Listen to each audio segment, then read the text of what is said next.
Yeah, we're crossing fire， 不会再迷路，兄弟 always stay right here， we will never lose。Yeah, we're crossing fire, say whoa, whoa. Yeah, we go higher. Look, I'm with the clan, they're my brothers, I'ma ride for 'em. No second guess a load of clip, I'm ready to die for 'em. We the ones that's poppy, we the ones that copy. See an enemy, I drop 'em, winning is the only option. I ain't never scared, hold close into a lion. If I catch a promise, I'ma stop 'em, I ain't lying. In the crossfire, you better survive. I'm rolling with the guys, I'm never switching sides. Getting money with the team, but I'm not surprised. Cause we prayed on it, waited on it for a little while. I'm never gonna stop, never gonna flop, all I know is gold. Team full of winners, first place we need that goal. I done see the fame, turn a friend into a foe. But we not the same, I'll never turn back on my road. Crossing all the star, I'm a superstar. We gon' take it far, win, lose or draw. Gotta keep it going, I can let the fan down. CFS 23, we gon' shut it down. Where we never lose, eh, 不会再迷路，eh.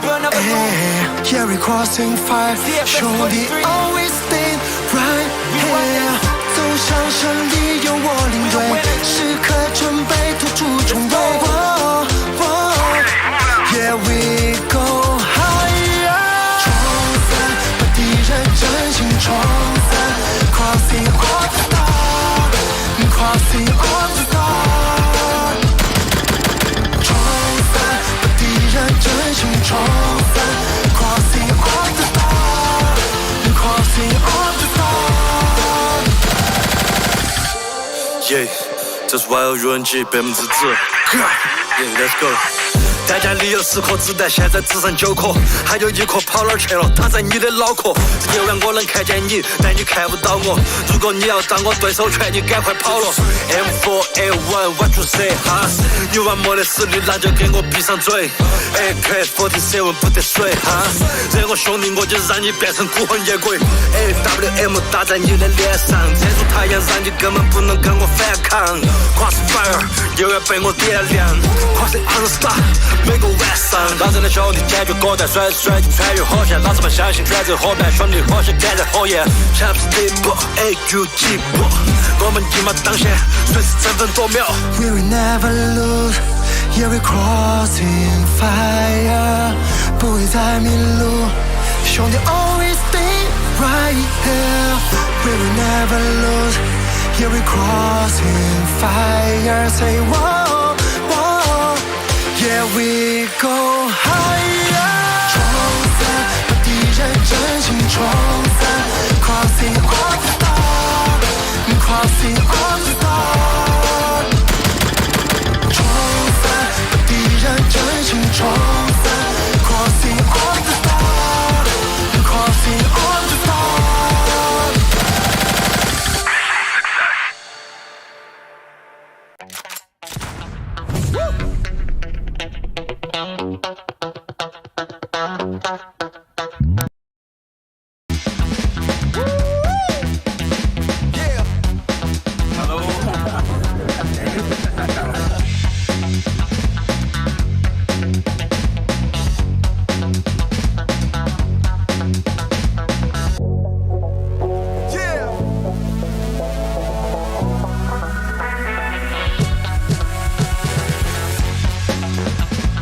Tưởng chứ tưởng tượng không thì em cũng đã xem ở trên mạng xã hội nhiều rồi, thì cũng đã hình dung được là cấu trúc như thế nào rồi.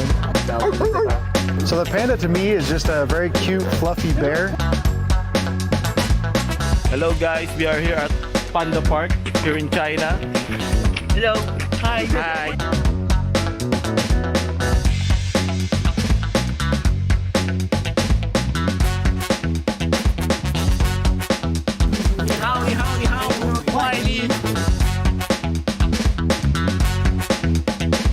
Đây là lần đầu tiên em đến với Trung Quốc, cũng là lần đầu tiên em đến tham quan nơi này. Cảm xúc hiện tại của em là rất là vui khi đến tham gia tại nơi đây. Hey everybody, I had a great time here at the park and I'll see you guys soon at the plane. Bye.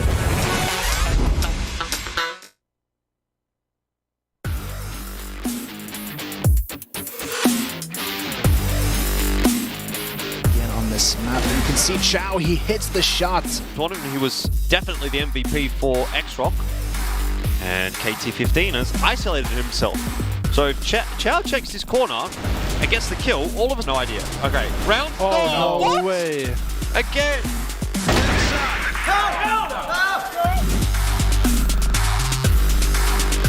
Only a 1-for-1 in the end, and here comes CQ. The two riflers from All Gamers trying to clutch it out. They brought it back down to the 2-on-2, and if they continue in unison, they might well get this one done. It ends up being easy.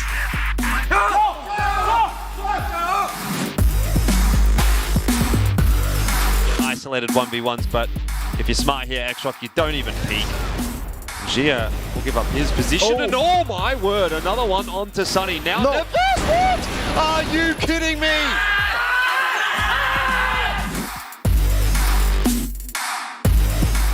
Of taking them out of the tournament bomb site. It's not even on the site. It's an off angle, but it's working. He's past this guy. Have eventually made their way up into the site, but Goken is putting on a masterclass right now. He's already got 3, and he'll want the 4th here. On to do as well. Goken on the GR side. He's actually able to clear out pretty much that entire side of the map, but even still, Duske, who's trying to hold on to his position. Adrian and Goken both take the corners, and now there is just no time to get it. Imperial, they're gonna do it. It's map 5 on the way as we pull off the 10.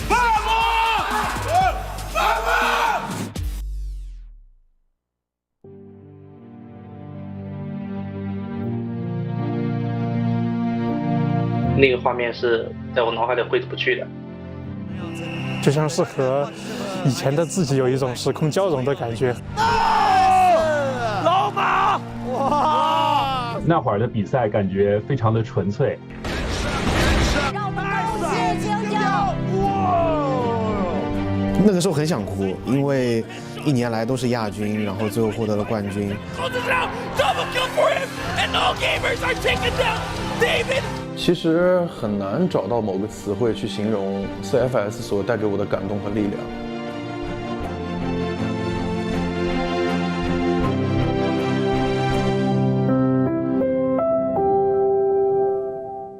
我们那个时候都是热血小青年，也经常跟朋友那个时候打一些线下的小型比赛。最开始我们是抱着战术学习的角度去看比赛的，但是令我没想到的是，我的10年 CFS 观赛生涯就此开始了。我大概是从2014年开始关注CFS 的赛事。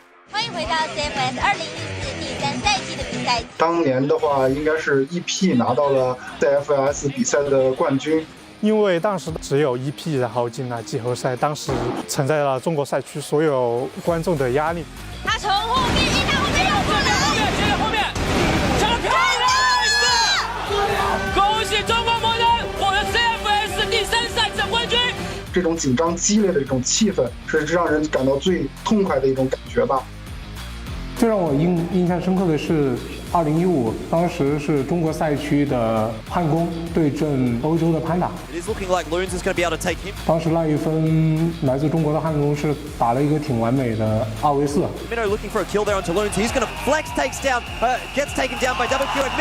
当时一起在网吧，很多人都在关注这场比赛，然后整个网吧的气氛都特别的高涨，大家也是特别的激动。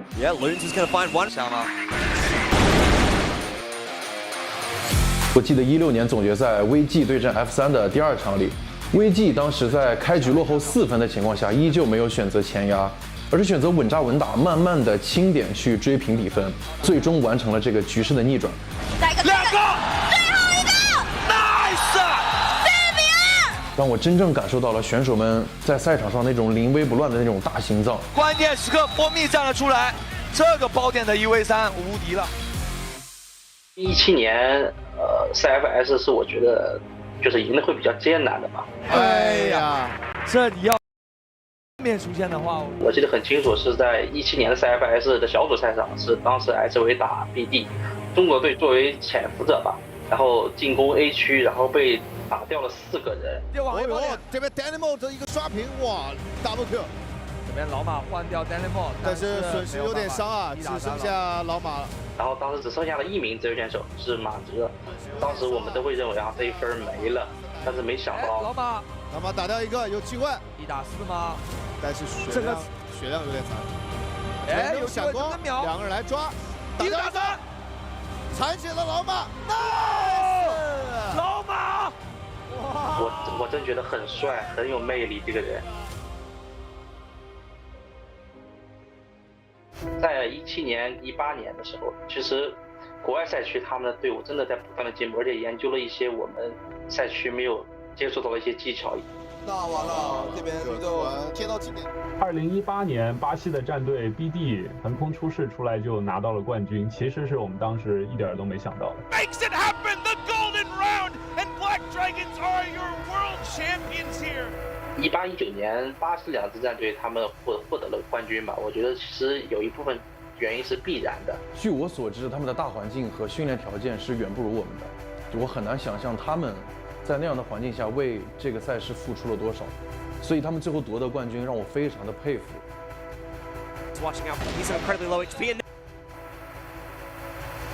没有声音吗？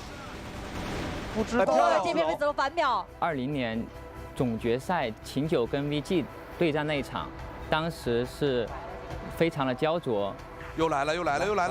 交头这边子龙了，下现在补强2打2，只剩2打1。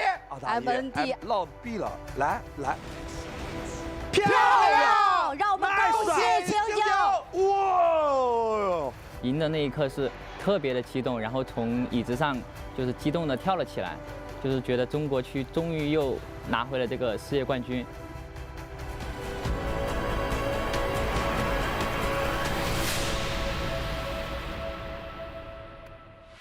21年就是中国赛区的 AG 对战这个越南赛区的 CRB， 漂亮3打1，直接软包自己一个狙击枪，哇，盲点了，侧身啊 ！Rainbow 打掉2个人之后，准备拆包的时候，沃夫他用手枪打3枪没打死，不用看他，只要玩他就可以了。再拆包，回到楼梯位，蹲到箱子上，一个色人收下，但是没子弹，5秒钟，还有时间吧？2秒钟，1秒钟。天哪！哎呀！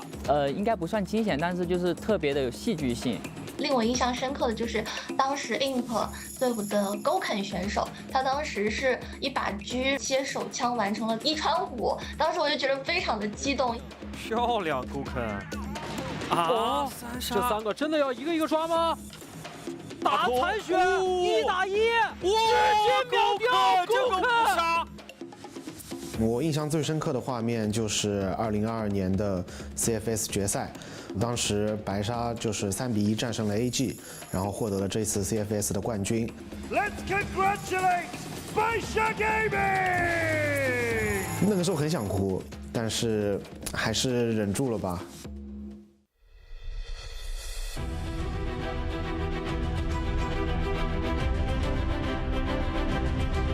这个真的是给我们很大的一个冲击啊！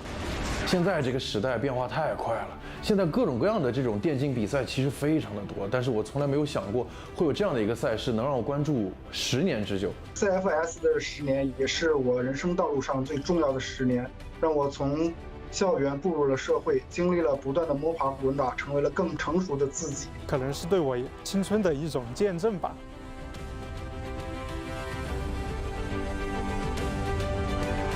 你的过去，我未曾缺席；你的未来，我想全部参与。CFS 10周年生日快乐！祝 CFS 越办越好，下一个10周年更加精彩，能给我们带来更多精彩的比赛，青春不留遗憾吧。真心的祝福 CFS 还能有下个10年，我们一起见证更多的10年。希望我们下一个10年都还在这里。CFS Go Go Go！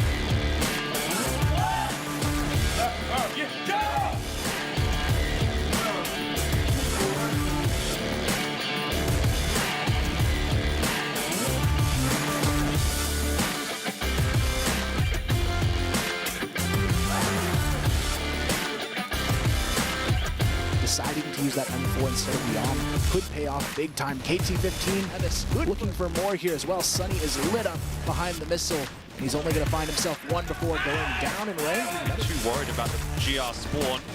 Info there for Hugh, though he will go down for his troubles. You've still got shots connecting. Nevis one. Trying to carve any path left out of this round. But KT-15 at least good for one on the fall off, but it might not matter. Sunny already takes down Ice Cube.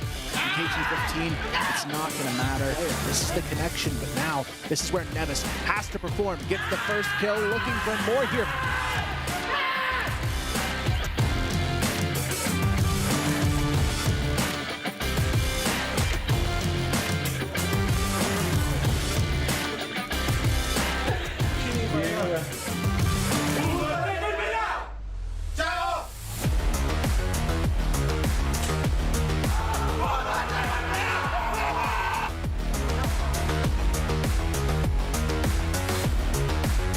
Get this one done. It ends up being easy for ZQ. All gamers playing this out really well. It feels almost suffocating how slowly they're playing. And as I say that, they run straight at Gokin, and he picks up 3. I think it's all AG. Could be, but when you look at each round that's played out,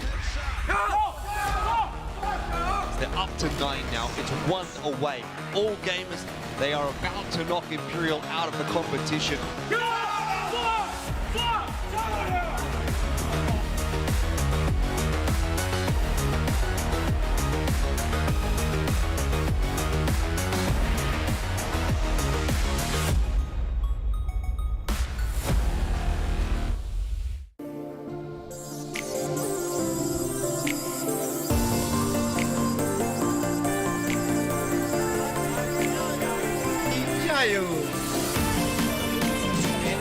Today I support Vietnam. Vietnam, come on! BaiSha, 加油！哎，加油！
CFS 2023 Grand Finals!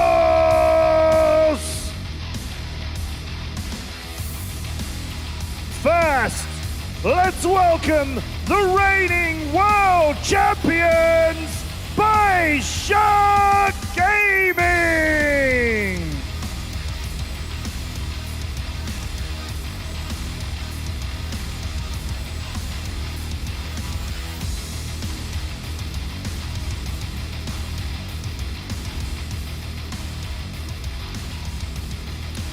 It's N9!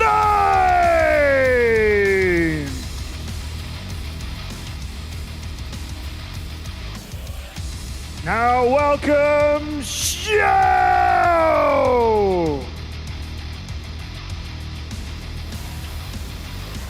to the finals. 5, 7, 7.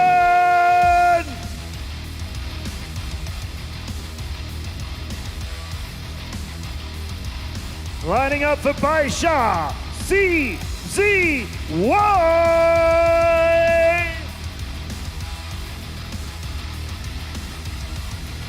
And of course, completing the team, it's Baby! The reigning world champions, BaiSha Gaming! Now, from Brazil, VINCIT Gaming!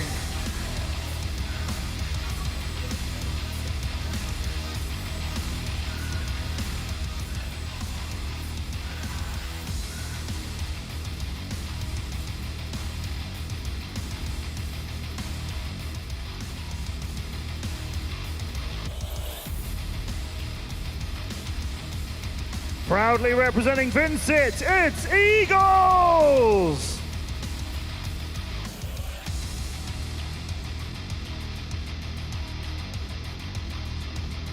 Now to the stage, Danimbo!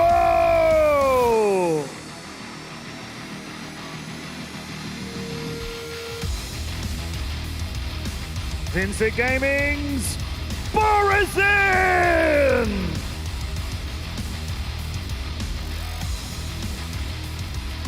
Next we have GDSZ!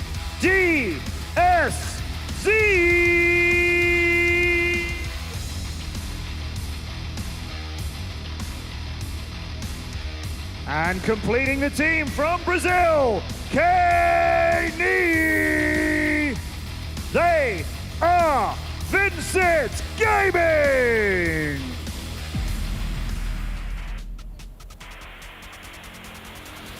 Now, from Vietnam CFL, it's Ranking ESPORTS!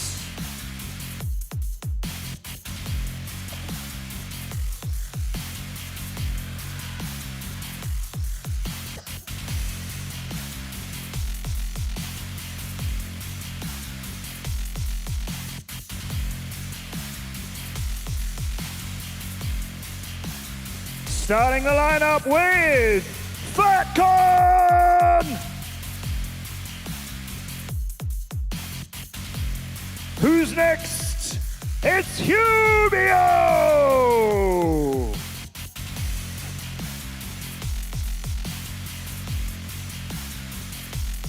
All the way from Vietnam, Nevis!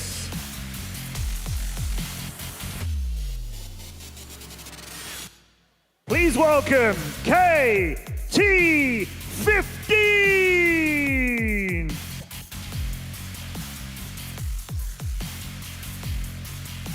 And completing the lineup, it's Ice Cube! They are Ranking ESPORTS!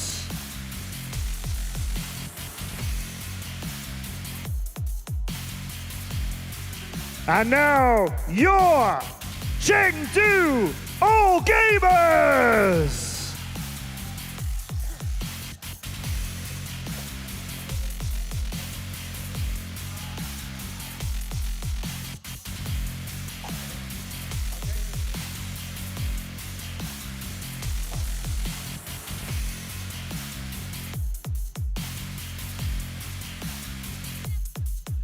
welcome, all gamers, even!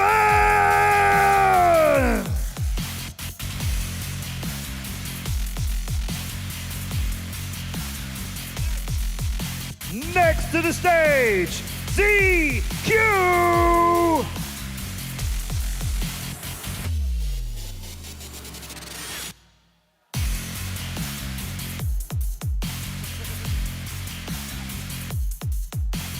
Coming to the finals, ZY!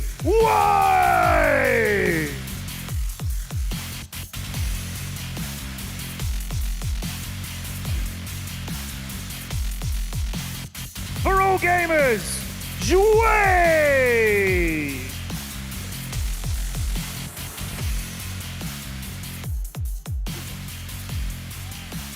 And now our last player, D-O!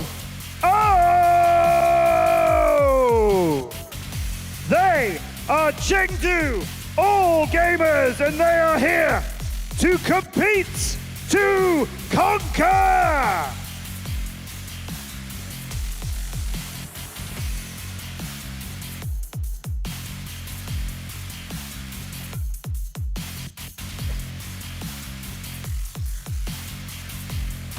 Ladies and gentlemen, and all Crossfire esports fans around the world, this is it!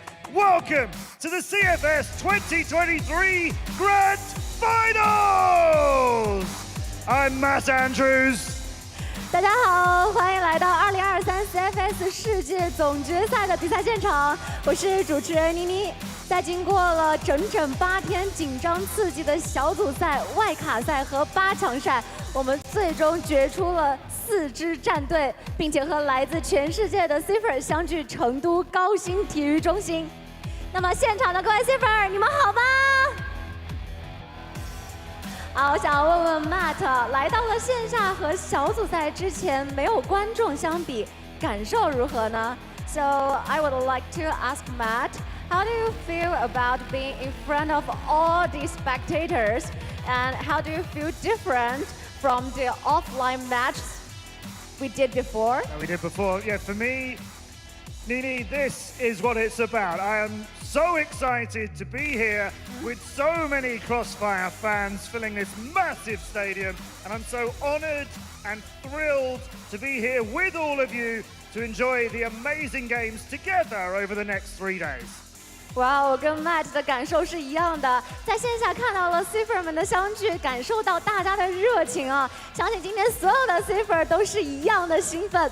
但是呢，今天我们更加期待的是4强队伍能够爆发出精彩的对决。So Matt, are you ready? Of course I'm ready. Are you ready? Are you ready?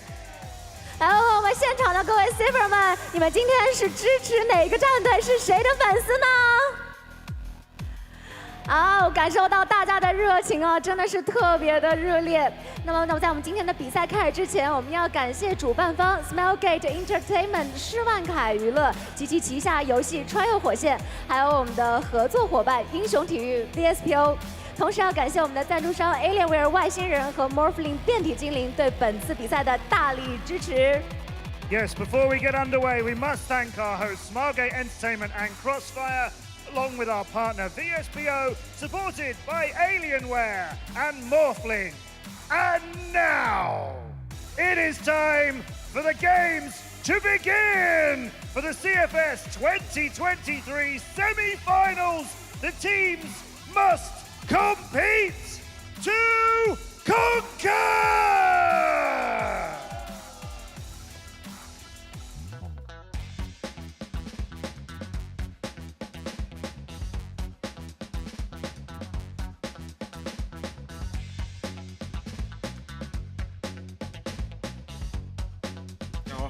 Ni hao, Trung Quốc.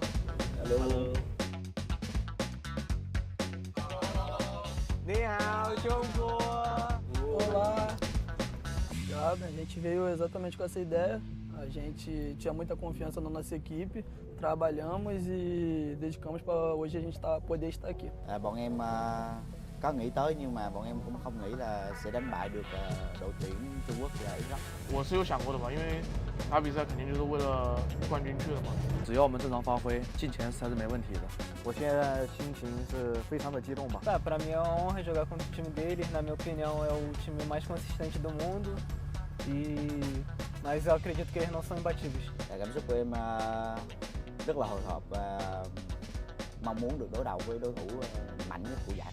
心情是比较开心，也比较期待的吧。其实面对危机，我觉得我们只要残局不出现问题，就没有太大的问题。A chave, eu acho que é uma equipe muito forte e acredito que a gente vai ter que estar num ótimo dia individualmente e coletivamente tendo boas leituras sobre o jogo deles. Thì cũng như em nói ở trên sân khấu đó, tất cả là nhờ vào tình bạn thôi. Tinh thần anh em đi lên。胜负的关键，我觉得还是临场残局之类的吧。预测3-1吧。Eu acho que 3-2. Em dự đoán tỷ số là 3-1 nhưng mà chưa biết sẽ nghiêng về cho đội nào. 3比2险胜。准备好接受武器级的突破了吗？ Só para eles não subestimar o inimigo, independente de quem seja. Hay nói chờ khẩu AK của tôi。希望给大家奉献一场精彩的比赛吧。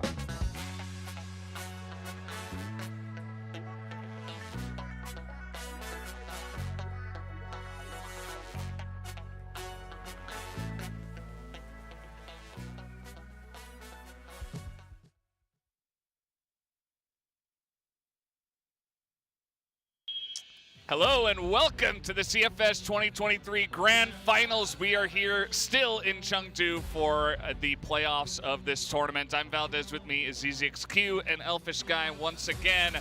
And we are going to be hopping into 3 days of awesome Crossfire action. How are you guys feeling about this one?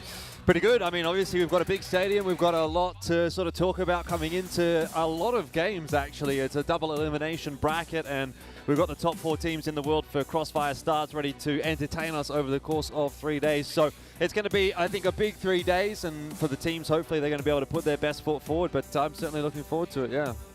Yeah, I think it's going to be a great few days of matches here. I mean, we really have some big underdog stories as well as some contenders to maybe do it back-to-back. So I'm excited to see if maybe we see another upset even here in the playoffs.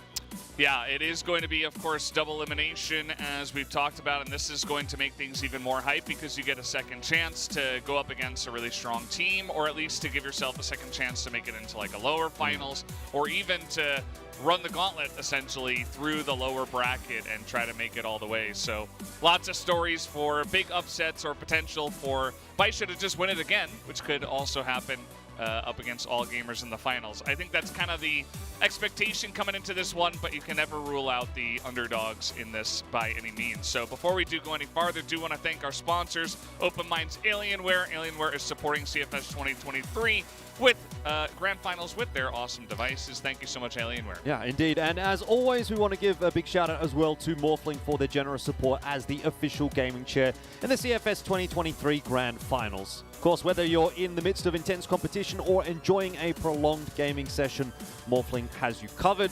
Morphling, reach your throne. Now it's just about time for someone to get close to reaching theirs. I feel like we're very, very close to seeing, you know, maybe even in this first match, who might be featured in our finals. And I'm excited to see if there's a potential for a new team to lift that trophy, or if it's going to be BaiSha looking equally dominant in this playoffs as they have been in the group stage. Yeah, I think that's definitely a big question coming into this one. Just to take another close look at our playoffs bracket, gonna start off today with BaiSha Gaming up against VINCIT Gaming. Then we have Ranking Esports against CHENGDU All Gamers. And as we mentioned, double elimination. So even if you do go down in the first best of 5, you have a second chance until you lose 2 best of 5s. Then you are knocked out. Lower bracket rounds, we'll have to see who does go down to there or who makes it up to the upper bracket as well. Certainly with the way that the bracket has played out, BaiSha Gaming the favorites in the first one, CHENGDU All Gamers the favorites in the second one. But again, can never count them out, as we are taking a look at the match record as well for this first best of 5. They have never played against each other in the last couple of years. Yeah, I mean, that's obviously a bit of a curveball, actually, considering how things were looking going into the elimination stage, the knockout stage. At least we had seen a lot of those matches in the group stage playing out. But here, coming into the playoffs, a bit more of a question mark. I think key players, right, when you're talking about BaiSha Gaming, you always have to mention 9. In my opinion, I think he's probably the best player in the world and debatably even the greatest Crossfire Stars player ever, really. And I think if he were to go maybe back-to-back, right, that's what's on offer here for BaiSha this year at a Crossfire Stars Grand Finals. They won last year, he wins here, go back-to-back. That would be a big tick in the book in that discussion as well. So for me, yeah, 9 today and over the rest of this weekend as well is certainly going to have to be a really big key talking point for this roster. Yeah, I'd agree. I mean, 115 ADR across the whole tournament so far. I don't think anyone's super close to those kind of numbers. Maybe Gokun in the group stage, but that's really the only other person I saw consistently performing at that level. But now this is where the pressure's on, and this is where BaiSha has had some trouble in the past. I think back to Vietnam, where they did drop a map to Vasco in that Mexico. Maybe we see something similar here. I feel like VINCIT, they've had a chance now to learn what they're up against at the very least, and at least should have a game plan here to maybe come in and do something to upset this team, because VINCIT has showed us already, I think, a lot of strong potential coming into this best of 5. Yeah, they absolutely have. I think you cannot count them out. You see some of the numbers there from BaiSha, the 115 ADR you were talking about, 30 ahead of anyone else on his team, not to mention on other teams, as this team has been very successful so far. Here's VINCIT Gaming, very nicely surprised by Kaney kind of stepping it up there in the round of 8, able to tap on a lot of heads, had a very high headshot per kill ratio. There's like 0.64 or something like that. A little bit of a struggle in the clutch win percentage compared to BaiSha from those numbers comparatively, but yeah, definitely a very solid team, very composed even under a lot of pressure, and that's what you're going to need if you want to have a chance against BaiSha.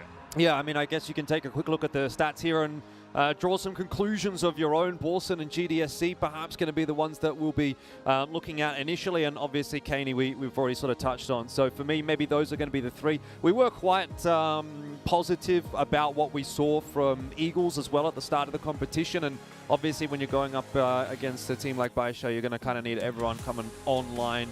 Being a sniper of the team as well, depending on the maps, very map dependent.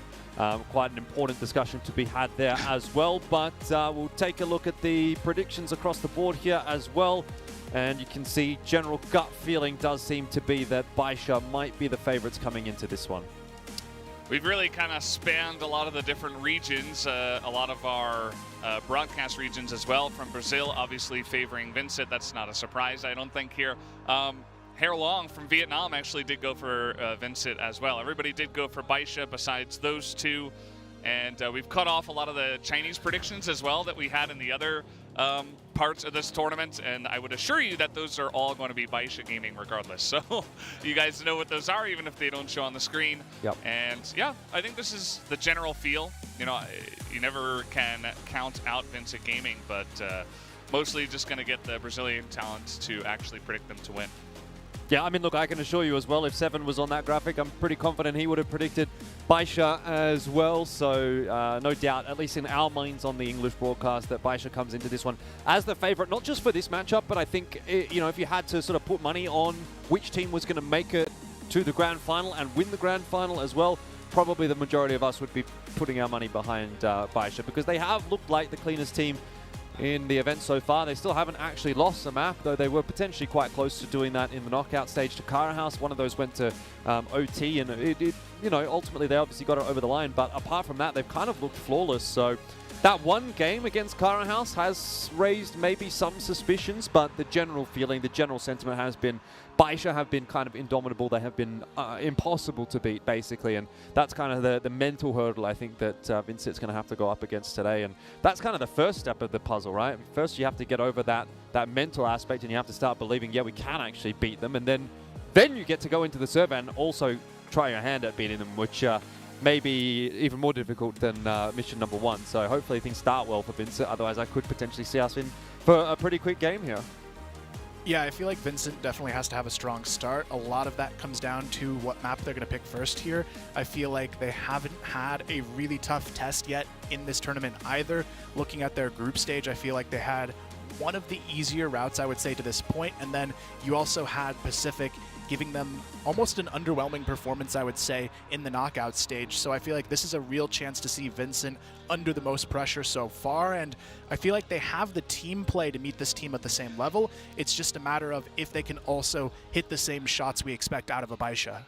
Yeah, I mean, at the end of the day, we did see Imperial, another team from Brazil, actually go up against All Gamers and challenge them really hard. It went to map 5. It was a close one, and yeah, they do have some superstars like Gokun to really push the pace in terms of like going head-to-head in the firefights and stuff like that. But VINCIT Gaming, very solid, very strategically sound, and their brother team from Brazil were already able to challenge at least and get really close. I mean, it was 10-8 on the final map, right? So at the end of the day, I think Vincent, you know, they have a chance. This isn't like a done deal.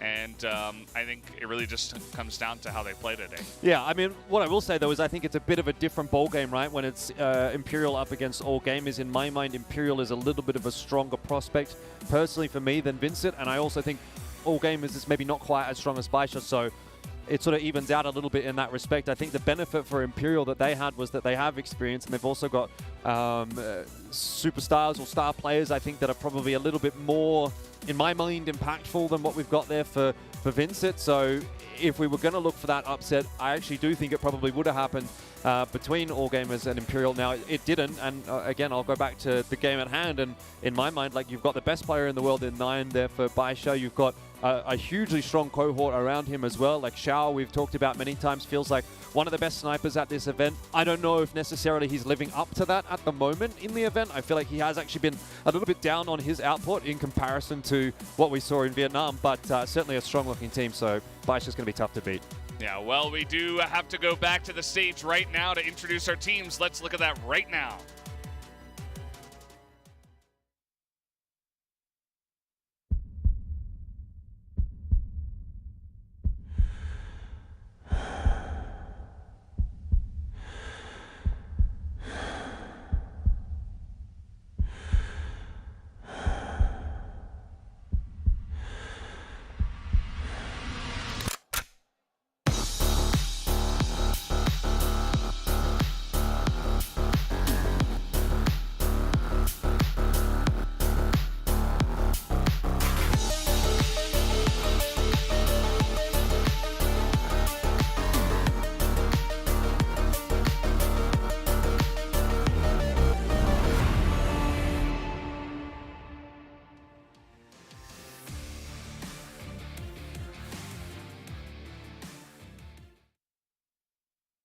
Well, there you have it. The two teams walking into their booths or their bunkers that they have on stage. Pretty cool setup, I have to say, here at this arena. And yeah, looking pretty good. Both teams just, you know, getting those deep breaths in, feeling good about themselves before we do get started. And, you know, like you were saying, Kyle, I think this will come down to pick ban. We did see that Imperial was able to start off really strong on Compound when they faced off against AG. So maybe Vincent can find some initial map, the first map, to maybe get things going on their end. Yeah, I feel like map pool is going to be really key for VINCIT Gaming. They need to focus on maps where strategy is more of the core compared to maps where we see kind of aim duels being the favor. I feel like something like a Black Widow or an Ankara is going to be pretty tough here when you're going up against BaiSha, even Port, for example, and 9 can just lurk his way to a victory on a map like that. But when you look at maps like Eagle Eye, Sub-Base Mexico, I think that's the type of strong potential that we might see out of this Vincent roster to really pull something big off here. Yeah, look, I mean, I think it's a really hard one to call because I kind of consider BaiSha to still be reasonably strong on Sub-Base. I've seen some good games from them there on that one. I think if it were me, I would maybe be trying to angle towards something like a Black Widow. I know that sounds a little bit silly, but it was the map that Kara House was kind of able to push them on a little bit. I think that's kind of where that little bit of susceptibility may lie. So maybe if you can get Sub-Base and Black Widow in the pool somewhere, that could be the angle. Obviously, Ankara is always going to be a difficult one to break down against Compound. You're probably not wanting to play that one either. So it sort of does feel a little bit damned if you do, damned if you don't, right? Like, there's almost nowhere that you can say, yeah, we are definitely better than BaiSha on this map, but you kind of have to go somewhere. So for me, yeah, try to angle towards the ones where you've seen some susceptibility in this event. And maybe try to exploit Xiao a little bit, because like I was saying before we went down to the stage, I don't think he's really been 100% there in terms of his output. Like 9, we've definitely seen some great stuff from. I thought Baby, CZY have sort of shown some nice cameo maps here and there. But Xiao hasn't really been giving me the superstar vibes that he was in Vietnam. So I wonder if there's an element there that maybe they can try to exploit and potentially, you know, put it onto maps where your sniper's going to have a little bit more impact, and see if they can try to like dismantle Xiao a little bit. Again, it's always going to be very difficult against a team like BaiSha, but you do have to sort of take these little things and try to run with them. Yeah, you know, they had yesterday the break day, essentially, as we were moving everything over here to the big arena to, you know, put in some extra scrims to consider what you have to do against this team. And I think that's a good shout, you know, try to actually get underneath the skin of Xiao. Maybe you can get some good duels there. Eagle's been performing pretty well. And it's kind of funny that, you know, some of these other guys on BaiSha have been performing instead of Xiao. I mean, Xiao's doing fine, but it has been, you know, the N9, the Baby, the CZY to step up on these big maps and be like the very flashy, insane player hitting those shots. So, yeah, maybe just try to go for some sniper duels, maybe some longer maps. It's going to be interesting to see what they think, VINCIT themselves, is the best, you know, approach to this, because there's also a chance that they even get like a second chance as well, because you might face off against BaiSha here, and even if you do go down, as we mentioned before, it's double elimination. Maybe you can go down, defeat a ranking or an AG, and then you go up against BaiSha in the future. So, yeah, you might have a second chance as well. Yeah, I feel like for VINCIT, I expect them to go into that lower bracket, but be probably the strongest team on that side of the bracket. Obviously, barring all gamers potentially going down. This in guy that doesn't believe in circumstance, ranking. But I mean, look, ranking. They had a really good match against X-Rock. I will give them that, but we've seen what all gamers can do under the pressure. The fact they overcame that match against Imperial really gives me a lot of faith in this team. And then we also talk about, you know, the reverse sweep in Vietnam as well. Like, this is a team where even if you're up 2-0 in a best of 5, you are not safe against all gamers. And I feel like it's a scary prospect for anyone, even BaiSha, to be going up against them. Yeah, look, I don't know necessarily that I would be predicting ranking to beat all gamers. I think that's a very difficult call to make. But in my mind, actually, ranking versus VINCIT, I don't think is quite so easy, right? Like, it's not a cut and dry prediction there at all. If that's the match that ends up happening, I will have to definitely think about that one overnight. Obviously, we'll sort of wait and see how that plays out tomorrow. But I think peak ranking for me, like, if they are finding their peak, they could actually beat VINCIT in that series, right? And that was kind of my mentality when I predicted them to beat X-Rock. It's like, every day of the week, maybe they're not going to beat X-Rock. It's definitely a tough call to make. But when they show up, and when you've got Hugh hitting his one-shot headshots with the AK and probably getting 2 or 3 of them in a round, and Ice Cube's obviously doing work as well, and Nevis was chiming in, and it didn't feel like anyone else really kind of went missing necessarily over the course of the entire series. Like, there was definitely cases where ranking was struggling for frags on individual maps, but they had actually enough depth to get them through at least 3 out of the 5, which is obviously what you need in a best of 5. So I think, yeah, if we can get that kind of repeat performance from ranking, I'll give them maybe a bit of a chance in that lower bracket, and you know, making top 3 at the very least if they can beat VINCIT. I think it's definitely possible. Yeah, I think I'd say that ranking definitely proved to a lot of people that over the course of a best of 5, they're not just going to be like, you know, one-off, best of 3, you know, who's going to have that day. They did prove that, hey, we can come back from behind, we can be a really solid team with a lot of composure. They did look kind of all over the place in the group stage, but maybe now calming it down is exactly what they need. VINCIT, another team with a lot of composure, so that is going to be an interesting matchup when we do eventually get it. I would expect it in this first lower bracket matchup, but hey, you never know. I mean, we've had the upset of ranking already over X-Rock. We had Imperial almost get there against all gamers. So maybe here in the playoffs, with all the pressure of the fans, everybody's looking down, you know, especially here in CHENGDU, it's CHENGDU all gamers. Everybody's here expecting them to win. Maybe, you know, ranking come in with a little bit less pressure, and all gamers, they're not really a team to collapse under that pressure by any means. I think they're the exact opposite, but, you know, maybe that little bit of added pressure on the side of BaiSha even could be what gets VINCIT across the line.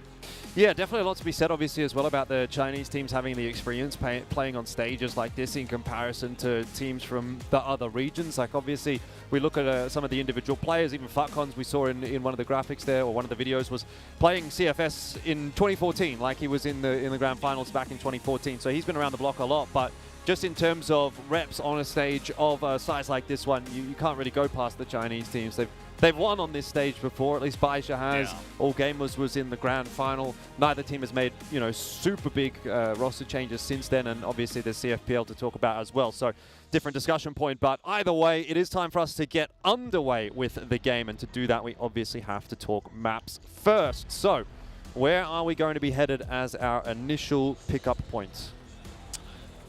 I feel like when I look at the bans here, if you're BaiSha, you almost have to ban Mexico in this matchup. It's where they've looked the most susceptible in the past to losing to Brazilian teams. Vasco kind of manhandled them in Vietnam on the map, and since then they haven't been too eager to play it too often, and I feel like for BaiSha, that's the biggest risk they could take in leaving that on the table, because if you're Vincent and that's open, that's got to be their first pick. Well, you see that sub-A is going to be banned out here by VINCIT, as they do have, I believe they have the first ban based on what I saw, but now I'm looking at him pointing at the sheet again. Let's take another look and reconfirm just to make sure. That would make sense. I'm pretty sure you were right. To ban away the sub-base here against Black Widow. It's going to be the ban there from BaiSha. So that was the one where I was sort of theorizing, like, if you can go anywhere, where would you go? I thought maybe Black Widow was a potential weak point for BaiSha. I think they've kind of identified that, and they've sort of said, look, we don't feel 100% comfortable on this map. Maybe you're not going to pick it. Maybe you're not super, you know, keen to go toward it, but we definitely don't want to play it. So we'll just get rid of our weak point and force you to move towards something a little bit closer toward the middle of the map pool for ourselves. My big issue, of course, with this for VINCIT is that, well, sub-base banned is going to leave compound open. We'll be starting on Mexico, but surely it's got to be a compound pick coming through here. Yeah, absolutely. I would be very surprised. Now, they did leave it until later in the best of 5, in past best of 5s. Just to give themselves a little buffer at the end of the best of 5, just in case, I suppose. But I do agree. I think as BaiSha, you want to start off strong, and this time around they are going to pick the compound early. You see that VINCIT goes for the Mexico pick, not too surprising. Yeah, I think this is really their two best maps on both sides to kick off this series, so I'd probably actually expect a 1-1 here. The only thing that leans in BaiSha's favor is that GR side Mexico to start off. If they get a lot of momentum early on, it's going to be a difficult map to recover for Vincent. And then the question is, where do they go for map 3? I think Eagle Eye is probably the best play they can make here. It seems like for BaiSha, it's a bit riskier to play on that map. It requires a little bit more team play when it comes to executions, and they're a team that likes to aim duel. And as we've seen on Eagle Eye, that can be very punishing. I mean, Port was the pick. Yeah, I was going to say Port was the pick of VINCIT against Pacific Markter, so that's definitely an angle as well, and that'll be what they end up heading towards. I think at this point now, though, if you've got Ankara and Eagle Eye as the two remaining picks, it's surely got to be Ankara coming through from BaiSha. Like, be very, very surprised if we would see an Eagle Eye as the fourth map in the pool here. Yeah, it's a tough call, though, because I feel like Vincent is good on Ankara as well. The Brazilian team's also very, very strong on that map, so for BaiSha, it's got to be a comfort pick. I feel like BaiSha has the luxury of not really caring about the other team's picks in this situation. They just want to go what's comfortable for them, and it will be Eagle Eye. Yeah, which puts Ankara as the 5th map in this best of 5. Ankara, not really a map that's gotten banned all tournament. I think it was like once or twice, generally against Chinese teams, I believe. But yeah, now it's going to be left until the very end. And I think as VINCIT, you're probably pretty happy with the way this one turned out. I mean, Mexico, great map. We saw that Imperial was able to challenge all gamers. I keep going back to this because it's China versus Brazil once again. So maybe Imperial can like give them a little bit of, you know, some tactics on that map, ways to potentially defeat BaiSha on compound, because that's definitely something you have to prepare coming into this series. And then Port third, definitely going to be an interesting one. That was map 5 for both of the best 5s a couple of days ago. That went all the way to map 5 and was the decider map in both of those cases. But now we're going to get it earlier. So, looking at the map pool as a whole, I do have my question marks here a little bit for BaiSha. Like, obviously I predicted BaiSha, so I'm going to stick with them as the team to walk away with the overall victory. But how cleanly are they going to be able to do it is my question. I think Mexico definitely one that I'm concerned about. I think Compound Port, Eagle Eye, Ankara for me feel pretty okay as far as BaiSha is concerned, but yeah, I look at that Mexico as it's going to be a big barometer for this series, right? If Mexico goes well for VINCIT, they can get the snowball rolling a little early on in the series. They can really take that challenge to BaiSha. I think if they lose Mexico, though, in any way, shape, or form, whether it's a close map, whether it's a one-sided map, I will really be quite concerned for VINCIT at that point. So I think Mexico, they definitely need to get this one over the line, and that might be enough to keep them in the conversation, but beyond that, I'm calling BaiSha. Maybe 3-1 BaiSha here if Mexico goes the way of VINCIT. If Mexico doesn't go the way of VINCIT, then I'm definitely looking for a 3-0 at that point. Yeah, I think I'd agree with you there. I feel like Mexico is by far the only map I could say on paper leans in favor of VINCIT in a lot of ways, but even then, it's going to come down to those individual performers on a map like that to really get you the rounds, especially on the BL side, and that's where I worry for them the most. VINCIT Gaming, they're a well-rounded team, but they also have in that a little bit less clutch potential as well. Yeah, absolutely. I think you could see some different styles clashing in this one. And I think as BaiSha, you got to come out here really quickly. You got to come out strong, and you have to say to VINCIT through your play that, hey, we're the better team. We're going to take this best of 5. We're going to come out fast. I don't want to see them sitting back, being passive, allowing VINCIT Gaming to set up and get their strategies going. I would like to see BaiSha, they are going to be starting on the GR side, of course, of Mexico, so that's maybe going to temper my expectations a little bit for that one, but I do think that there is a certain play style that you'd like to have coming into this team.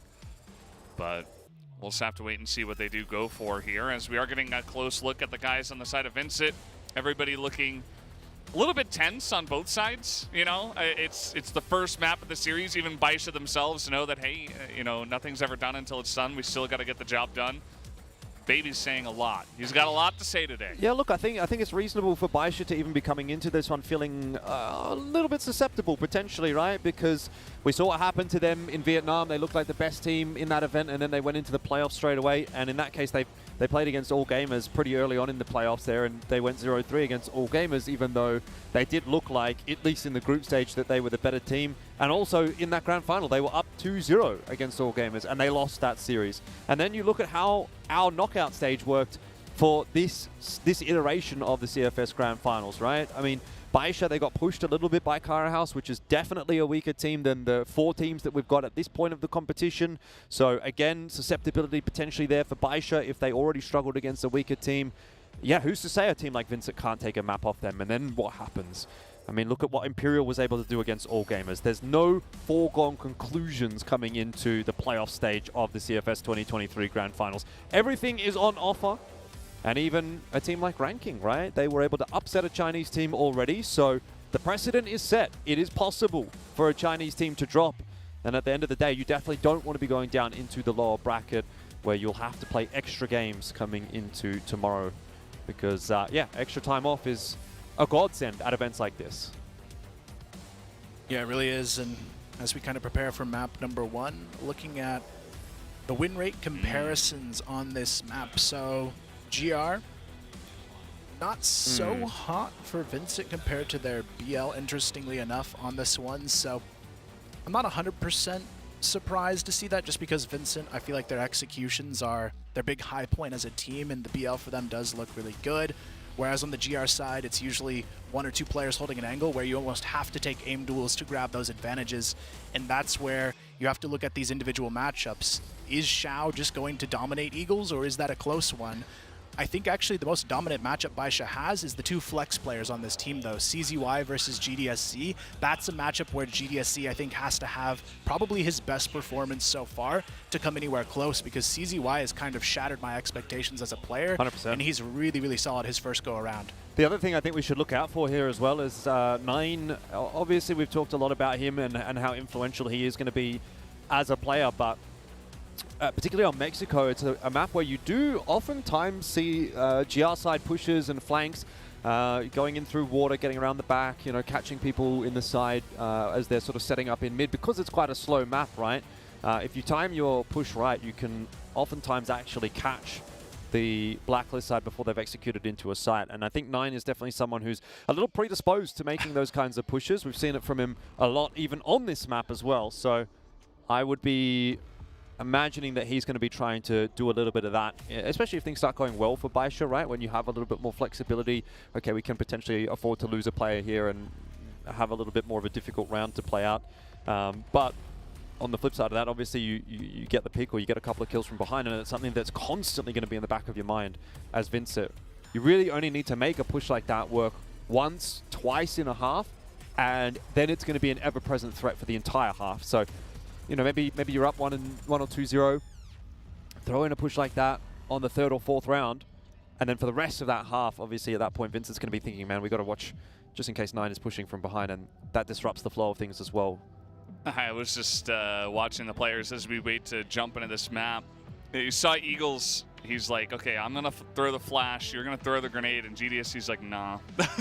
Like, I don't know what kind of discussion is going on there, or why there's even a question at this point of what the utility usage is gonna look like. Yes, you're right. But still discussing it. You can see here on the side of BaiSha, not too many words being shared.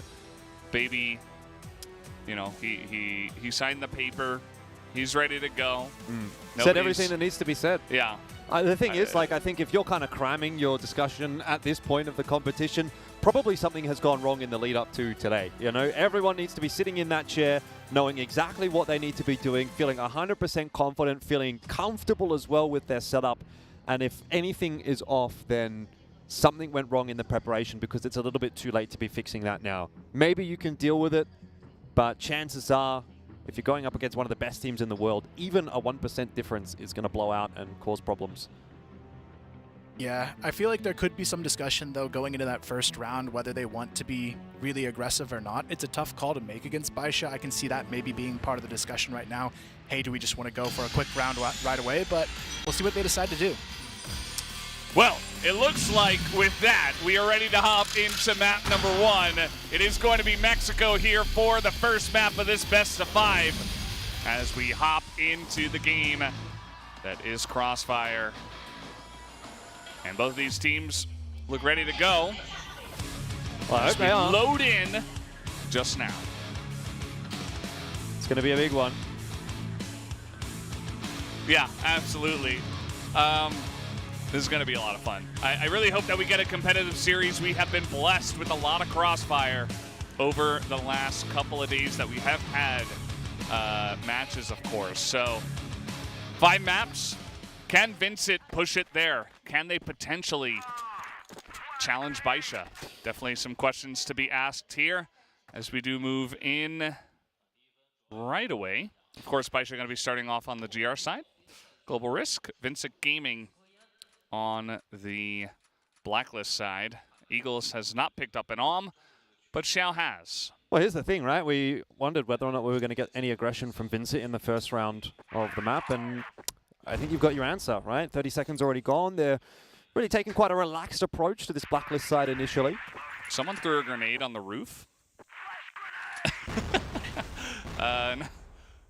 You know, we were making jokes about them discussing the utility, but yeah, a little bit off that one.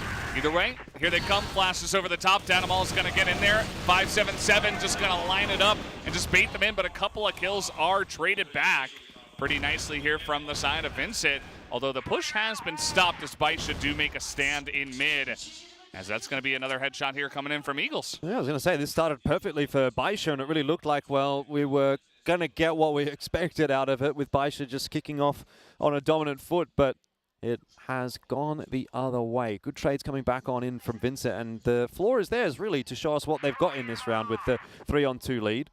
But those re-aggressions are always going to be a problem, and this is what I was talking about. VINCIT are going to really have to be aware of that, especially if it's Baby. Like, this is not even 9 who is known to do these kinds of plays. Baby's the one that's getting away with it now. He's found a 1v1, isolated that against Eagles, and he'll be able to win it as well. GDSC nowhere to find the trade, and VINCIT are being dismantled by BaiSha, and really by Baby at this point.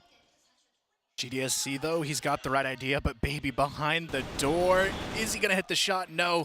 GDSC takes him out, and now it's down to the one-on-one. Xiao versus GDSC, but the bomb is still down.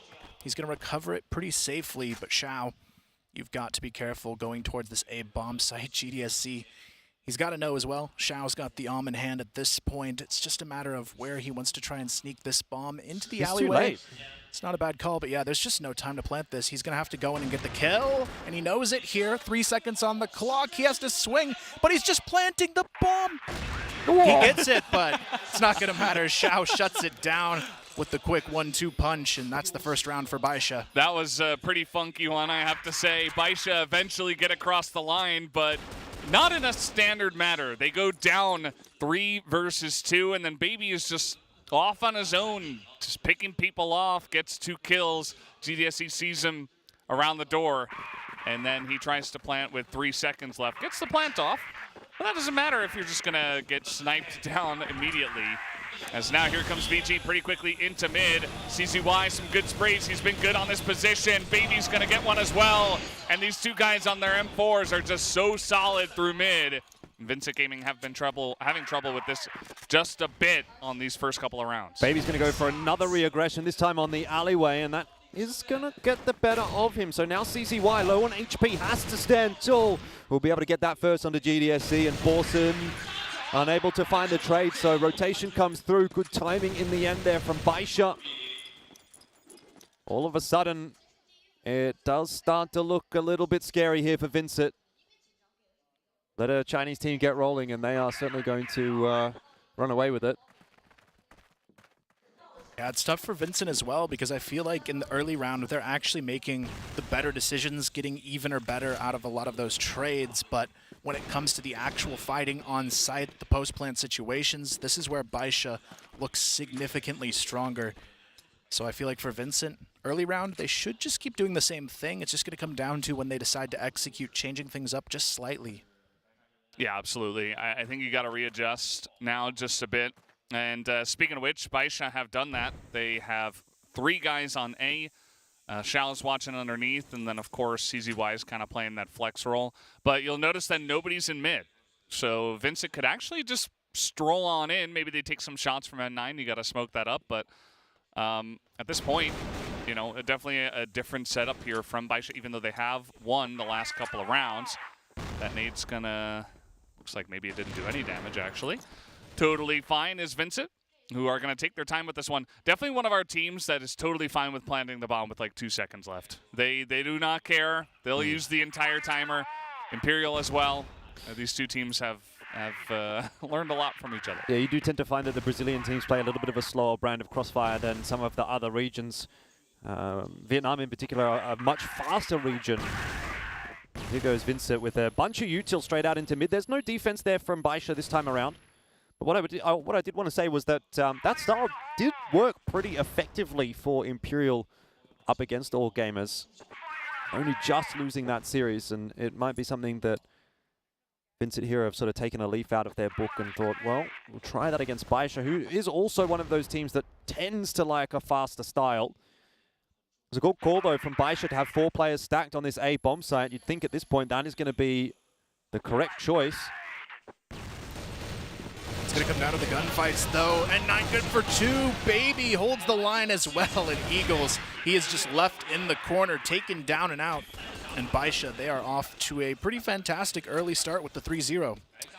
Yeah, I mean, what can you say? Like, Vincit, they go for an aggression onto A, but BaiSha are way ahead of them. They give up mid. Vincit Gaming eventually take mid. They don't really do anything with it. They just kind of push one angle. They had one guy going in from mid onto A, but just better gunplay here from the side of BaiSha. They're hitting their shots when Vincit are trying to enter, and it is not going well for Vincit Gaming. 0-3, and yes, we always have to do the disclaimer. It's Mexico. It's GR side here for BaiSha, but from what we can tell, in multiple different scenarios, BaiSha are always getting the upper hand, regardless of side. So I think Vincit need to get around here quickly to spring some life back into their team. Otherwise, they might lose hope themselves. Yeah, I mean, what point do you think about calling attack timeout here as well? If it's 5-0, maybe? Well, looks like we're going to quickly have a replay there, but it's all good. It comes and goes real quick. Didn't even notice it. Nothing much really happening anyway, right? You've just got the recycling of the smoke at the top of mid. It's a good nade onto GDSC and Kaney, and BaiSha here from 9, and he's kind of keen to take these fights, right? 9 feels like he's at his best today, which is a very scary prospect for VINCIT. Can be a big swing player for BaiSha. Yeah, 9 and Baby together. If those two guys are on top of it, everybody else can kind of just have an average game and you're going to win. Like, it's just going to be the way it goes if you are BaiSha. You can see GDSC, though, on the trying to find something to open up this round with, but I really like this angle from Xiao. It's still holding on to that mid-cross, but GDSC actually peeks onto it and hits an impressive shot onto the quad boxes. Now they've got the numbers advantage, and they start to work their way towards a mid-to-B push. You can see GDSC, he looks for another on that one, but CZY, this is the key position in the round. If he can stall it down and force them into that uncomfortable situation, this is where the risk of waiting a little bit too long can come back to bite you if you don't have enough time to full clear these sites correctly. They're going to go back to A. They know that they pulled that rotation off from 9, and it really relies on the A anchors here. 5-7-7 is good for 1. 9 tries to assist with the doors, but both of the A players are now down, and this should surely be the first round on the board for VINCIT. CZY has the info that there's still a player in mid, so he'll bring it back to a 1-on-3. But that is a hugely tough ask, even with the M4 being able to spam through a little bit there. He's done some damage to Kaney. Danimals is slow as well. But you've still got to find 3 players, and the swing will come through for VINCIT. They've got their first round on the board. You can see the Vamos is beginning here on the side of VINCIT Gaming. It's what you got to get. You got to get that one round, like I was saying. If it goes 0-4, probably as you were mentioning, Elfish, you got to call attack timeout. You got to really stem the tide. You got to stem the bleeding. You can see Eagles putting up some big numbers, actually, already at 120 in terms of his ADR. As I say that, I immediately caster curse him. Sorry about that one, Eagles. Going to get sniped down by Xiao. But yeah, just trying to go for an aggressive peek here underwater. Not going to work out for him. As Xiao, he wants revenge for the last map, or the last round. GDSC has picked up the but has not hit the shot, and Danimal, in fact, has also taken a bit of damage. Yeah, now BaiSha have to set up for this rotation coming through from VINCIT back towards the middle of the map. They've got 5-7-7 and CZY already pushed forward in mid. They know they've got the number advantage, and they've got 9 as well here playing on the A ramp just in case they need a little bit extra on that mid hold. And this is where you have to take a little bit of a risk if you're VINCIT Gaming. Danimal's already low. They've already lost Eagles, and now they have no real pressure they can make without taking mid control. So these 2 players in mid, they've got to find a way through to them soon, or they're really just going to run into a wall of players they can't trade out. Danimals is trying to clear out a bit of space, and he's managed to do so in water. But it's almost a situation where you do kind of say to Danimals, well, you're low, you've got the orb in hand, see if you can try to open something up and bring it back to 4-on-4. And if you die, round was probably not going our way anyway. Would like to have maybe seen him push even a little further there from water. Yeah. Either way, though, they're going to set up for an A take here, but first they're going to have to get into mid, right? And there's still 3 players set up there.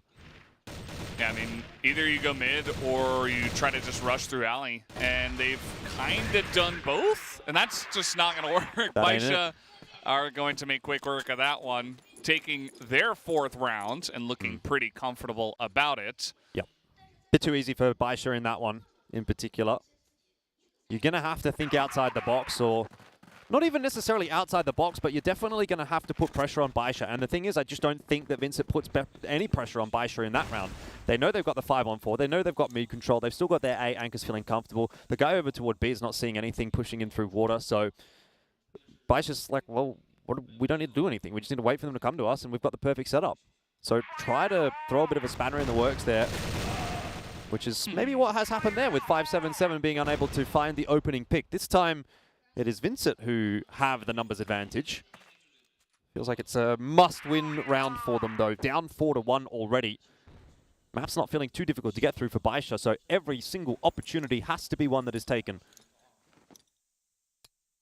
They are setting up for the execution now onto the A-bomb site. Eagles and Borisson still here on the alley stairs, ready to go, but the rest of the team not really taking any ground. I don't blame them, though. 9 on the ramp, you don't really want to go across his shot too early, but is going to be BaiSha, starting to turtle up a little bit more, adding that extra element of pressure.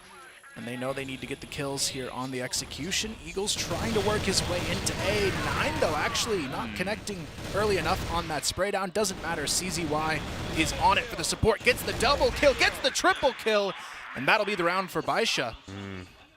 It's so rough to run into baby CZY and N9. N9 also kind of slow on the kill. He does eventually win with like a sliver of health, and then he just don't have that pressure really through the mid once N9 wins that one. So rest of the squad, baby and CZY especially, able to clean up the kills here from the alley push of that A push. So once again, BaiSha, even down a member, pretty easily cleaned up. Yeah, that's a bad sign for Vincit, isn't it? Especially considering Mexico's their map pick, and obviously we talked about the implications of whether or not Vincit goes and picks this map up, but right now it's really not even feeling like that's a discussion point.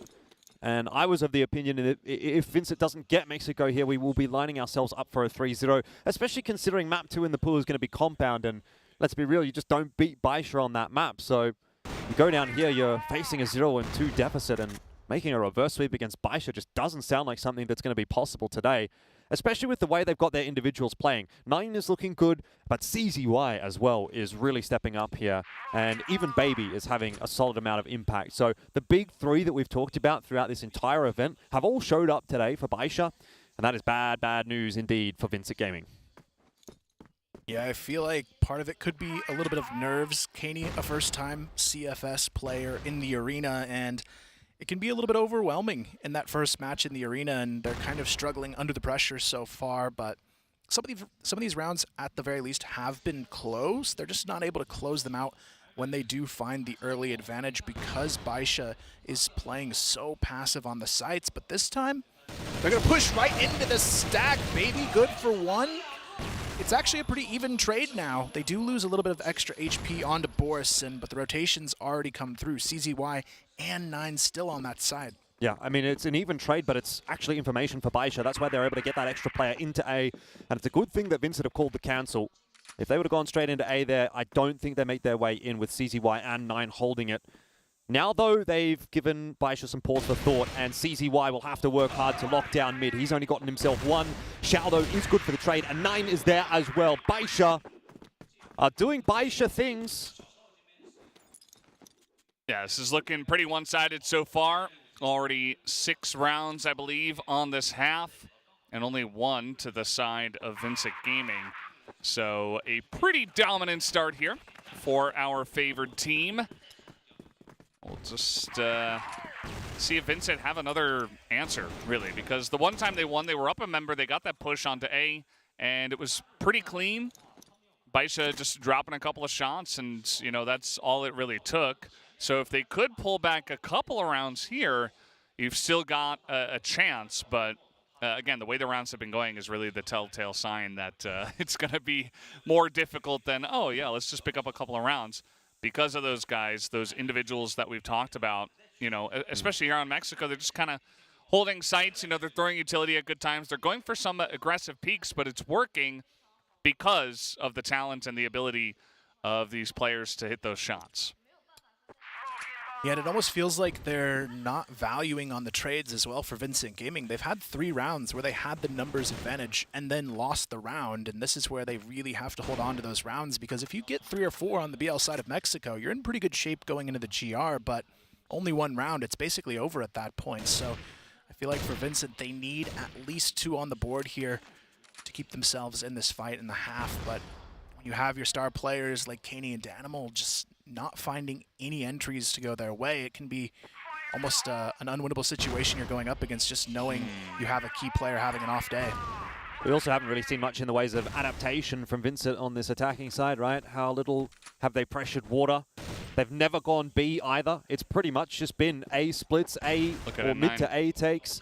Here he goes. This is exactly what I was talking about in the analyst desk segment. I said 9's going to be the kind of player when BaiSha is ahead, he's going to make this kind of play, and then for the rest of the half, you're going to have to be worried about that. And it does look like his timing is going to end up actually being pretty good here. You've got Eagles watching it, but it doesn't matter. It's 9. He's going to win those 1v1s. And now VINCIT is forced to push toward the B site, which, by the way, BaiSha has already stacked. So, tough one for them to win. They need to hit their entries, and so far they are. Xiao missing 2 crucial shots, and Baby's going to come swinging into the side, but he can't do anything either. Individuals falling one by one for BaiSha, and finally, it feels like VINCIT might have had some success. What I will say, though, is macro-wise, I think BaiSha actually plays that round better. They just don't execute on it. Yeah, that B-hold was pretty pitiful. I mean, it's just like every single shot missing. The 2 that we saw from Xiao missing, his partner on the site there also missing all the shots. And, you know, good on VINCIT to hit theirs and to get that entry. But at the end of the day, I kind of do agree with you, Elfish. They were set up very nicely where BaiSha just not quite able to hit the shots, and VINCIT will be given this second round. Gives them a pretty decent chance, you know, maybe a little bit of confidence at least going into the next half to actually get this one done as we look at GDSE cleaning his mouse pad. Interesting timing to do that. Maybe there's something on it, you know, like a little bit of hair, bit of dust, bit of something can affect your cursor, your mouse. Affects your aim a little bit as well. But all right, we reset ourselves into another round. What has changed here for VINCIT? Not really a whole lot. Another slow start. You do have a couple of players exploring water. So I kind of don't mind seeing that. I'd actually really like to see them almost even put a bit of pressure on, force someone to actually watch that position, which BaiSha feel like, for the most part, they've really been more than happy to kind of ignore in favor of stacking extra players in onto the sites, and might end up being an A split here, which, again, BaiSha look pretty well set up to deal with. Here goes that split indeed. Flash is getting tossed on out, and Danimals has gotten quite a bit of distance in through the doors. 1-for-1 on the trade initially, but Baby still surviving in the site, and look where 9 is. He's come in behind. A little bit of a whiff from him, but either way, he's got a solid position. Still, trades were effective enough for VINCIT. And this is maybe where they can get that third round, the magic third round that we were talking about for the half that would start to swing things back into a bit more of an even position. It's going to come down to Xiao. He has to find a way to help 9 get back into sight, but 9's already found one onto Borson, and now they have to add that pressure. Xiao, he can't sit back for too much longer, but this is a perfect flash over the top. Both players blinded, and 9 gets a second. Ooh. Looking for the third. It's all on to Eagles now. He's been spotted out, but the trade has to come through, but Eagles gets the 1-on-2, and it's a 3-6 half. That's all down to Eagles. He loses his teammate for free, just gets absolutely destroyed by N9, and then Eagles is able to hold it there behind the little tractor, and that's going to be crucial. Gets them 3 rounds here from the Blacklist side, and that's going to keep them in this one. A very close round. You can see all the first places still in favor of BaiSha, but it's GR side of Mexico, and regardless of how close the rounds are, it's still 3 to the side of VINCIT. Let's see if they can get something going here from the GR side. A little bit of a miscommunication between 9 and Xiao in that 2-on-1. Felt like 9 went a little bit too early. Xiao really struggling to get there to find the trade. He really had to send it. So could have been a situation where maybe another half-second delay for BaiSha would have won them that round. Either way, though, moving over to the second half, 6-3 scoreline. I still don't think you're feeling too bad about that if you're BaiSha. Yes, it could have been more. Yes, VINCIT have been able to claw their way back into this, but still doable from this position to grab 4 on the Blacklist side. And it does appear that BaiSha are going to be bringing a similar approach to VINCIT. Bit of a slower start to the round. For VINCIT, though, they've got to be ready for this A push from BaiSha. They love to go for full A executions out of the alley, and if you've only got 2 on site, it can be pretty tough to hold against them on this. So it's going to be Eagles moving into position to stall the mid push if it comes through. This is a really difficult shot to hit, though, so Eagles might have his work cut out for him, but BaiSha is ready to execute for that mid control.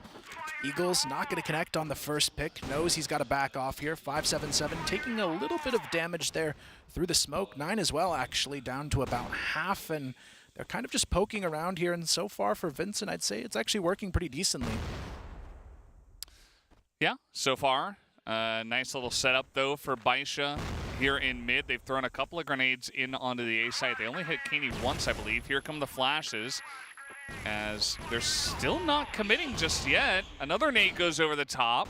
Still no push. Looks like it's coming in now, as finally Baby's going to go in alone. The rest of the team coming in from mid. Not really getting any value out of this push, though, as VINCIT are just cleaning him up on the A site entirely. ZZY, the last one, and he does get cleaned up there as well. VINCIT Gaming 3 rounds in a row to make this map interesting. Yeah, it's really well done from VINCIT. I think at that point you're looking at those 2 A players and you're saying, well done, mate, pat on the back. They weathered the storm, and it certainly was a storm. You continued to comment on the util that was getting tossed in, the nades, the flashes, and at a certain point you kind of feel like you know there is something coming. But when? And the longer that builds up, the harder it gets actually for VINCIT to find the right timing to, you know, turn away from being anti-flash and actually receive the push. But they did a really good job of that and get the first round on the board in the second half, making things competitive. 6-4. BaiSha still in the lead, but that lead is diminishing. Yeah, for VINCIT, I feel like they had the right idea in that last round. Even though BaiSha had a lot of good utility on the execution, it also kind of telegraphed their push, and they had all of those M4s on the double doors. And when you've got multiple M4s that can just spray down as they're going down ramp, it's so hard to deal with for the BL side of things. 9, I'm not sure if he was spotted just yet. Yes, he is. Eagles gets the big headshot onto him to start off the round, and already VINCIT looking good to take their 5th potentially here. Yeah, I mean, just a bit of momentum, a little bit of belief at the end of the last half. They come onto the strong side. This is probably where they wanted to play all along. You know, it's their map pick. You want to play on GR. And they are looking pretty strong already. Easy hold the first time. This time, BaiSha just poking around a little bit, but, you know, Eagles able to get the free pick off. That's going to put them at a deficit here. Eagles also holding this very thin angle. If anyone decides to try to come into B, although he moves up, he looks for the kill. He's going to get it. Doesn't just hold the thin angle for info. He picks up a 3rd. As you can't stop this guy. CZY, though, going to get a nice one. Eagles trying to charge in. He's going to pick up a 4th kill already on the round. And just one more for the ace. He might even be in a position to actually get that ace, because it's almost his job to actually be watching for this water push. And Xiao is going to inevitably have to go toward the C4, will lose his life. And I wonder if maybe there's an angle here for Xiao to get that plant down. He's been able to cross into B, and if he gets the plant, I wonder if we can see a bit of Xiao magic right here. A 1v4 would definitely be a real problem for VINCIT. He's got to get one of these kills early before the push comes through for VINCIT, but he's got an escape avenue. He'll stay in the site. He didn't recognize there's a player already pushed past on the left, and that will be his undoing. It started well for Xiao. If he would have gone back into the alley and played the angle, maybe. But VINCIT get themselves another. It's tough now if you're BaiSha, though. You're up to 4 rounds in a row lost. They had a 6-1 lead to start off this map, and they haven't found anything in quite a while here, so I wouldn't be surprised if this goes 6-6. Attack pause, probably the best move for BaiSha to move forward with. They need to find a way to break this momentum, because VINCIT at that 6-1, they were kind of just poking around to see if they had any life in this match, but now there's no fear in how they're playing. You can tell in that last round how Eagles approached that. You wouldn't have seen that earlier on in this map. Yeah, absolutely. It's good to see some of these players stepping up. Kaney's still 2-9, kind of getting carried at this moment in time, but that's okay. We do know what he's capable of, and not everybody is going to have a huge performance on every single map, even the best of the players. So Kaney, we'll see if he can step it up here in a little bit. As you see, BaiSha, 5 members. Smoke here in the entranceway as they look to push into mid. There's only one guy here. It's Borzin, actually, who's just going to back behind towards B. They come in here really quickly, actually. Flashes over the top. Eagle's going to get that first kill, but BaiSha are getting in here quickly before they even realize they made it onto the B site. Oh, big spam battle through the smoke, and in the end, Kaney's going to get himself onto 577. So numbers are still there for VINCIT. It's definitely retakeable. I wonder what CZY is going to get up to, though. He's really exposed or pushed in mid. Could potentially go for a big wrap in through the A site, though he'll decide better of it and just help to try to defend the site. Gives up his life in the meanwhile, though. I don't know that Nine and Baby are going to be able to get this done. The post plant setup doesn't look that great, and even though time is ticking away, VINCIT should be able to trade this one down. First frag, though, does go the way of 9 second as well, and now it is doable. Baby in the 1-on-2 gets it done, and a 2v4 from BaiSha right on the timeout. That's a problem for VINCIT for sure. Yeah, I feel like they hesitated, though, quite a bit on that retake. VINCIT, they had the utility to go in right away, but they let the clock run a little bit too thin and almost anxiously pushed in, making those mistakes along the way and giving up way too much opportunity to Nine in that round to get it done, along with Baby just hiding in that corner. And this is where their play style continues to have problems. If you wait too long to make the move, you can't necessarily take the strongest approach. Yeah, and you got to be so clean against pretty much any team, but especially BaiSha. You can't say, okay, we're probably going to win this round. You know, it looked like they had already maybe assumed they were going to take it, and it was a little bit half-hearted on that one. It was also funny, N9, he got the kill in the entrance to B, and then he saw the barrel as well. So he's like, okay, I know the other guy's over there. They see two guys on the back road. They take them out, and he's easily able to communicate to Baby where the last guy is going to be coming in from. Very aggressively. And if it's like an even situation, you got the bomb planted on B, there's definitely a lot of ways to hold on to that. I just feel like VINCIT kind of gifted them the even situation, and then BaiSha were able to close it out from there. So they take this time out, probably assuming they were going to lose that last round, but now they're 7-5 from the side of BaiSha. So we take another look at some of the highlights here. This was Eagles' big round where he picked up 4 kills.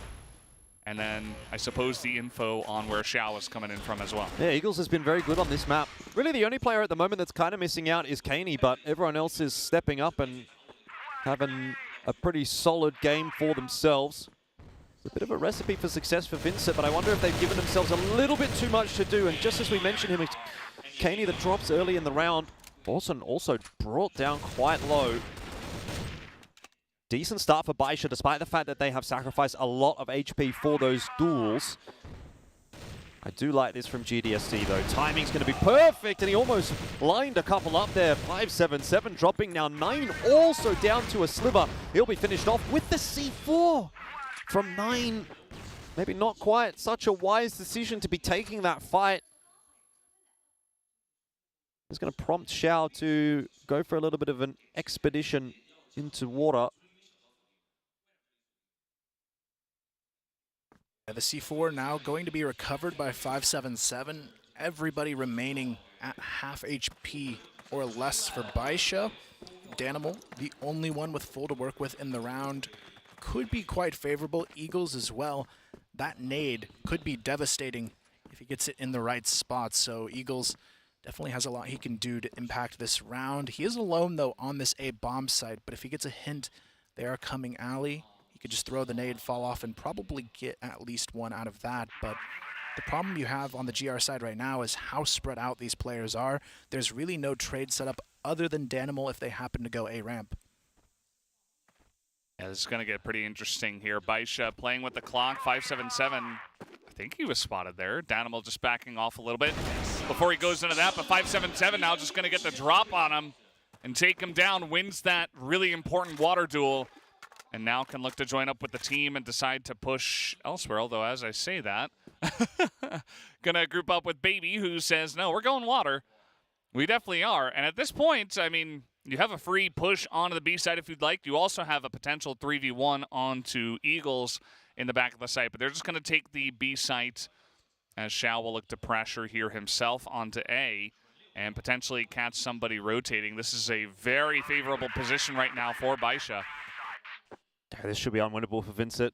Xiao's really going to force Eagles to take a long time on this rotation, though Xiao's fallen off the angle, does spot him out.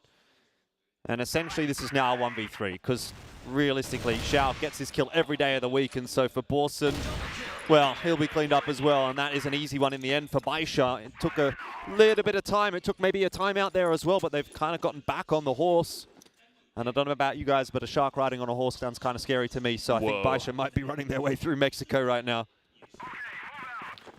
Yeah, I feel like BaiSha's finally figuring out the weak points in this VINCIT Gaming defense. You can tell they're putting that earlier pressure, as we saw in the previous round, going for that pick onto Kaney right away, taking him down, knowing he's had a hard time on this map. CZY, though, gets pressured in this one. 577 not going to get the trade either. GDSC good for 2 from the alley, but 9. He causes that extra pressure to give them that fight right back. Takes down Danimal in mid, looking for the trades here as well. He's trying to sneak up out of alley, almost able to spot out one, but look at this. Xiao alone pushes out of water, gets the double kill, and BaiSha, this is now their round. They're going to go B, are they? No, they're going to go A. Nine's still taking the C4A. He's going to take this fight. Why? B is open. They didn't know it, but Xiao could have cleared it out, and now Baby's got to go and retrieve that C4. Yeah. I mean, it's still favorable for BaiSha at this point, but I've seen now a couple of instances from Nine where I feel like he's kind of wanted to push the issue almost a little bit too much, and we're usually very positive about his decision-making, but twice now in this half, he's given up the C4 in an awkward spot. And now we got a big rotation coming out here from VINCIT. We have Kaney trying to get to the B site, and there is already smoke here, but take a look at Baby coming in with the bomb. It's better if he goes A. Might just go through the back road here, but he's just going to instead take the kill onto Kaney. And now GDSC has got to do it all alone, 1v2. This bomb is absolutely going to get planted right now. As GDSC trying to get in here pretty quickly, nearly able to land a shot there on the Baby, but not even a bit of damage done. He's coming in quickly, trying to challenge, and it's not going to work. BaiSha go up to 9-5. Yeah, it just feels like a lot of the pressure plays aren't being handled well by VINCIT Gaming. You can see even in this alley fight, GDSC gets them the upper hand. This is another round where they have the early lead, 5-on-3, but then they can't trade onto Xiao. The missed shots there from Eagles costing them big time, and now BaiSha, they're not afraid to get even more aggressive as they've got that 9th round on the board now. You can see CZY ready to lead this charge up into alleyway. They've got 3 players here grouped up and ready to go for this A push. The C4 still in spawn, which leads me to believe they are going to play this round fairly slow, but so far it is going to be a pretty forward approach from VINCIT Gaming to try and respond. I don't know if BaiSha's overly aggressive in this round. I mean, they left the C4 back in the blacklist spawn and more than happy to take, again, another relaxed approach. Let VINCIT cycle through their utility. There's going to be a smoke toward the double doors on the A bomb site, but for BaiSha, as of yet, no indication that they're necessarily too eager to send it in that direction just yet. Now the util starting to come across, though. That paints a different picture. 577 will go down initially at 9. He also can't find the trade. Danimal's trying to hold strong.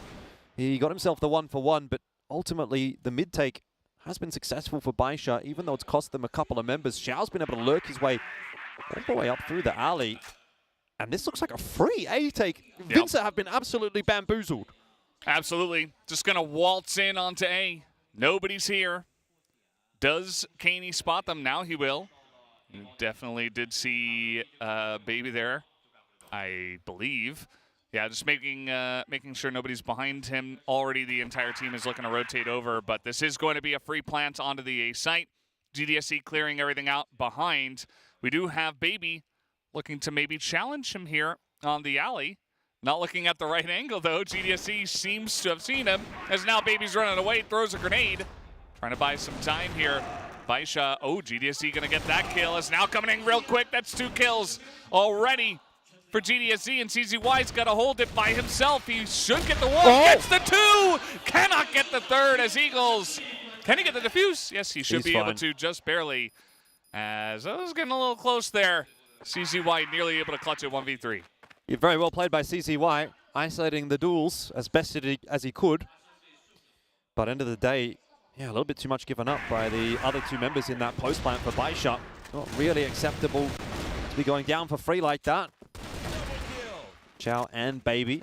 Baby was stuck in a bit of a rut, but I always feel like he even had time to kind of take a better position than he did.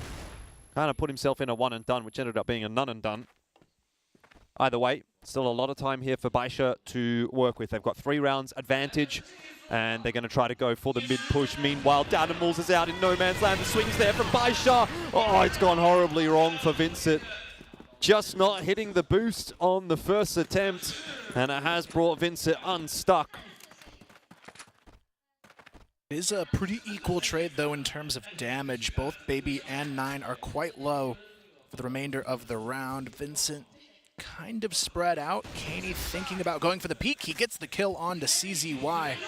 And now it's completely in their hands to take away. They've got a huge HP advantage over two of these three players. Xiao could potentially open things up, maybe even pass the to one of the lower HP players to play around with here, but it's going to be an execution set starting to get thrown towards the A bomb site. BaiSha slowly working their way in this direction, but with the HP they have, it's hard to believe it's going to be an easy breakthrough. Yeah, I mean, maybe they can do a little bit of a pump fake like the last time, get Vincent moving on the defensive side of the map, and perhaps you get a kind of free sight like they were able to do the last time. Do see that Xiao is certainly considering trying to push through the alley and maybe get a little position over there, but actually just going to group up with the team in mid. No utility usage here, as you see the two of them in a similar spot, but across the wall on the side of Vincit. This is really where Xiao has to find a way to activate. He's the guy that should be getting this one done. Has HP to play with. Maybe you send 9 in first, just considering he's usually pretty good for the opening duel and allow Xiao the opportunity to try to trade. That seems to be the name of the game. In fact, actually, Xiao's going to be chilling in mid. It is Baby and 9 trying to make the entry in onto B, which they've been successful in doing so.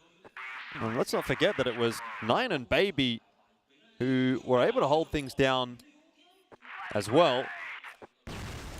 Either way, call, though. Xiao set up in the back of the site. Bit of an off angle from him. And they're all filtering in through the alley, which Baby has spotted. So things start to get a bit awkward here for VINCIT Gaming. It could be the last round of Mexico, particularly with a start like that. Xiao and 9, one apiece, and it's just Eagles running out of time, even if he does get that kill.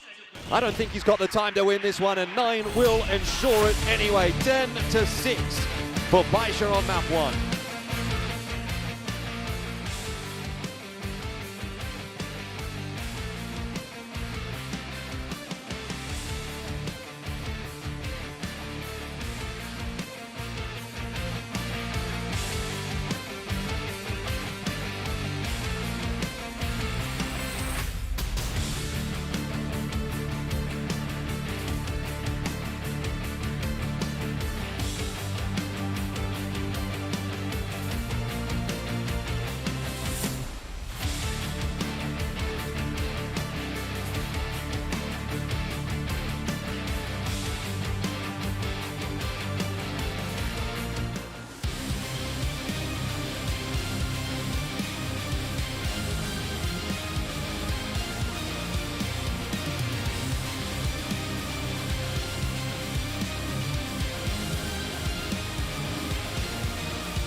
We start off this first best of 5 with a quick 10-6 victory here on Mexico from the side of BaiSha. That was VINCIT Gaming's map pick, their first one in this best of 5, and BaiSha Gaming were still able to overcome that even after some rough losses on Mexico to Brazilian teams this year.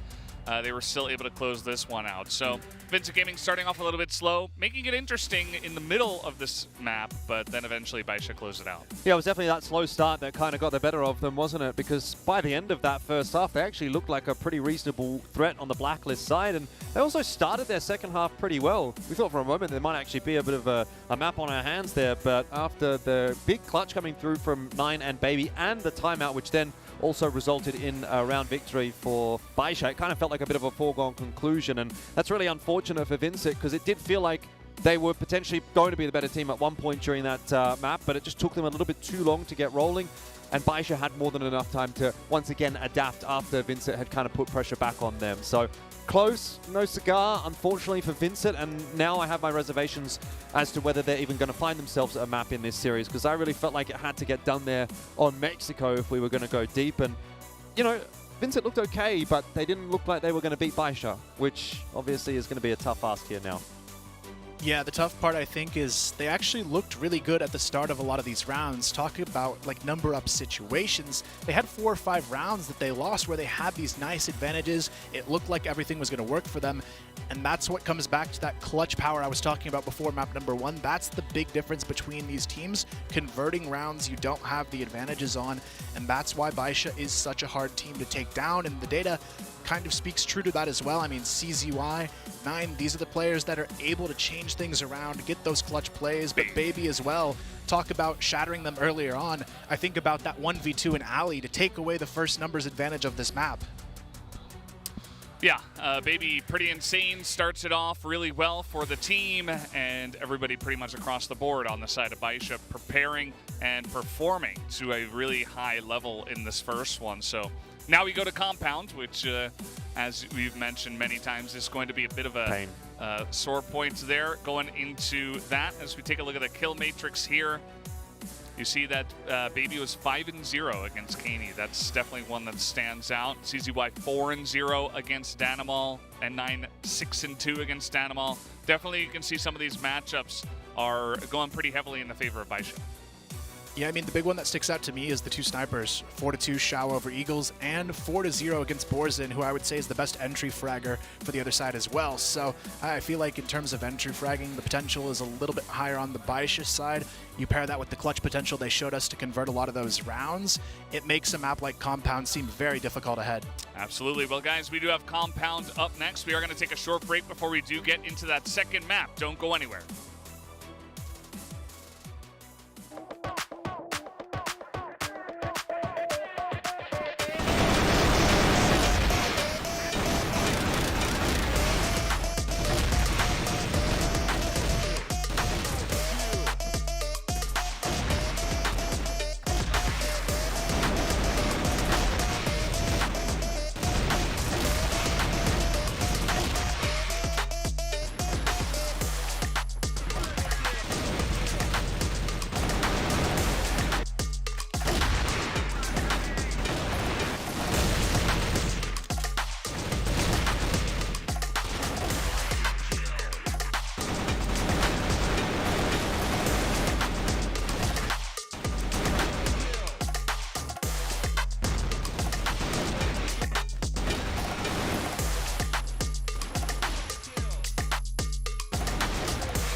Welcome back, guys. We are here at the CFS Grand Finals 2023, getting ready for the second game of this best of 5. BaiSha Gaming going up 1-0 after they did take down Mexico 10-6. So good start for them. Definitely feels like the right BaiSha has come out here to start off this best of 5. We weren't 100% sure, you know, where they were going to be. Is it going to be like overtime versus Cara House level, or maybe beyond that to where we know they can be? Definitely a good start. I feel like they do have more in the tank, but I think especially VINCIT Gaming have to show us a bit more on the next one. Yeah, I would agree with you. I mean, obviously Compound's going to be a big tell-all as to what kind of BaiSha the rest of the series is going to look like. I think we definitely got flashes of the BaiSha that we wanted to see there on Mexico. Felt like 4 out of the 5 members were contributing, but not really going above and beyond, not necessarily doing anything too crazy.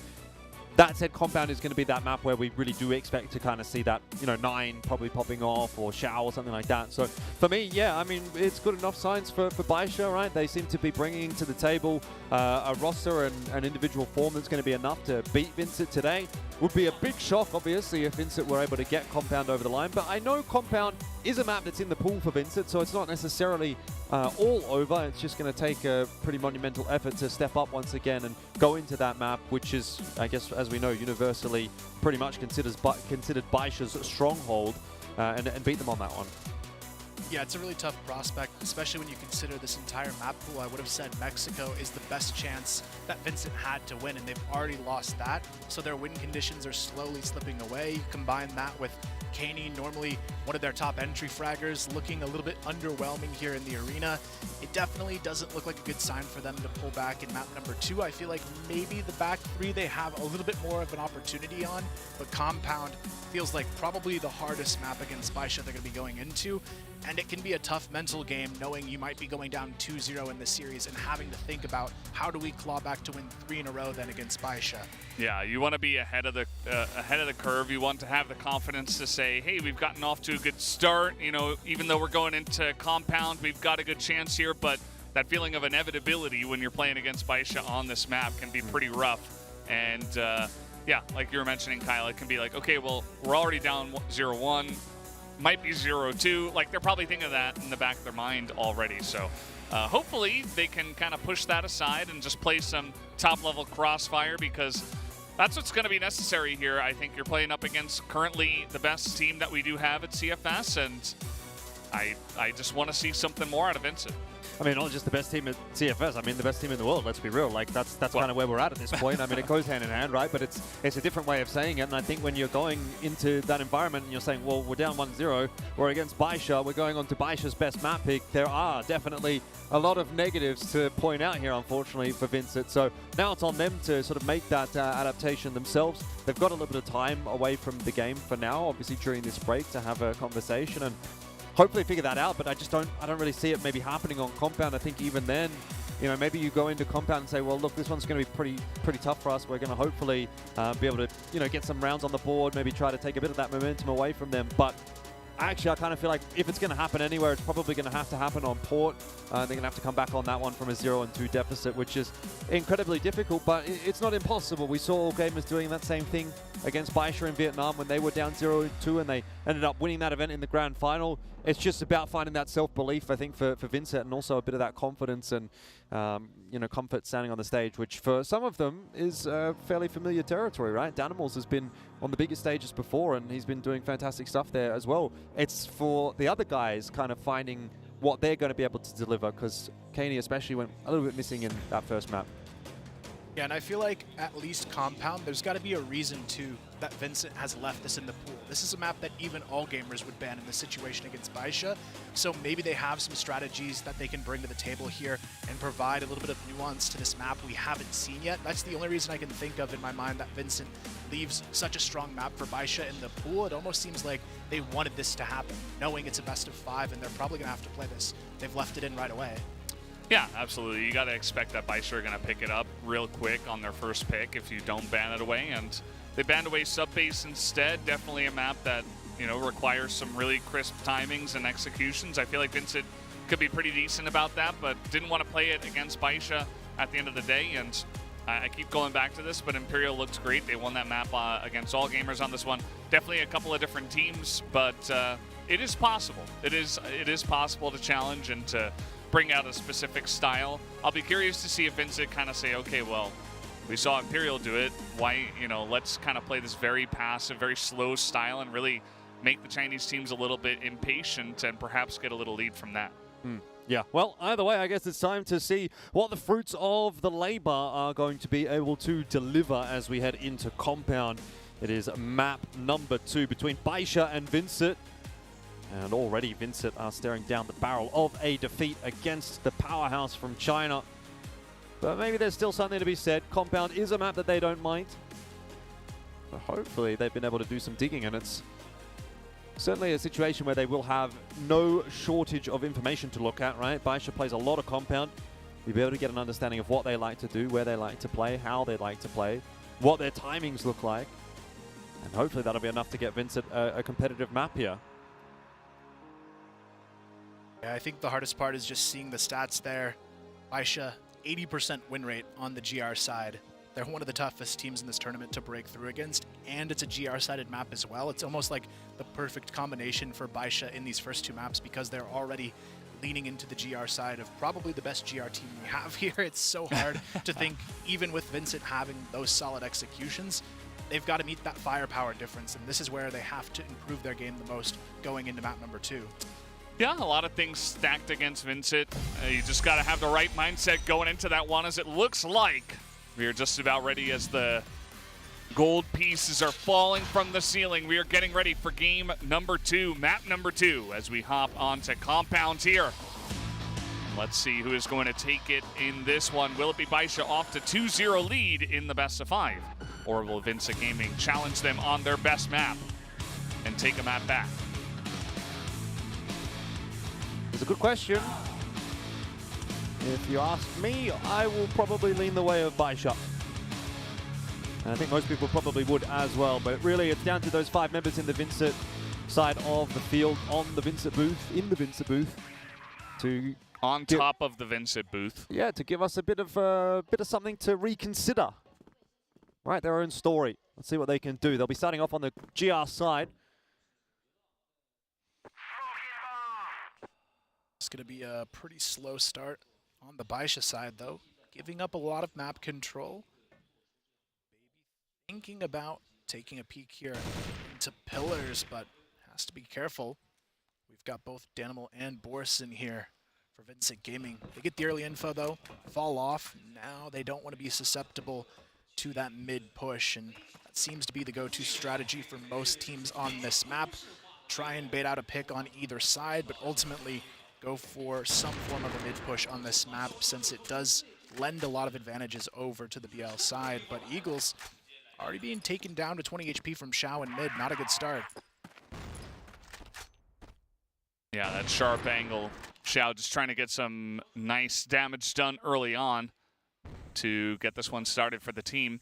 577 and the boys are pushing up here through the mid, or through the pillars, as grenades are coming out. Danimal in a good position. He's going to get one, but does get taken out by N9 on that engage. Borzin now flashed out in a rough spot. Only 25 health. They are rolling over VINCIT Gaming here onto the B site.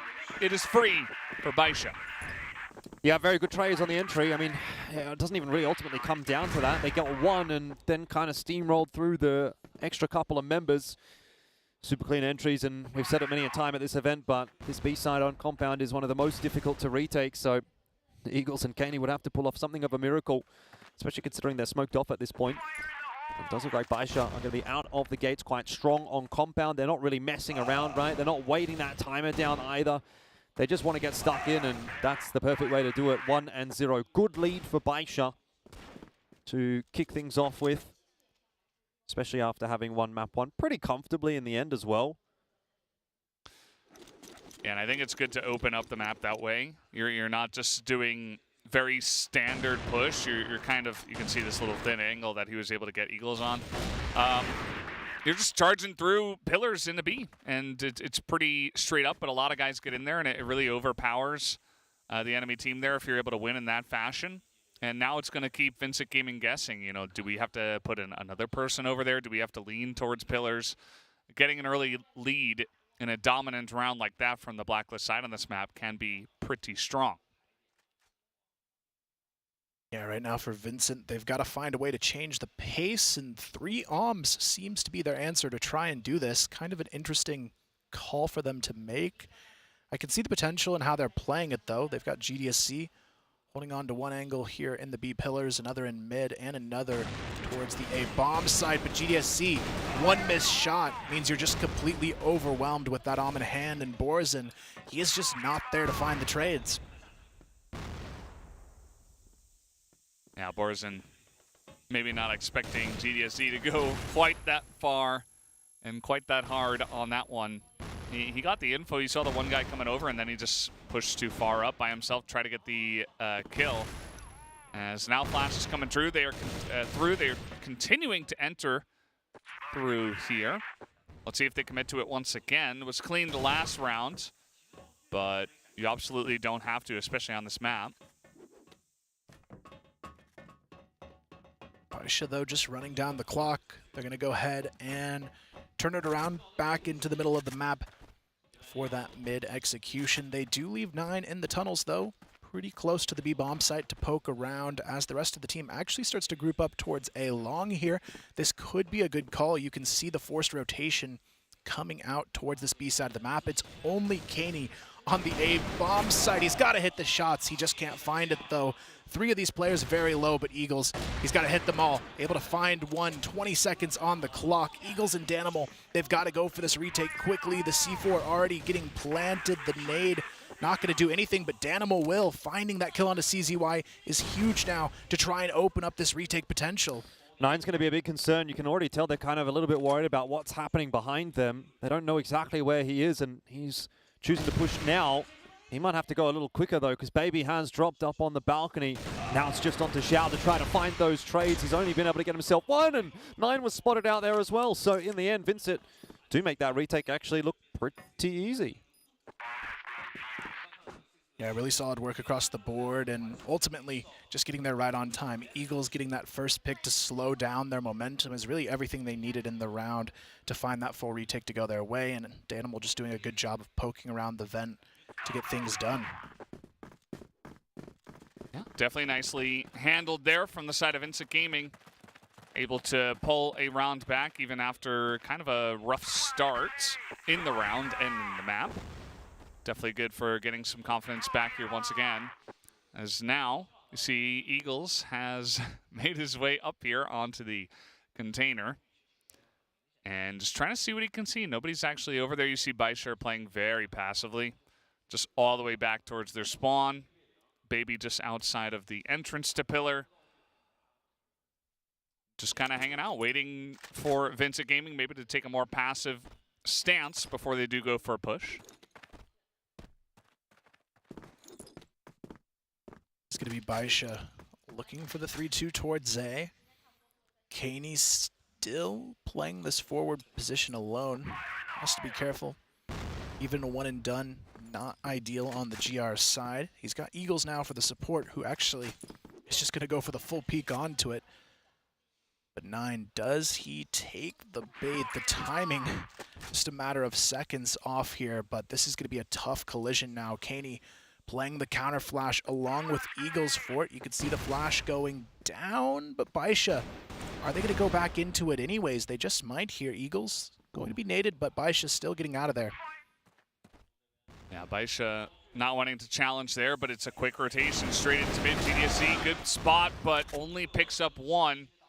As now it's mid to B. There are a couple of guys here on the side of VINCIT, but the utility is coming in strong. Borzin and his buddy able to hold on for quite a bit. GDSC helping out in that one. You can see he's over here as well. Still 40 seconds, but they need to get up and get that bomb as well. And now Baby is up against 3. Can he take down Kaney here? That would be a nice start. He's not going to fully take him down, but gets him low. And yeah, pressure's on now for BaiSha. He's going to be afforded the C4 plan, though.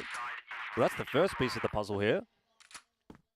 And now it's about trying to isolate some of these duels into one-on-ones. I almost think you should try to push one of the angles, because if you sit in the site, generally you'd think that VINCIT are going to be able to swing in there and trade things down, though they are really taking their sweet time about it, aren't they? And if Baby gets 1 or 2 quick, clean kills here, maybe then he can start to play that timer. Half of it's already ticked away. Eagles pushing his way in, ultimately will get the job done. It doesn't get too exciting for BaiSha, and VINCIT have 2. Yeah, VINCIT having some really good GR setups here so far, but it's still a couple of rounds where they've looked shaky, but they're still getting the job done here. A lot of it comes down to Borison in this round, as you can see on the replay, though. Really locking things down on that plant site situation and making sure they had the numbers set up to get that retake going their way. You guys saw on the player cams there, but the glass is one way in the booth. They can't see out, but we can see in. Very much like a mirror in there. You're just like sitting in your little pod. You might as well be in space at that point. It's a little bunker. Crossfire stars in space. That sounds kind of cool. It would be somewhat distracting if you could see all of the flashing lights and stuff from in there. Yep. Trying to focus on the game. Competitive integrity thing as well, obviously. Yeah, that's also important, but you know. Ooh, nice little shot here from Xiao. Going to challenge Danimal, actually, who is going to pick up one of the 3 alms on his team. That's a big stack, isn't it? Right now, there's nobody in mid, though, for the side of VINCIT Gaming, and BaiSha, they can go mid to B without a fight, and this is a huge mistake from VINCIT Gaming. This is the hardest site to retake, and if BaiSha just take it for free, it could be a good round, but they're actually doubling back onto the A bomb site right into Eagles, who already finds the bomb carrier, but the trades are there. 577, good for 1. Kaney has to stay alive, but he can't. Baby with the wall bang gets it done, and now it's down to the 2-on-4 for GDSC and Borison. Yeah, VINCIT are going to need to do something similar to what BaiSha was able to do in the last map. This time, though, feels like it's going to be impossible because it is now just GDSC. His position is known, courtesy of that swing from 577. Time ticking away from him. Will have to make his way forward pretty quickly, though no one really on BaiSha is giving him a whole lot to work with. Eventually, 577 is going to get impatient and go for the fight, but I think that's all well and done, considering the time is pretty much ticked away from him anyway, and BaiSha will pick up their second. Still a long way to go in the map. Feeling pretty back and forth at the moment. Yeah, VINCIT have certainly made a stand. That round, definitely a bit of a pain point. You get Danimal sniped early, and then you've got 2 guys very far down in pillars, and it's not even that free path that BaiSha take, and BaiSha still are able to solidify the round. As, let's see, okay, Eagles getting pretty aggressive with this, as it's not Xiao who's taking this angle that Seven loves to talk about on this specific angle. It's just a lot of the team coming in here, just poking around, not committing. Here's Danimal, got a nice little flank, but able to avoid the shots here, 577. Now Danimal taking a little bit of damage, just trying to flash and get out, and that he will. It's a tough one here, though, with GDSC going down already in mid. And you could tell Danimal, he had the right idea, and I feel like against any other team, that probably actually works. But with the shots of BaiSha, you've got to be careful with these individual swing plays, because one missed bullet is enough for BaiSha to get a free pick. And at least Eagles able to trade with that nade onto Xiao, equalizing for the moment. 4v4, though, does tend to favor the attackers a little bit. As you whittle the numbers down, things get a bit easier for the attackers to find holes in the defense.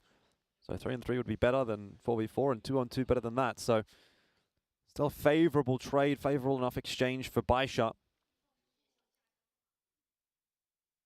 Eagles not going to show just yet, just holding onto the door. And you see Danimal on the other side, just holding on to that entryway towards the spawn. BaiSha here going to have to make a move in just a moment. Curious to see what the plan is going to be. 3 guys here in mid, 1 on a long, so maybe just a push towards A, as Eagles not going to hit that shot. Flash has come out as they are looking to get into A, but a little pressure into spawn as well. Kaney given some time, but still the entry is clean from the side of BaiSha. 3 kills towards them, and that will be the A site for them. Borison trying to come in here quickly before they realize, but it's just not going to matter, as that round as well is going to go into the hands of BaiSha.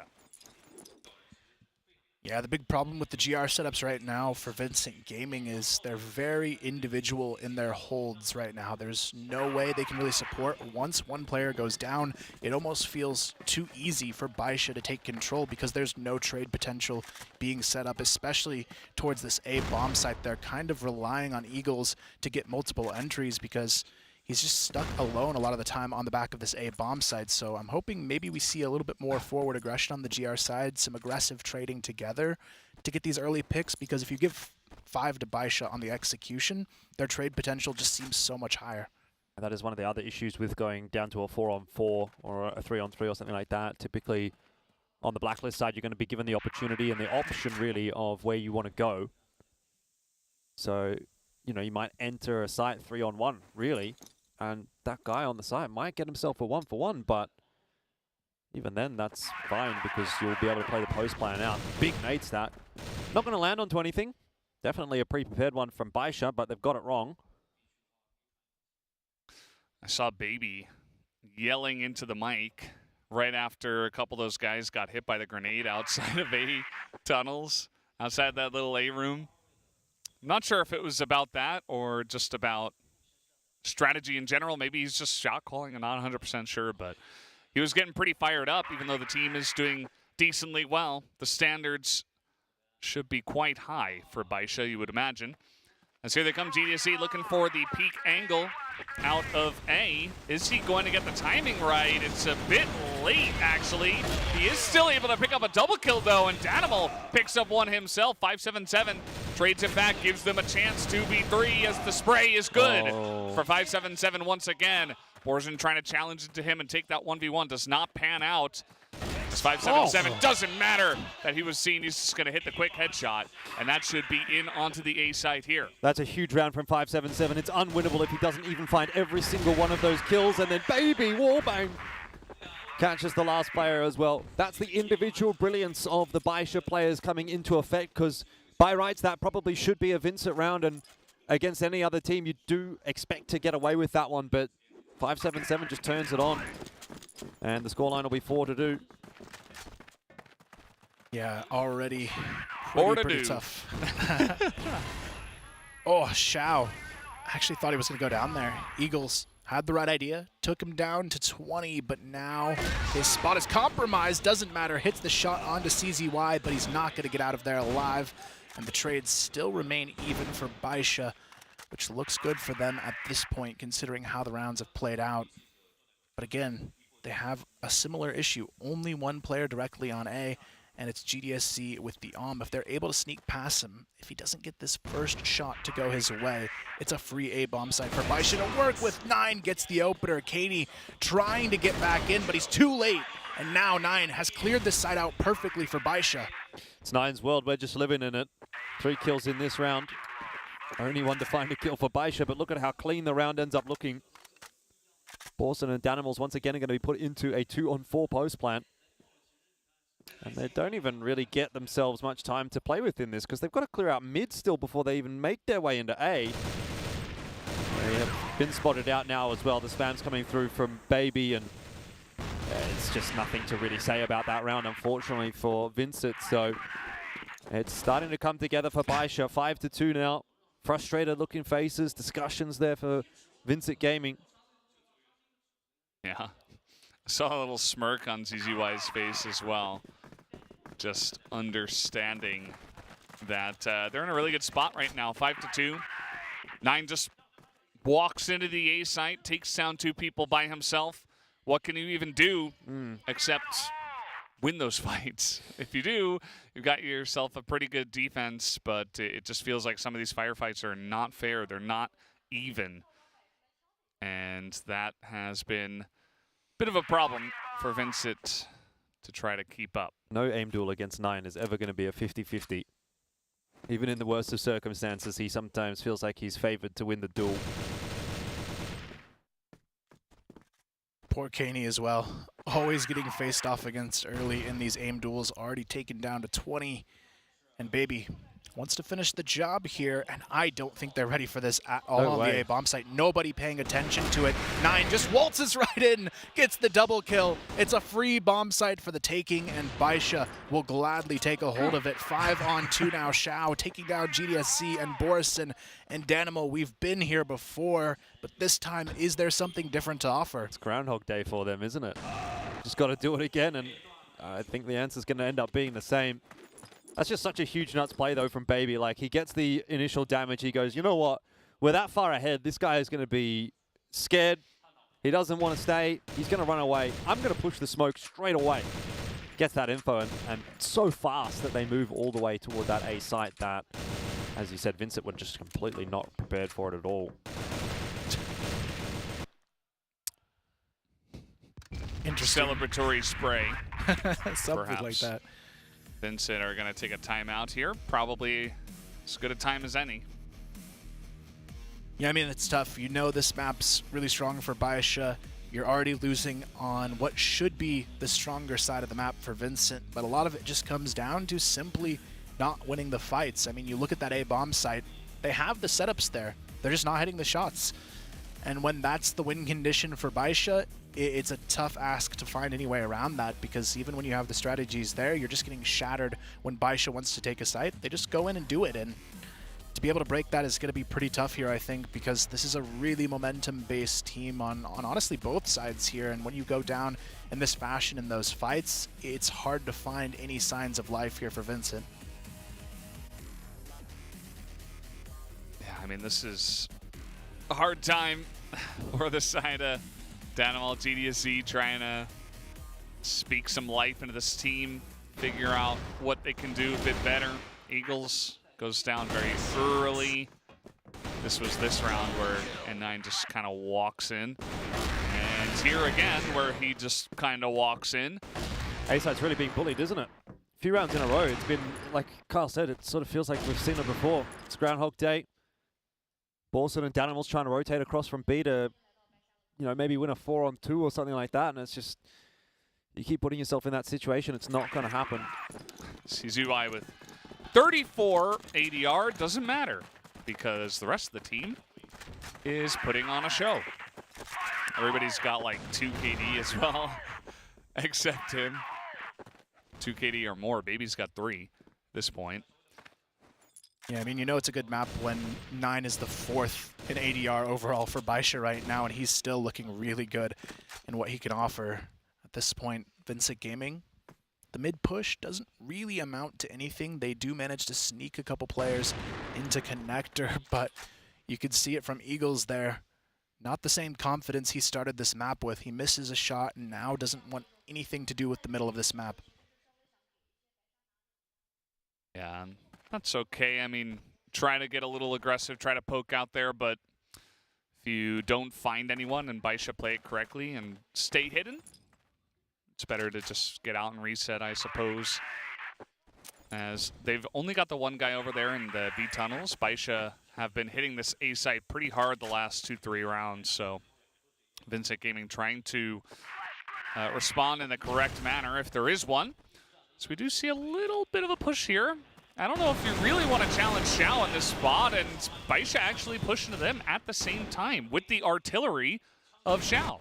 All 3 members get a piece of that play, and it feels pretty free here for the side of BaiSha. They're just running on in. GDSC, he's alone. He's trying to hit these Colt 1-taps, but it's not looking good. He hit the 1 snipe shot, and that seems about it for him, as now Borison has to go 1v4. It's a little bit of a change up from BaiSha in the way that they take the site. This time they obviously work their way in through mid, even take the fight over toward the B side of mid. But the result ends up being the same. It's a 4-on-1 post plan. Borson's trying to make anything happen. And that is a very decisive first half coming through from BaiSha. I don't really know what you say about that if you're a VINCIT Gaming fan, or even more importantly, if you're VINCIT Gaming sitting in the booth there. How do you come back from that? Yeah, when you're being just shot for shot, taken down in this fashion, You've just got to go for it, I think. Play a little bit more assertively. Try and do anything you can to catch them off guard, because when your shots aren't working, sitting and waiting is not the play. You've got to do something that puts them out of their comfort zone, because right now, BaiSha's feeling it. They're not afraid to take the fights. You can see it here from CZY. Not normally on the but in this circumstance, he's like, why not? Yeah. His 4 teammates are doing incredibly well, so he's like, all right, here I go. Let's have a little fun. And we know how good of a player he is as well, so chances are he's going to hit some shots and even potentially get some wins for the team. VINCIT Gaming try to go into pillars. Now they rotate over towards the A tunnels. And BaiSha not really pushing out or doing anything crazy right now, just kind of holding on to the sights. Saw CZY was the one guy getting a little bit frisky over there, but besides that, just kind of hanging out. One more time. We're going to see a very similar setup, but this time the sides are swapped. BaiSha's the one on the defense. Will their A crumble as easily as VINCIT's did? Or perhaps will VINCIT even reroute themselves? They do have that bomb dropped over toward the B side of the map, so looks like it's going to be more of a rotation than anything else out of VINCIT. CZY unable to land that flick, but he's got info, and that is going to prompt a response from BaiSha. That's what I love about this team. They're very decisive in their decision-making. They've already more or less established that this hit is not going to come toward the A side of the map. So, sure, they may still lose this round, but as far as I'm concerned, they've won it on the basis of information. And that is going to certainly help out. CZY for 3. He is going absolutely massive right now. It's a one-man army, and there's no way VINCIT can even get past him. Eventually, he's been taken down, but he's certainly done the damage, and now Xiao will have his turn with the Orm in hand. Gives up some space. Baby holding the line. Borson unable to do too much. The round, though, to be fair, has pretty much already been lost by VINCIT. Rotation coming around the back. BaiSha not pushing the issue all that much. They're just waiting for 577. He won't even need to come into play. And look at that from BaiSha. Clean as a whistle. Fantastic first round in the second half. CZY stepping up in a big way. Yeah, I mean, what do you even do against that? They even had trade setups ready to go, but he peaks so fast and hits the shots that it's not possible. And BaiSha completely dominating map number 2. Kind of expected, though, when you allow Compound into the hands of a BaiSha, you've got to have something you can bring to the table on this map. And so far, VINCIT, it doesn't seem like they've fully prepared for leaving this one in. You can see already in this round 9, thinking about taking the solo challenge on to mid, but this could actually be a bit of a tough one here, but the utility stalls it a little bit longer, but 9 not ready for all of VINCIT to be there. Yeah, that's an unfortunate pick for him, as he will get taken out for free. Now maybe a chance for VINCIT Gaming. Feels like the first round they've had in the lead for quite a while. Here comes Baby, gonna get flashed out, but Xiao as well. GDSC trying to get in there with the engage as Kaney gets one, but he gets traded back. Now GDSC going to pick up a second. Gives them a chance here. CZY has been clean on this. He's going to hit another one as he has the jump on Eagles, and he's going to win that one in the cold battle against VINCIT Gaming Sniper. Yeah. It's 9-2. Poor communication, poor spacing from VINCIT in the 2-on-1. Ended up giving CZY 2 1v1s. You just need to be communicating a little bit better, saying, I'm going to go for the swing. Come with me, because things like that can happen. And it sounds like a little thing. It really does. But at the end of the day, that round could have been an easy trade for VINCIT, and they would at least be at an 8-3 scoreline. Now they're down 9-2. Look, the map kind of felt like it was pretty over already, but gets one step worse, one step more difficult for VINCIT now. And that is not going to help. CZY is looking like a primary sniper at this point. Yeah, but they're at the point where they kind of can do whatever they want. Every single player on BaiSha has more kills than any player on VINCIT Gaming does, and that is the huge difference in this matchup so far. Everybody on BaiSha is doing exactly what they need to and hitting the shots. That second one, just brutal. He's looking for more. Finally, they're able to get something, but it doesn't matter. Baby's right there for the trade. They still have the 3-on-2. Danimal has to do a massive amount of work, but 9 on the other side of the wall. Not going to actually win that fight. Danimal up to 3 on the round, but he might have to get them all here to make it happen. BaiSha getting a little bit too keen to maybe clean that round up. A couple of the fundamentals do start to slip. They're not in an unwinnable position, though, in this 2-on-2. A lot of time, actually, for VINCIT to work with, and that's why you're seeing Xiao now push his way out of A. Wants to try to find some information. There's not a whole lot going around. Nothing happening in mid. Now, let's see. I mean, they had to go all the way back, get the bomb. Timing here from Xiao is good.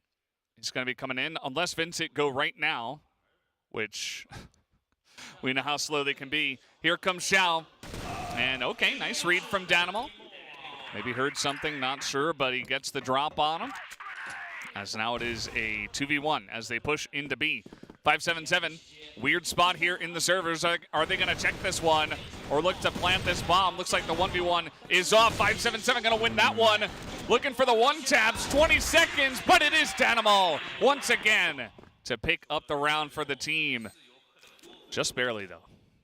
Yeah, it was all his, though. I mean, he got the ace in it, really did everything he needed to make sure that round stuck in favor of VINCIT, but it would be hard to believe they do that 6 more times in a row, and that is what they're up against if they want to reclaim this map.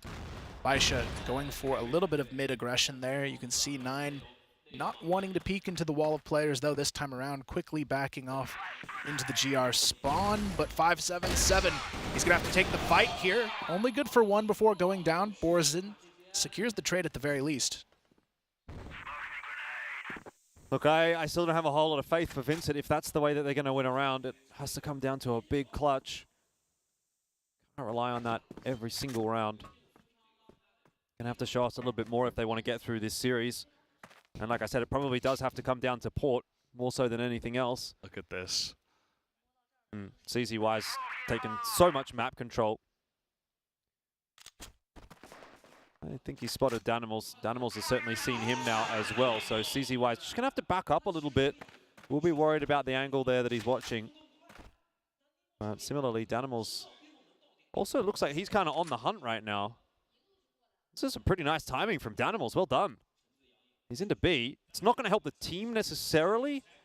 They can't get over to B easily with CZY still behind them. But Danimals might still be able to find himself a timing from that position. If Danimal correctly identifies that nobody is here, he hasn't really poked his head into B just yet. It seems like they are certainly considering the CZY angle pretty heavily, but they could just go mid to B. And as we know, was free for a bit, but they've waited a little bit. And now at 9, he's going to get taken out by Danimal on that long angle. And now the B site is totally free. And they can just waltz into that. So nicely done here from VINCIT and from Danimal, kind of leading the charge for the team. Baby as well. Oh, he's not going to check the corner. Unfortunate mistakes made. Now it's a double retake. Doesn't seem like it should be too likely, but with who has them, very well could be if they can get this kill quickly onto Danimal, but Danimal just keeps them at bay. But Xiao still able to find one. CZY finds another. CZY not going to be able to get it done, though. Danimal and Borison hold on, and VINCIT find another. Delaying the inevitable, really, it feels like at this point. I know I'm being a bit of a party pooper, but same kind of a problem as what we saw in Mexico from VINCIT, is they just didn't give themselves enough leeway in that first half. And even though they start the second half looking kind of okay here, right? Like they're doing a bit of work, they're putting in the hard yards. The scoreline was 8-5 right now. You might say, well, maybe there's a chance. But it really does feel like an inevitability that BaiSha at some point is going to get themselves one. This round may not be it, particularly with 9 dropping there as well. Let's see what Baby can do. He's already got the first one cleanly and will need more than that, but he'll be wrapped upon from multiple angles and he can't do too much about it. Xiao's into B. He could still be the hero here as well for BaiSha. But he'll be brought to heel by Borson, and 577 is the sole survivor. Seems another round will go the way of VINCIT. Yeah, I mean, this was 9-2. BaiSha was getting a bit aggressive from the GR side. They weren't going crazy. It wasn't like a full shotgun round or anything like that. But maybe taking it a little bit lightly, and some of the guys here on the side of VINCIT certainly stepping up in this situation. You see 577 just going to talk to the team, have a little mini tactical timeout within the bomb plant time. But yeah, BaiSha, you know, getting rolled over a couple times definitely shouldn't feel too good for them because they were in such a easy position, such a winnable, just one round and done and move on. But now it's kind of getting annoying for them, and they're going to have to figure out how to deal with VINCIT Gaming's aggression that has turned on a bit here in the last 2 or 3 rounds. Yeah, I feel like Danimal was the key factor, turning this one around 2 rounds in a row where he kind of just backpacked their way through, but this is where everybody has to step up. They need that missing piece here for VINCIT if they really want to take this one all the way in overtime. And you can see here on the shots, Kaney, he's able to hit a nice one there, but he's still only 3 and 12 in this matchup. He's really that key. They need to continue to see more of him if they want to be competitive here.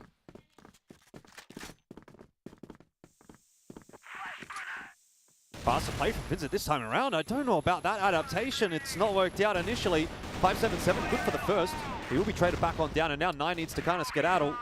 He's going to smoke him off, but still, it looks like VINCIT want to go. Eagles is watching the line. 9's repeat. Oh man, VINCIT, it's definitely looking good. It's actually looking good on the blacklist side, but still in the back of my mind, BaiSha is on 9. Taken them a long time to get this finishing blow, but I wonder, I mean, is VINCIT starting to believe? Are you guys starting to believe? I'm not quite there yet, but every round that ticks over, it's looking better and better, actually, for VINCIT. They're hitting their shots, that's for sure. Yeah, they're definitely playing better. I do think that BaiSha a little bit weak looking, which is kind of interesting from the GR side of Compound. But yeah, VINCIT are having some pretty good entries. BaiSha are trying to challenge them, and they're losing them pretty consistently. So that's why, you know, they took that a little bit of extra time to try to talk it out after the last round. But once again, VINCIT Gaming are in the lead here. Baby hanging out in the smoke at the door, thinking about challenging, trying to get some information, see what he can see. VINCIT Gaming maybe going to look for a fast push here, knowing that it should just be one guy towards the B side. Baby though spots it out, gets the nade down, no damage from it, but he's got a lot of information to work with now. VINCIT, they're gonna go for the fake here, leaving Borison alone. The rest of the team gonna rotate back to A, which actually could be better for BaiSha at this point. They've got 2 players on the A bomb site. They've got Xiao and ZZY ready to go, and ZZY's already spotted out too, gets the shots, lands one on Kaney. And now they're running out of time. There's only 15 seconds here. They've got to move. Xiao, all he has to do is stop the planter here, but the planter is now going to be able to go over to the B bomb site thanks to Borison solo clearing that one out. But Xiao, he's not going to have any chance this time. VINCIT able to find 4 in a row now on the BL. Yeah, pretty impressive stuff. I think more than anything else, probably proving to themselves that they probably could have done this from an earlier time. They can challenge, they can compete with BaiSha Gaming. And maybe that's all the belief they need to get them across the line. Again, not sure about this map. It's just so close for BaiSha that it is still quite a big ask from VINCIT to get 3 more maps in a row. All the power more to them if they actually pull it off. But yeah, I think the biggest thing here is that they can go into port and say, hey, we actually were beating these guys. We were better than them for a lot of rounds in a row. So let's just bring this kind of confidence into the next one. And also let's, you know, give it our best shot here for the rest of this map. Here comes the potential collision though. 3-on-4 over in Pillars. VINCIT Gaming looking to peek into it, but 9, he's right there in the window, ready to go. And this peek could be devastating if they're not ready for the stack here. VINCIT Gaming going to meet that smoke grenade with a push through it. That's not going to be the right call here. 9 good for 2.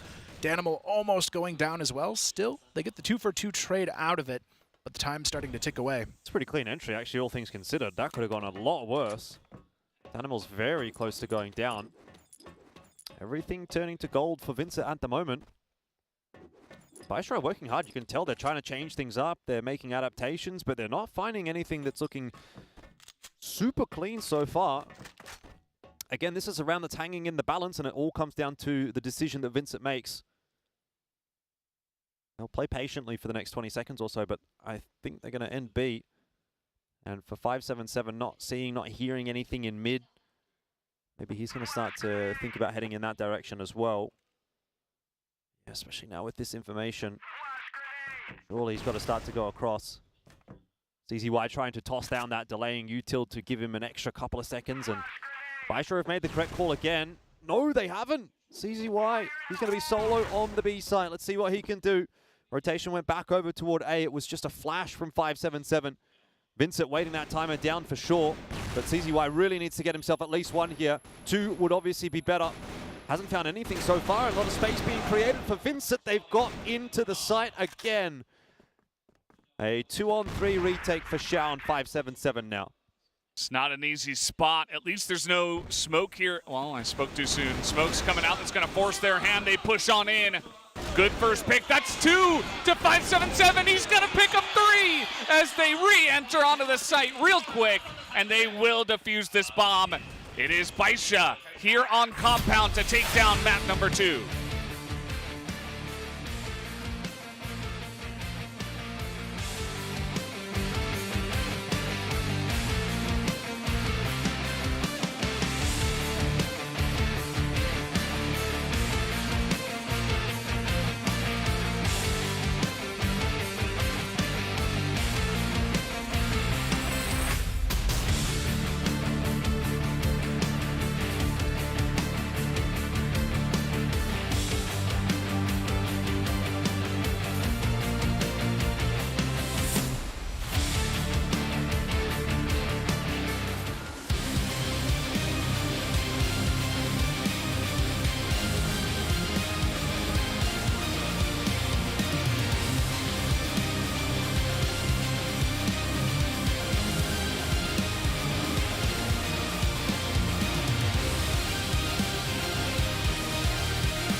Map number 2 also going the way of BaiSha Gaming here in this best of 5 up against VINCIT Gaming.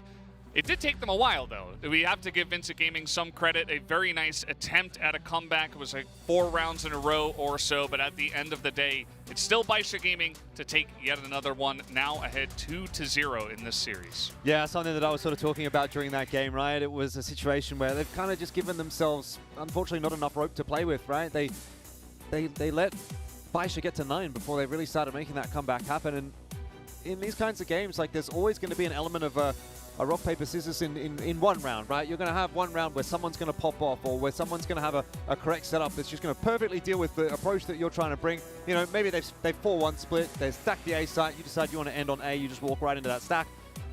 There's not really much you can do about that, right? It doesn't matter how good your execute it is, it doesn't matter how good your flash coverage is.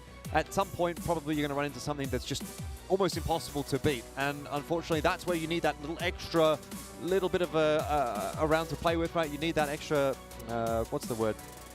Whatever, doesn't matter. You need that extra round to play with, right? And so you need to sort of give yourself enough room to sort of work. And unfortunately, they didn't really do that. Needed a better first half, probably needed at least one more round in that first half. Needed to sort of get that ball rolling one round earlier. And then there would have been a conversation, but that whole time it kind of felt like, well, yeah, I mean, they're going to try to put in a bit of work, but inevitably, BaiSha's going to win this map, and that's exactly what happened. So, good attempt from VINCIT, but unfortunately, just, yeah, not enough. Yeah, at the very least, it's at least a good sign for maybe what's to come here in map number 3 for VINCIT. If they go down 10-2, I feel like this series is guaranteed over at that point, at least with the clawback. They've shown us what we might see now in map number 3, which could be a much better Danimal on our hands. I love what he was doing in those later rounds. He was kind of the key in keeping them alive for so long, but we still have to talk about Caney. He was the key player coming in this matchup, and so far in 2 maps combined hasn't even hit double digits. Very surprising to see, but 577, as we can see on the other side, our MVP, definitely clear-cut, decisive in the way he's been playing this map. The shots he's been hitting are just on another level. It's a complete turnaround actually from 577, because he was the player that went missing in map 1 actually for BaiSha, and that's kind of the conversation that you're now having around Caney, right? 2 maps in a row, Caney's been unable to really have an impact. 577 didn't do anything really on Mexico, kind of was in the backpack, and then jumps here onto Compound and gets the job done for the team. So that's a really positive sign for BaiSha that all 5 members are actually here to play today, whereas you can't really say the same for VINCIT. Yeah, don't look at the Caney matrix. Unfortunate. This is what happens when you don't have your best map. Everybody will dominate you, and yeah, I mean, some other ones like 577 over Danimal, even though Danimal was having a big map, that's definitely a bit of a key there. Baby also having some good matchups. So yeah, across the board, it did just feel like BaiSha, they took some really good trades. They won a lot of rounds in a row, kind of got in the heads of VINCIT, and it was a bit too late when VINCIT decided to make their comeback there. So now you've got to make your stand. You've got to go for the reverse sweep if you are on the side of VINCIT Gaming. Otherwise, you will move down to the lower side of the bracket. But for BaiSha, they're just 1 map away. We're going to take a quick break before map number 3. We'll be right back. You on my mind a lot. Don't need no time watch. I don't know how I got you in my pocket spot. Yeah, that's babe, miss you every day. You like my oxygen. Make it seem like the bartender. Got my heart no barging in. From the bed to the floor to the couch. Might wake the neighbors up. Break you in and break you out. In the end, we gon' make the child. Then we gon' hit the shower. Part 2, we don't need no pause. Here with Misty, we gon' get tipsy. Don't need a power shot. Copy my steel. Face the fact that ain't no cap, I'm real. Ain't no cap, I'm real. The plastic bars from a copy my steel. Copy my steel. Face the fact that ain't no cap, I'm real. Ain't no cap, I'm real. The plastic bars from a copy my steel. Got my heart no in the bed. Break you in, then get us every day. Got my heart no in the bed. Break you in, then get us every day. Got my heart no in the bed. Break you in, then get us every day. Got my heart no in the bed. Break you in, then get us every day. Got my heart no in the bed.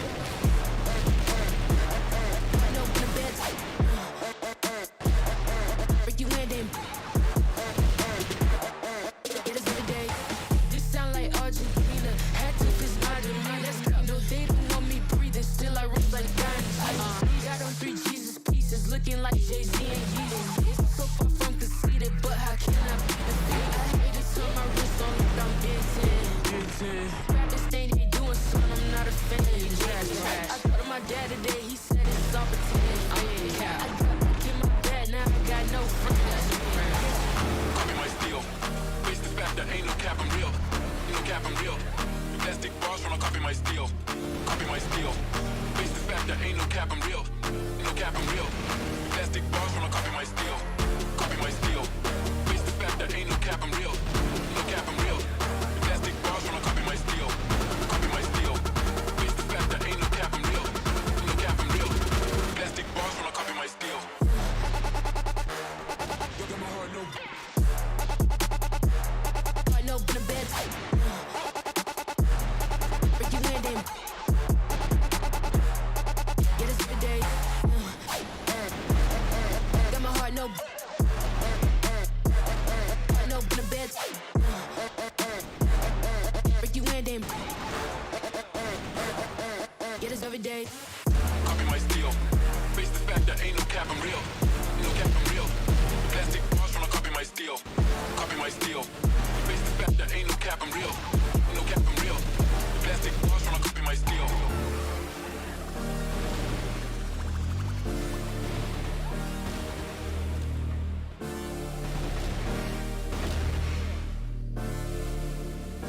Plastic bars when I copy my steel.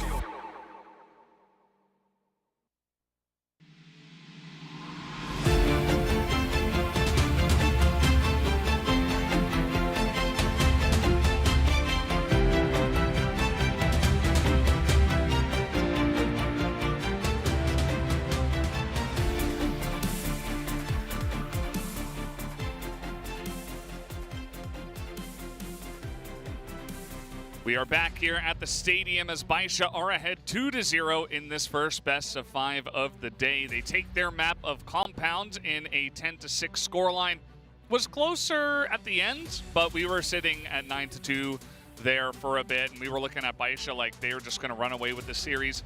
VINCIT Gaming, nice showing there right at the end. Will it be enough to push them to a potential win here on their map pick of Port is the real question. I mean, the thing is, like, I kind of still look at BaiSha and say I think they probably are going to run away with this series, or they are running away with the series, because when you really break it down, like a 10-6 scoreline, it's not super close, right? We never really got to a point where it felt like VINCIT was in a position to win either of those maps. I'll maybe make the argument that on Mexico they were jostling for control of the map around the middle stages there, but even on Compound it kind of never really got to the point where it really felt like there was a whole lot of pressure on BaiSha because they had such dominance in that first half. And even though there was a string of rounds coming through for VINCIT on the back half, it was like, well, at some point this is going to come to an end, and that's going to be like that one round that BaiSha needs to close this map out. So I don't know, going into Port, I still feel like there's mad momentum actually there for BaiSha at this point in time. I really don't think there's a whole lot to actually say for VINCIT. And also you have to say VINCIT is kind of struggling with the fragging department at the moment. They kept kind of picking it up a little bit there on Compound, but we already sort of talked about the Kaney effect and how he needs to come into play today, and unless he can do it here on Port, then I think they're out of the series 0-3. Yeah, I feel like it's even tougher when you look at the starting sides here as well. I believe we're going to see BaiSha starting on the GR, where they have an 80% win rate in this tournament on that side of the map. So I feel like for them, it's an even bigger advantage already having the momentum. You go into the more comfortable side because this is VINCIT's pick to work with. So it's a real uphill battle, and they have to have essentially everything functioning at its highest level to think they're going to get through this one, because BaiSha, we saw it in the last map, across the board, everybody on this team is playing well right now. Yeah, and Port can be kind of crazy. It does feel like one of these maps where, you know, we saw the last time BaiSha came out and Nine was just running down the middle, just waiting for his team to push one side, and then he'd be right in the middle, and he was always winning these 1v1 trades, and can be extremely aggressive and annoying to deal with. This was, at the end of the day, VINCIT Gaming's pick, so I would imagine that BaiSha start on the GR side here this time, so maybe you get a little bit less of that to start. But again, as you mentioned before, the stats, they really don't tell a lie. BaiSha very strong on this side and on this map as well. So it's a really strong team in general, and I think that VINCIT Gaming have their hands full with this one. They really needed to get it started on that first map of Mexico, I think. Now that that one's dropped and Compound goes the way of BaiSha, kind of feels like a foregone conclusion at this point. We didn't want to say it at the beginning because we wanted to see how VINCIT would come out, but yeah, they're really going to have to turn something around big time here to have a chance in maps 3 and 4 and 5 if we even get them. If we get there. I mean, at this point, obviously still as well, BaiSha have not lost a map in the event. They've really only been tested in, I would say, probably in one map, which was that game against Cara House in the knockout stages. And by and large, apart from that, it's really just looked like they've kind of coasted through a lot of these games. It hasn't really needed them to kick into sort of second gear all that much. I'd imagine that if they do go up against All Gamers tomorrow, if the bracket plays out the way that we expect that it will, then they're going to need to put in a bit more effort. But right now, it really does feel like BaiSha is kind of just going straight through, no problems at all. Doesn't really have to worry about things, and 2-0 up against VINCIT isn't really going to change that all that much. So VINCIT have to find a way to dig deep here, otherwise they'll be getting knocked down into the lower bracket. But that is in itself a bit of a silver lining in that they know this is at least not elimination from the competition. In previous years, it's been single elim at this point of the competition. Once you get to playoffs, you lose your game, you're done. But they will at least get a second chance, and that'll be against the loser of All Gamers or Ranking playing after this one. So there's that at least for VINCIT to take some heart in, but I have to imagine that at this point it is looking like they are getting knocked out of the upper bracket at least. Yeah, I feel like for VINCIT right now, they need to have Danimal be that leader going into this, what could be their final map of the match. But, I mean, you look at the GR side, and their win rate on this map is 100% in this tournament. 100% on the GR side. And, I mean, even in a best case scenario, starting on the BL side, you're almost working from a numbers down situation on rounds guaranteed going into your second half, and this is where they've got to show that resilience to pull back and get through. What we saw at the end of Compound, we need to see earlier on here. Yeah, maybe one more of these veterans to step up, one more map to do it. Danimal, GDSZ maybe gonna step in there and try to get this team going. Otherwise, it might just be lights out for this first best of 5 of the playoffs.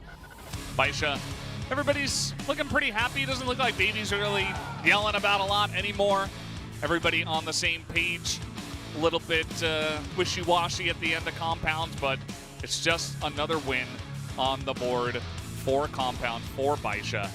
And we'll just have to wait and see if anything can change here going into port as the teams have loaded in. Let's hop into our third map of this best of 5 and see who's going to take it down. Yep, would be a pretty comfortable position at this point for BaiSha. No need to be getting too worked up about things. One person that I want to see step up here is Eagles, right? It is port, it is a sniper-centric map. You can get a lot done on Blacklist side and certainly on Global Risk side.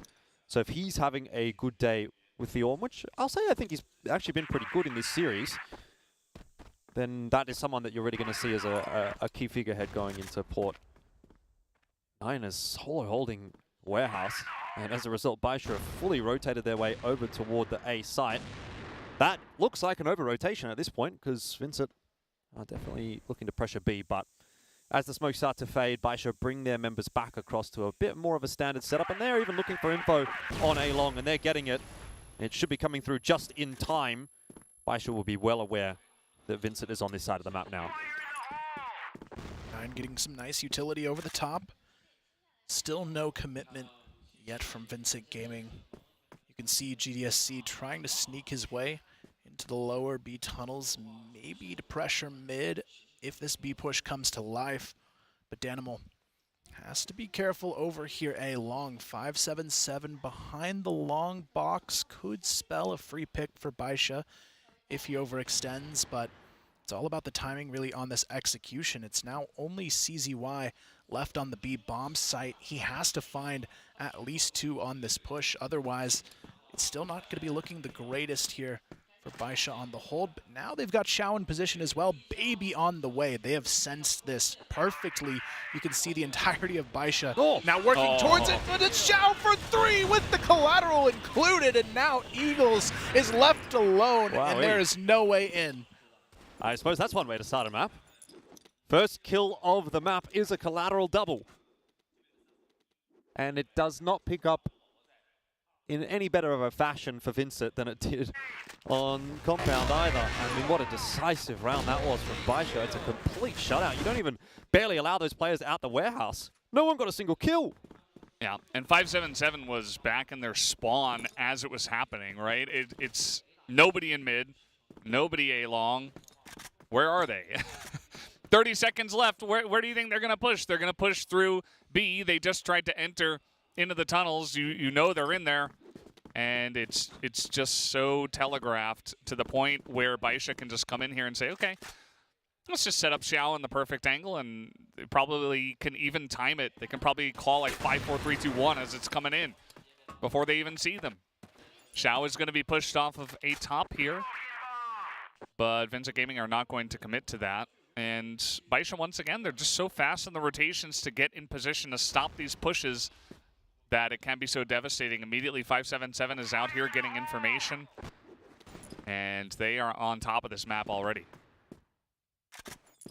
It is going to be a tough one to break back through, but I actually feel like they should have gone in for that A push. Xiao, he was taken down very low, forced out of position, but VINCIT, they're not feeling confident in their shots, and they give them a little bit extra to work with now for BaiSha in this round. We can see 9 going for the boost just outside on the B bomb site here, but 577, he's got a lot of work to do with this push on the way. There's nobody coming from A connector as well, so Xiao has to call that out for him. Xiao gets the call, but 577 not going to be able to respond in time. He's taken down very quickly. Xiao now forced to hold this with just 17 HP, but again, all it takes is one kill from Xiao to scare them away.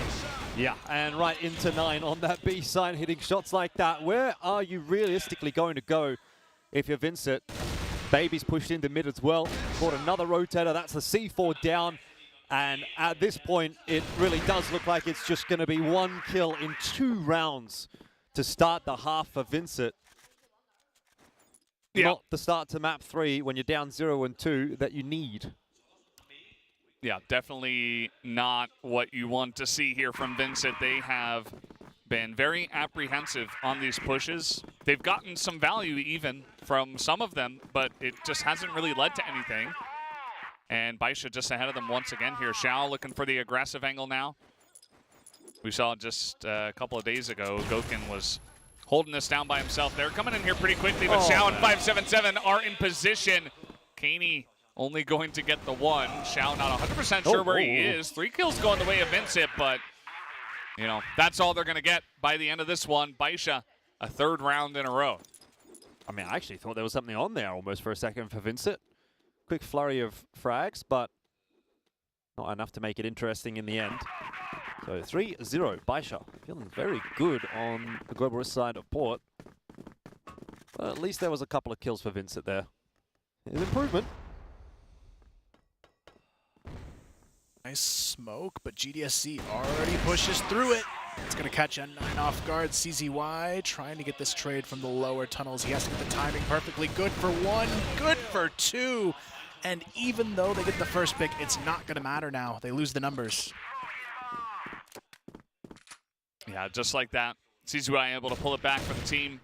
Danimal trying to push through, trying to win against Baby in an M4 fight behind a box. That's generally not going to work, but he was trying to get through that and take down Baby, who did take about half of his HP in damage before taking him out. Now you've got Eagles and Boars and a couple guys who do not have a kill yet left in this one in a 2v4 blacklist side of Port.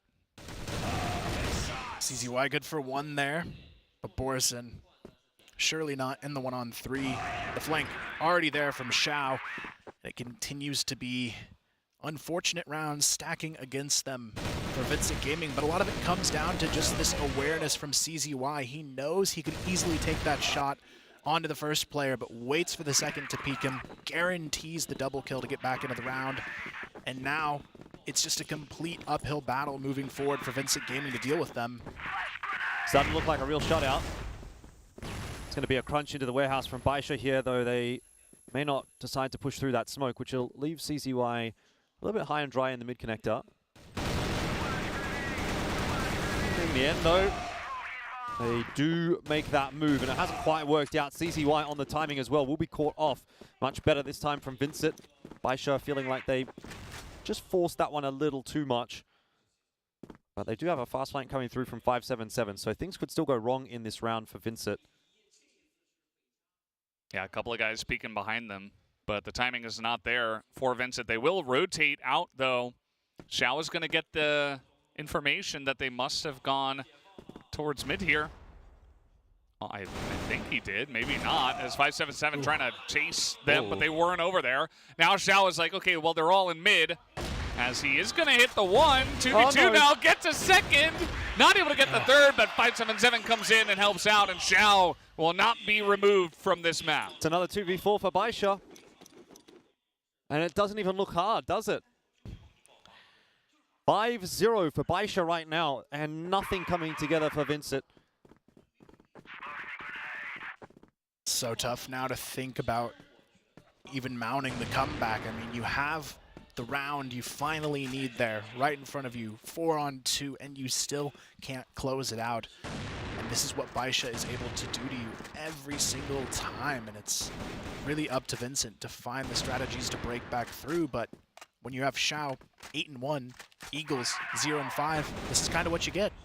Yeah, I did sort of highlight Eagles at the start of the map and said he's going to be someone that Vincit is going to look to, and so far not delivering.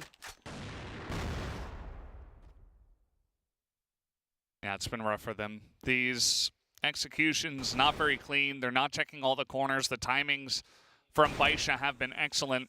The first couple of rounds, I think, were the biggest issue where it was just, okay, we're going to push A, never mind. We're going to push B, never mind. We're going to come back, push A. They're just getting caught in rotation over and over, never showing a full commitment.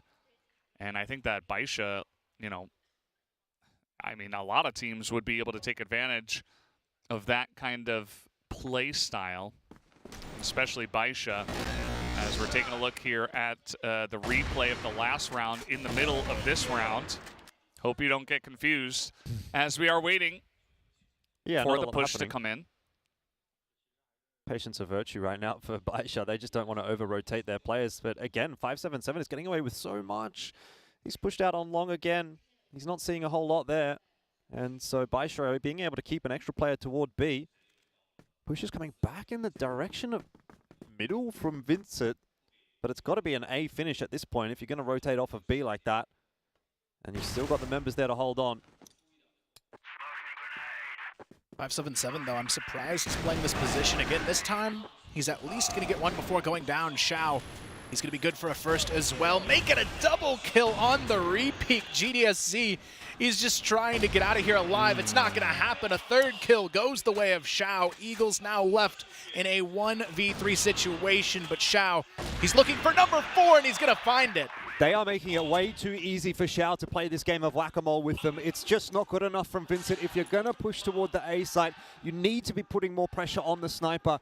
Think about how much Gokun had to deal with when he was trying to hold that exact site against all gamers a couple of days ago. He wasn't even allowed one repeat. There was nade after flash, after every little piece of util. But it's not the case here for VINCIT. They're not looking quite as good. Still, fast entries in onto the B bomb site. And they might be able to find themselves around here, though they will have to get past 9, who is at least good for 1, and he's still holding on. He's still looking to try to take these repeats. Xiao's got himself another one, and 577 is there as well.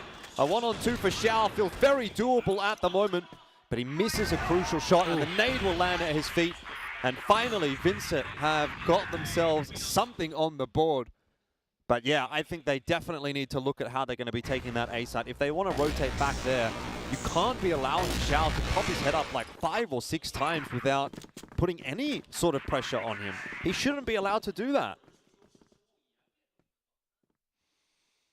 Yeah, Xiao just having too many luxuries on this map, 13-2. And so far, he's really been the key difference. I mean, his next closest teammate only has 6. So it's going to be up to VINCIT to try and keep things moving in the right direction if they want to bring this one back. 3 is kind of the minimum you need on the BL side of Port to have that fighting chance going in to the second half GR. But again, a slow commitment to take on Xiao is not the approach you want to have here. Xiao, good for 1, but it's quickly traded this time. 577 still holding on, so they're not going to re-peek onto the site. But now, look at the forward positioning CZY has taken. They have so much map control to work with now from BaiSha that if they don't check this corner, it could still be round over. But CZY, he's taken down, and now they've got a chance at another round. Yeah, GDSZ pretty good in the last couple of rounds. Just holding the sprays right at the headline on that previous entry, and now able to get the rotation in for the team. And 577, you can see he's getting a lot of information here at least, but they are down a member as VINCIT Gaming. Not going to commit to anything yet. We still got a minute 10, so that's way too early for VINCIT or for any Brazilian team here at this tournament. So going to throw some smokes in on the A. Let's see if they check this one onto 577, as it looks like they do, but it's a little too late, or perhaps early, as 577 comes out afterwards. Danimal is clean for 2, though, giving them a chance here. Still 40 seconds. They're going to be happy that they did push a little bit sooner than normal, but 9 coming in here. Eagles not going to see him, as Danimal is still going to be able to pick it up, though, on the trade, thankfully, for his sake. As 2 on the board now for the side of VINCIT. Very tight round, though, for VINCIT. That was easily winnable for 9. If he was just a little bit faster, could have caught Eagles in rotation. It's better, though. Good trade onto Xiao. 577 almost saved the day.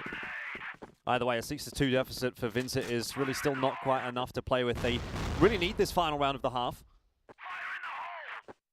Otherwise, BaiSha's just going to run away with it again, you'd imagine, in the second. 577 on the push this time. Going to be good for 1. Will be traded back Good spacing there by Caney and Danimals.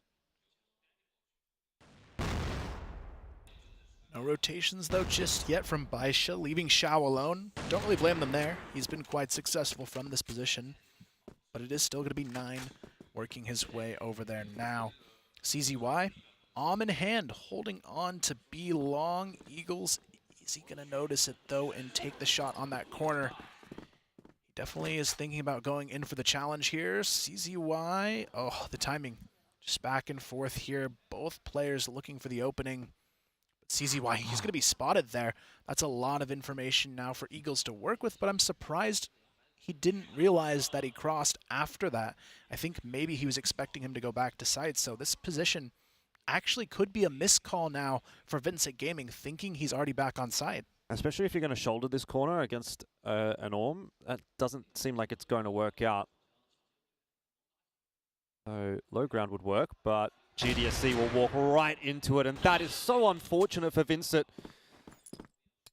But it is what it is. You've got to work with it. 3 on 4 now for VINCIT, as they'll have to try to enter into that B site at a numbers deficit. And CZY's been able to change his position up, so he'll get another bite at the cherry as well. Yeah, looking pretty likely they'll go for this one. Flash in a mid, just in case they were rotating out, but this one is coming all B. CZY not going to hit that shot, but the lineup here from Baby as well. This M4 going to be so valuable on the set. He's trying to get this angle on the right side. The Flash not doing much as they do drop down. And Baby will be taken out. Eagles picks up one, but Xiao is here. And it is going to be the 1v1 between these snipers on this site. One's 3 and 7, one is 16 and 3. Who do you think's going to win it? My money's on Xiao, but Eagles, oh! It looked like he had the timing. It really did, but how can you go past Xiao at this point in time? The man's on fire on port, and so is BaiSha. 7-2 in the first half.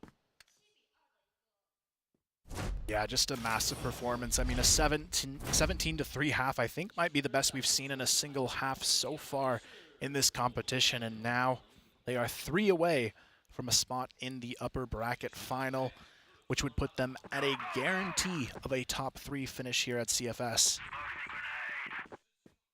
Yeah, that's a very comfortable spot to be in, especially Xiao now 160-something ADR, 17 kills, almost 6 KD. It's pretty good. And now BaiSha move over to the blacklist side. Let's see if they can close this one out in due time, or if VINCIT are going to put up a little fight here at the end like they did on the previous map. They got a big stack in mid trying to challenge BaiSha. Don't mind that. It feels like that has been the one time where they actually are able to get some of these rounds back, when they get aggressive, when they challenge BaiSha and don't just allow them to do what they want. BaiSha here, where's this push going to go? Could be anywhere at this point, right? A minute and a half still on the clock. C4 not dedicated to one side of the map either. Can be picked up on the rotation from moving away from A long or off of B warehouse. So this is more of a default setup than anything else from BaiSha at the moment. Just going to wait and see whether or not they get any aggression from VINCIT Gaming. And once that timer starts to tick away, then they'll figure things out for themselves. And it does end up looking like it's going to be the A take. Borson move off of the line. Not sure he spotted too much there. But Caney's on the move now as well, and he's in a position to really make a difference. It'll come down to timing, though. Eagles up on top of the site. Can Eagles and Caney do what 577 and Xiao were able to do so successfully? It seems we've got our answer. Great start from VINCIT to start things off on the global risk side. Baby still alive, and so is Xiao. The fact that Xiao is still alive makes this feel doable for BaiSha.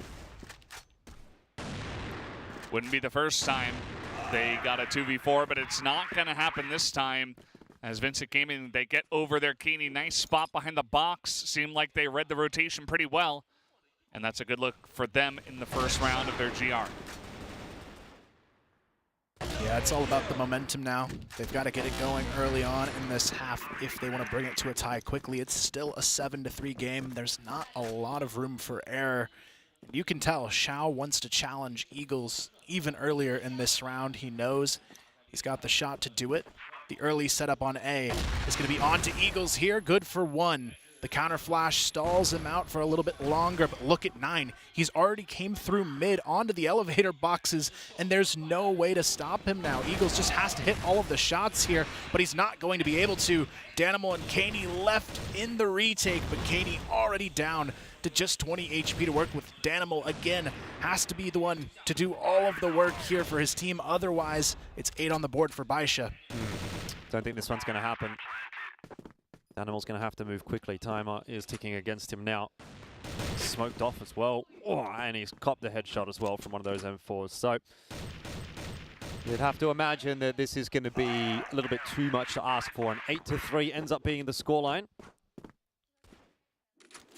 Not too much excitement yet for BaiSha, but in a couple of rounds' time, you'd think they will be the first team to make it through to the upper bracket final. And that is when you're going to start to hear a bit of noise. 20-4 is Xiao. He is more than double anyone else in the server. Even on his team, GDSZ is getting challenged over here, taking a bit of damage from the Colt, but VG are trading this back pretty well. Hasn't really bothered BaiSha in the past, able to win multiple rounds down members. But yeah, nice start here for Vincent. Now we've got a nice little spot from Borzen. He's going to get the 1 kill, but Xiao will be gifted another kill himself. Yeah, it's the dangerous game they have to play now. How do they want to tackle Xiao? Because he's playing for 2 at this point. It's working out so well to get them back into these rounds.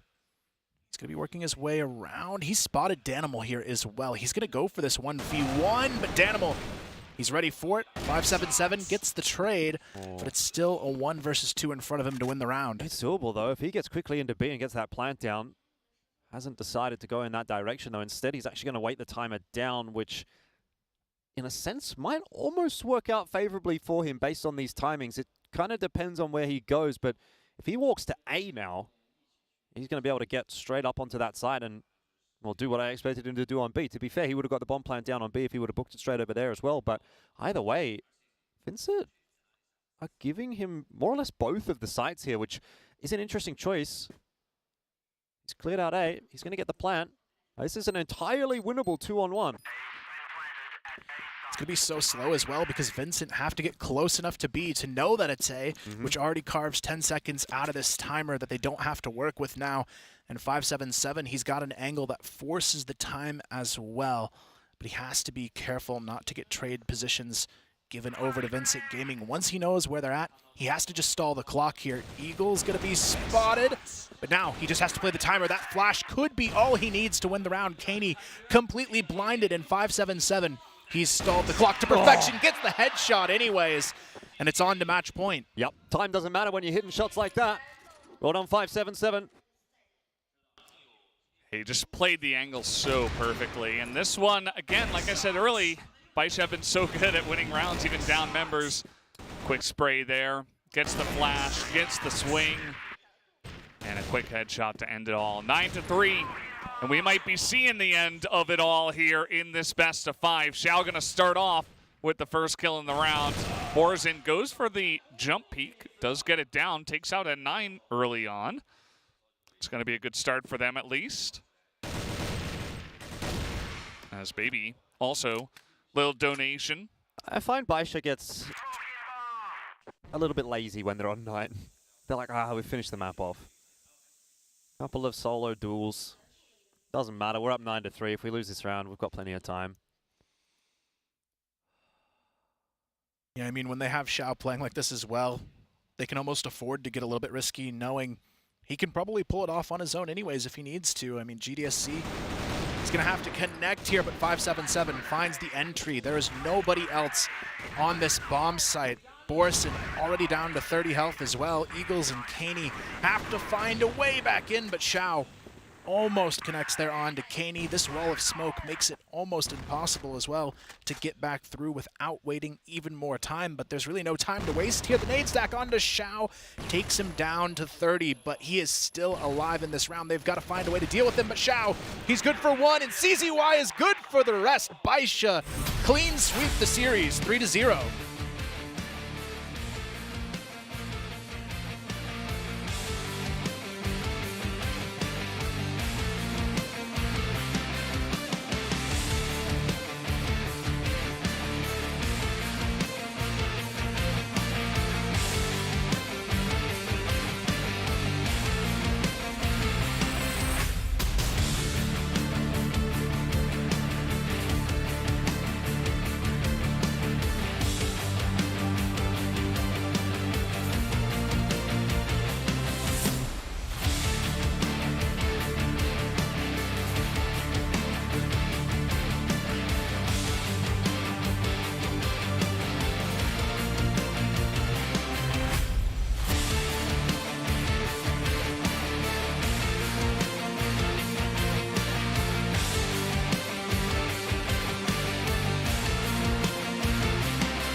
Well, there it is. BaiSha turning up big with the 3-0 in this first series to start off the playoffs. And it wasn't very close either, especially on this third map of Port. A 10-3 victory, I believe, by the end of it all. And again, a couple of maps that Vincit Gaming did select, and they go pretty heavily in the favor of BaiSha. They also got their compound map there for the second one of the day. And again, still looking like the best team in the tournament. Yeah, really could have actually been a little bit cleaner from BaiSha in a couple of cases. I think Compound especially probably could have gone towards something like a 10-3 scoreline as well, but end of the day, you get yourself the 3-0, 10-6, 10-6, 10-3. None of the maps really felt like they were super competitive. None of them really felt like they got too particularly close there for BaiSha, where they really had to get worried. And then a super decisive win, obviously, to close it out is kind of the way you'd want to be going about this initial stage of the playoffs. It doesn't really give a whole lot away. It doesn't really show much. You get yourself a clean victory on your first series, and now you've got plenty of time to prepare for what realistically should be a much more difficult matchup for them tomorrow. It was nice to see as well kind of what the rest of BaiSha could do throughout this series. When you look at the fragging from N9 specifically, he was kind of silent throughout this match all day long. But when you have 577 and Xiao playing at this level, you don't need a star player like 9 to pop off. Your whole roster is there behind you getting the work done. And Xiao, I may have doubted him going into this playoffs, maybe winning that title of best sniper in the world, but he may be on track to earning that now. Yeah, actually, that's his first MVP for the event. He has been a little bit quiet up to this point, but that's exactly why we have him in that discussion.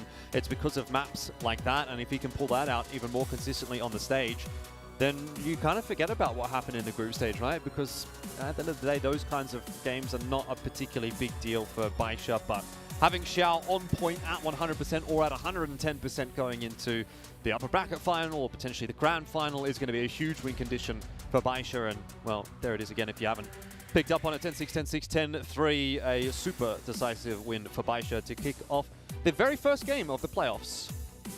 Yeah, not too much else to say. A pretty decisive victory, and they're still the team to beat. It wasn't Vincit Gaming to get the job done. It's going to have to be one of the other teams on the other side of the bracket to potentially take them out in the upper bracket. But it's got to be AG, right, at this point. Not sure if ranking even is going to be able to pull it off with how strong they are looking here. You can just take a look at Xiao's matrix right in the bottom.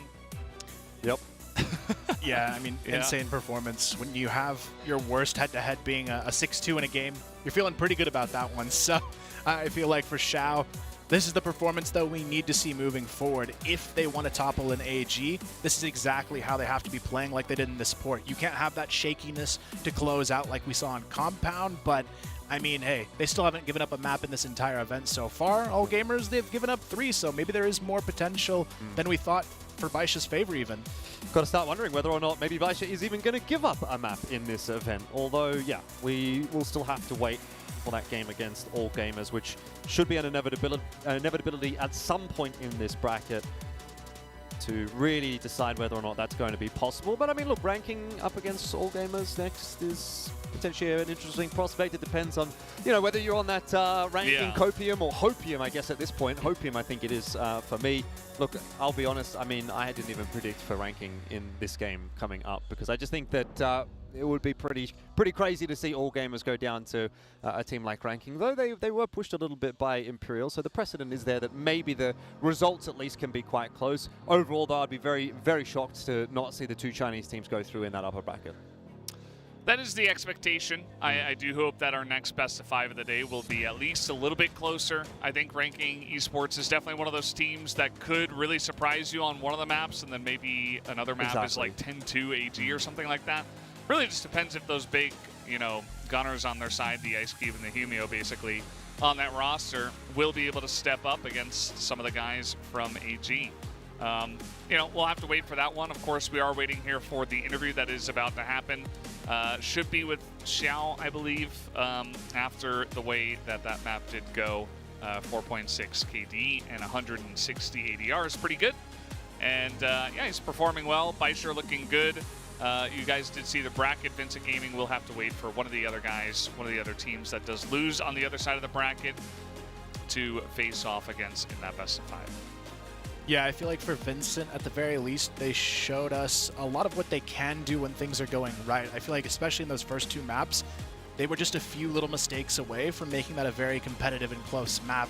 Not so much in map 3, but I feel like when you go down 0-2 in a series, it's hard to keep that dream alive, and it seems like they just kind of let it happen at that point. They just didn't have anything in the tank, and you're also up against Xiao having the best map of the tournament. He's probably not going to replicate that every single time.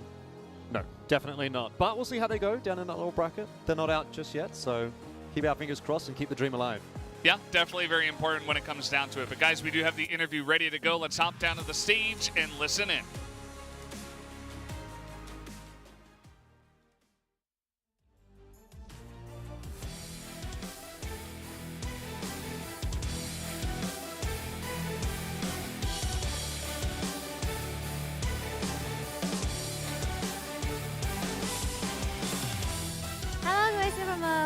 Welcome back to stage.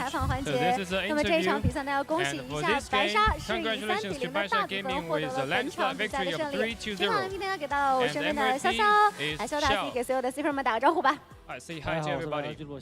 Hi, I'm Xiao 那今天也是 from 恭喜你拿到了 MVP 啊！简单来聊一下吧。前几天我们的这个小组赛因为线下是没有观众的，今天来到半决赛了，我们也是换了场馆啊，来了很多的粉丝，有感觉什么不一样吗？ So do you feel anything different? I feel much more excited. I can hear 那今天我们是直接3-0的一个大比分拿下了，在今天的比赛之前有想到会能够这么顺利拿下吗？ that we can win this victory very smoothly. We never expected that. We just bring out 我 our 看今天 best. 每一张图大家都有发挥，发挥的还挺平均的，是不是状态都在线？ Very extraordinary performance. So do you think it is a very good performance? Yeah, we indeed we make it very well. And for the first map, it's Mexico. We make it very smoothly. And let's go through the second. And we got 7 points in the first half. So can we illustrate on the strategy? Yeah, we just follow the order. 更多还是听大宝老师的指挥了。 So we just follow the order of the teammates. And on the second half of the game, we reached to 9 points. But we then lose 4 points. Why did that happen? That is that we made some mistakes in the details. 是觉得有一些细节没有做到位。 Okay, so that's the 最后一张 details. 图的港 And 口 for the 了， last 个 map, 人 it's KD 来 4. 到了 Your 4.6 KDA 啊， is 而且在上半 4.6. 场完 And 成 on 了 the 一个 first 非 half 常 of 亮 the 眼的 game, 4杀， you have 来 a 给我 quadra 们 kill. 复盘一下 So 当时 can 的 you 情况 elaborate 吧。 on that? 当时就是对面 At the moment, they just rushed A, and for the first at the very moment, so they gave me a platform, so I killed the snappers at the far distance, and then we eliminate other 啊，第 players 3 at 张 our 图的 front 确 side. 是表现得非常的亮 Yeah, we 眼 had 啊 a。very 那 good 么今天 performance 的 on 第 the 2 third 场 map. BO5 的比赛 And 将由 AG 对 For 阵 the second RK， BO5, 所以 it's 给我 AG 们 versus 的同赛 RK. 区的队友们加加油吧。 Please cheer up the other teams in this region. So 好， we 那这 hope 边还 that 是感 the 谢一 other 下潇 Chinese 潇今日 team 的采 can 访，再 reach 次 to the 恭喜白 finals. 沙拿到了 And 本场比赛的 congratulations 胜利。 again 那 to 接下来 BaiSha 让我们进 Gaming. 入广告，稍事 Please 休息 stay 一下， tuned, 广告之 and 后马上 I 回 will 来 give。the floor back to the casters.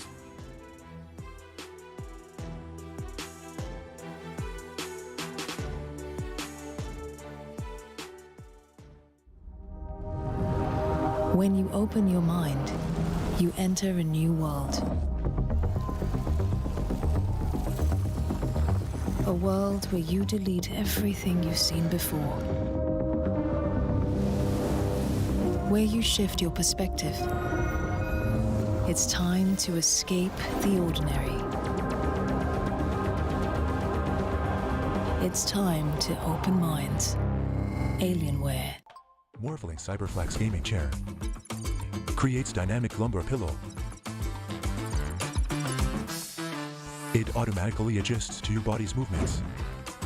Morphling Cyberflex Gaming Chair, reaching your throne.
Hello, we are back here at the desk after the 3-0 from BaiSha Gaming. They do take down, of course, VINCIT Gaming in that one, the first best of 5 today. But now we have a second one on the way. It is going to be All Gamers, CHENGDU All Gamers here, up against Ranking Esports for our second best of 5 of the day. Before we do go any farther, I do want to give a big shout out to our sponsors here, Open Mind, Alienware.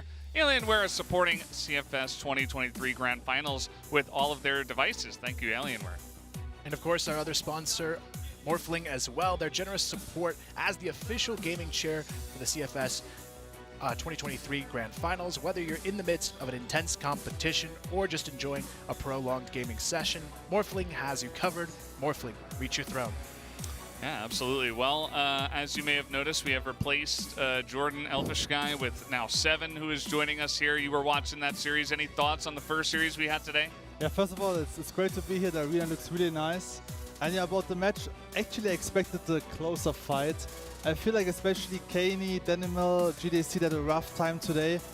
But maybe, yeah, they can improve the gameplay for the matches tomorrow. They still can reach the final, maybe Vincent, if they have a better game plan for tomorrow. But yeah, especially like on compound, I expected more from Vincent. But in the end, yeah, also BaiSha looked pretty strong, especially 577 with the key clutches. So BaiSha is in a great shape. No doubt about that. Yeah, they're looking really good. As you guys can see here on your screen, the playoffs bracket, they move up to the upper bracket final with that victory. VINCIT Gaming will have one more chance here in the lower bracket final against whoever does lose in this second best of 5 today. Ranking Esports up against CHENGDU All Gamers. They have played 4 maps so far the last couple of years, and they have gone mostly the way of All Gamers, although you do see Ranking Esports was able to pick up 1. Yeah, I feel like Ranking, they do have a good chance here of maybe stealing a map out of this series, but winning is going to be a much harder task on their hand. But now, we look at the key players, Humio and ZQ. I feel like Humio, he is one of those key elements that has to be there today if Ranking want any hopes of taking the series away, because, I mean, X-Rock, they barely scraped that win by an All Gamers. They're a team that you have to be a little bit more polished to take out. Yeah, X-Rock a little bit unpolished compared to their Chinese counterparts. The rest of them here in this tournament, you guys can see the roster here. Humio, Ice Cube up at the top. Definitely a couple of the clutch guys on this roster. Over the course of this tournament, going about half and half. You know, they did make it through that best of 5, but definitely the underdogs coming into this one, to not mince words. It is going to be interesting to see how many or how far they can get along in the series to see if they even do have the potential to challenge All Gamers here. I mean, the good news for Ranking is they have nothing to lose today, right? I mean, for AG it's still an important match because obviously they want to avoid playing 2 best of 5s tomorrow. And the good news is for Ranking also, in the group stage I played very aggressive, I feel like.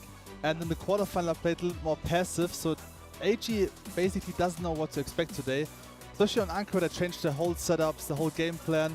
And I also think Ankara could be a key member, as we just saw. They also won 1 match, I think, in APAC, in the online tournament against AG already.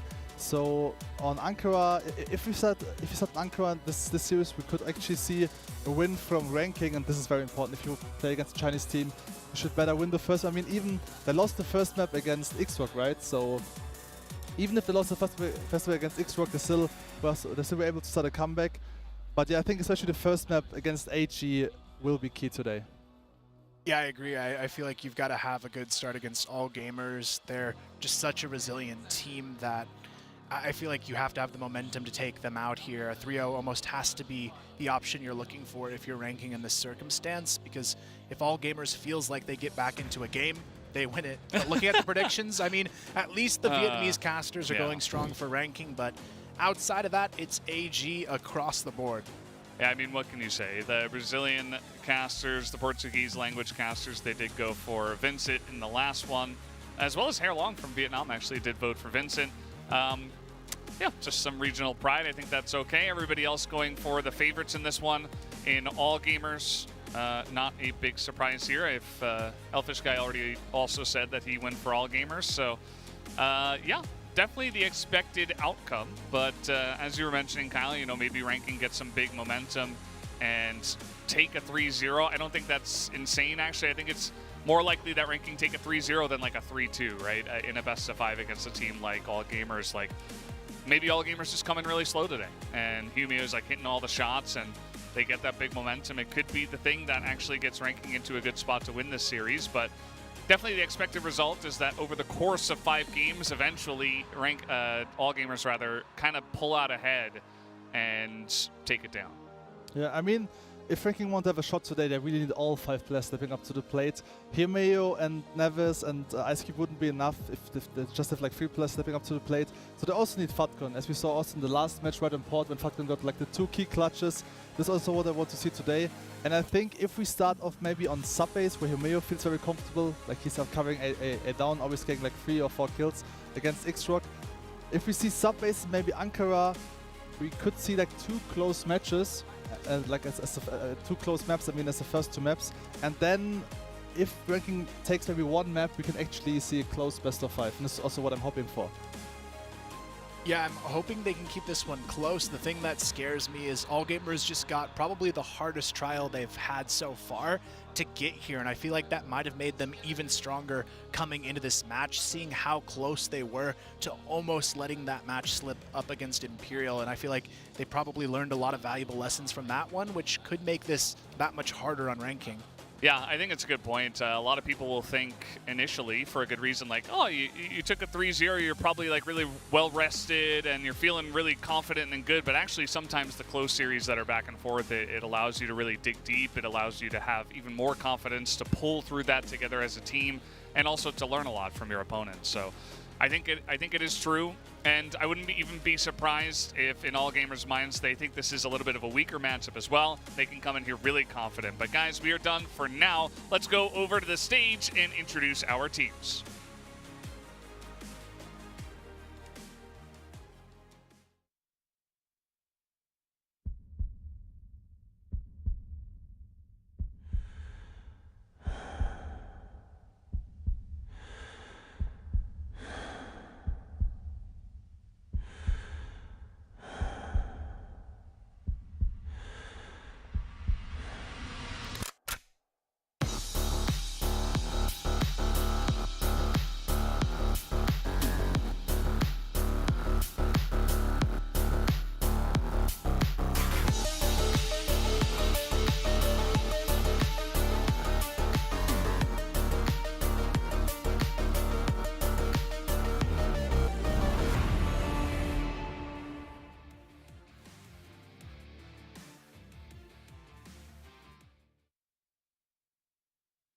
Well, you can see both sides feeling the pressure, the tension, at least in the air, is there for both of these sides. I'm sure both of these teams have been through situations like this where they, have to win a big best of 5 and a lot of pressure is on them. So I would expect them both to be able to step up to the plate. Just like we said about AG going up against Imperial in 5 games, ranking esports also had to do the same against X-Rock. Definitely learned a lot, improved a lot. And I'm excited to see what kind of brand of Crossfire they will bring into this series because, the fast, strong style of the Vietnamese region and of this team, it can work, but also will all gamers be ready for that is another thing to look for. Yeah, I feel like in this matchup, I'm really looking to a player like Ice Cube to have an elevated performance. I feel like he actually might be the better in the head-to-head sniper matchup we're going to see in this match, whereas AG, it's really been more players like Even who have to rise to the top to get things done. So I feel like Ice Cube, he was actually a little bit on the back burner in their previous match, but I feel like he has to be kind of a shining star to get this one across the line. I also feel like Ice Cube is the key player today against Stu. He might even have the upper hand.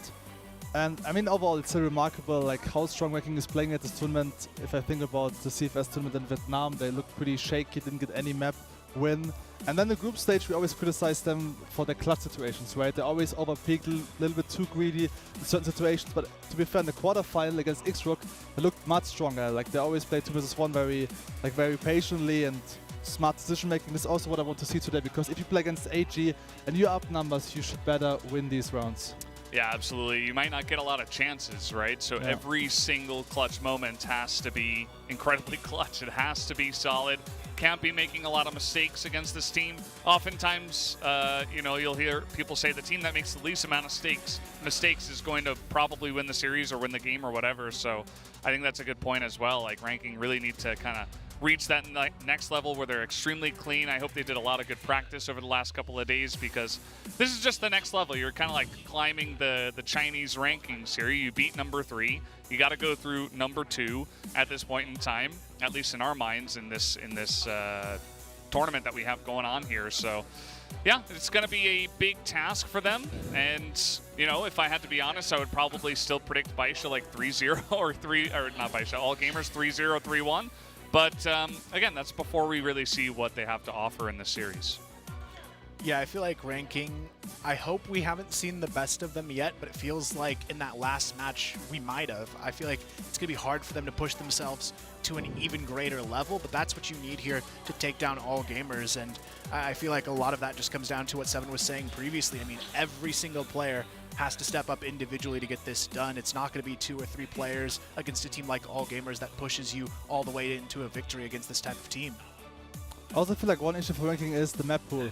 I mean, all the top teams here, AG, BaiSha, Imperial, they can play basically all 7 maps, right? And AG looked pretty rough on Eagle Eye 2 days ago against Imperial. But the main ban for ranking is always Eagle Eye. I think they didn't even practice Eagle Eye, but it would have been a smart choice to play Eagle Eye today. But again, they have to ban Eagle Eye because they just didn't practice it.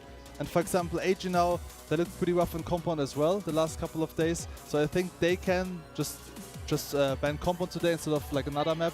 And this is what I want to see from all top teams here. You should be able to play all 7 maps. I think this is a very important fact if you want to win CFS.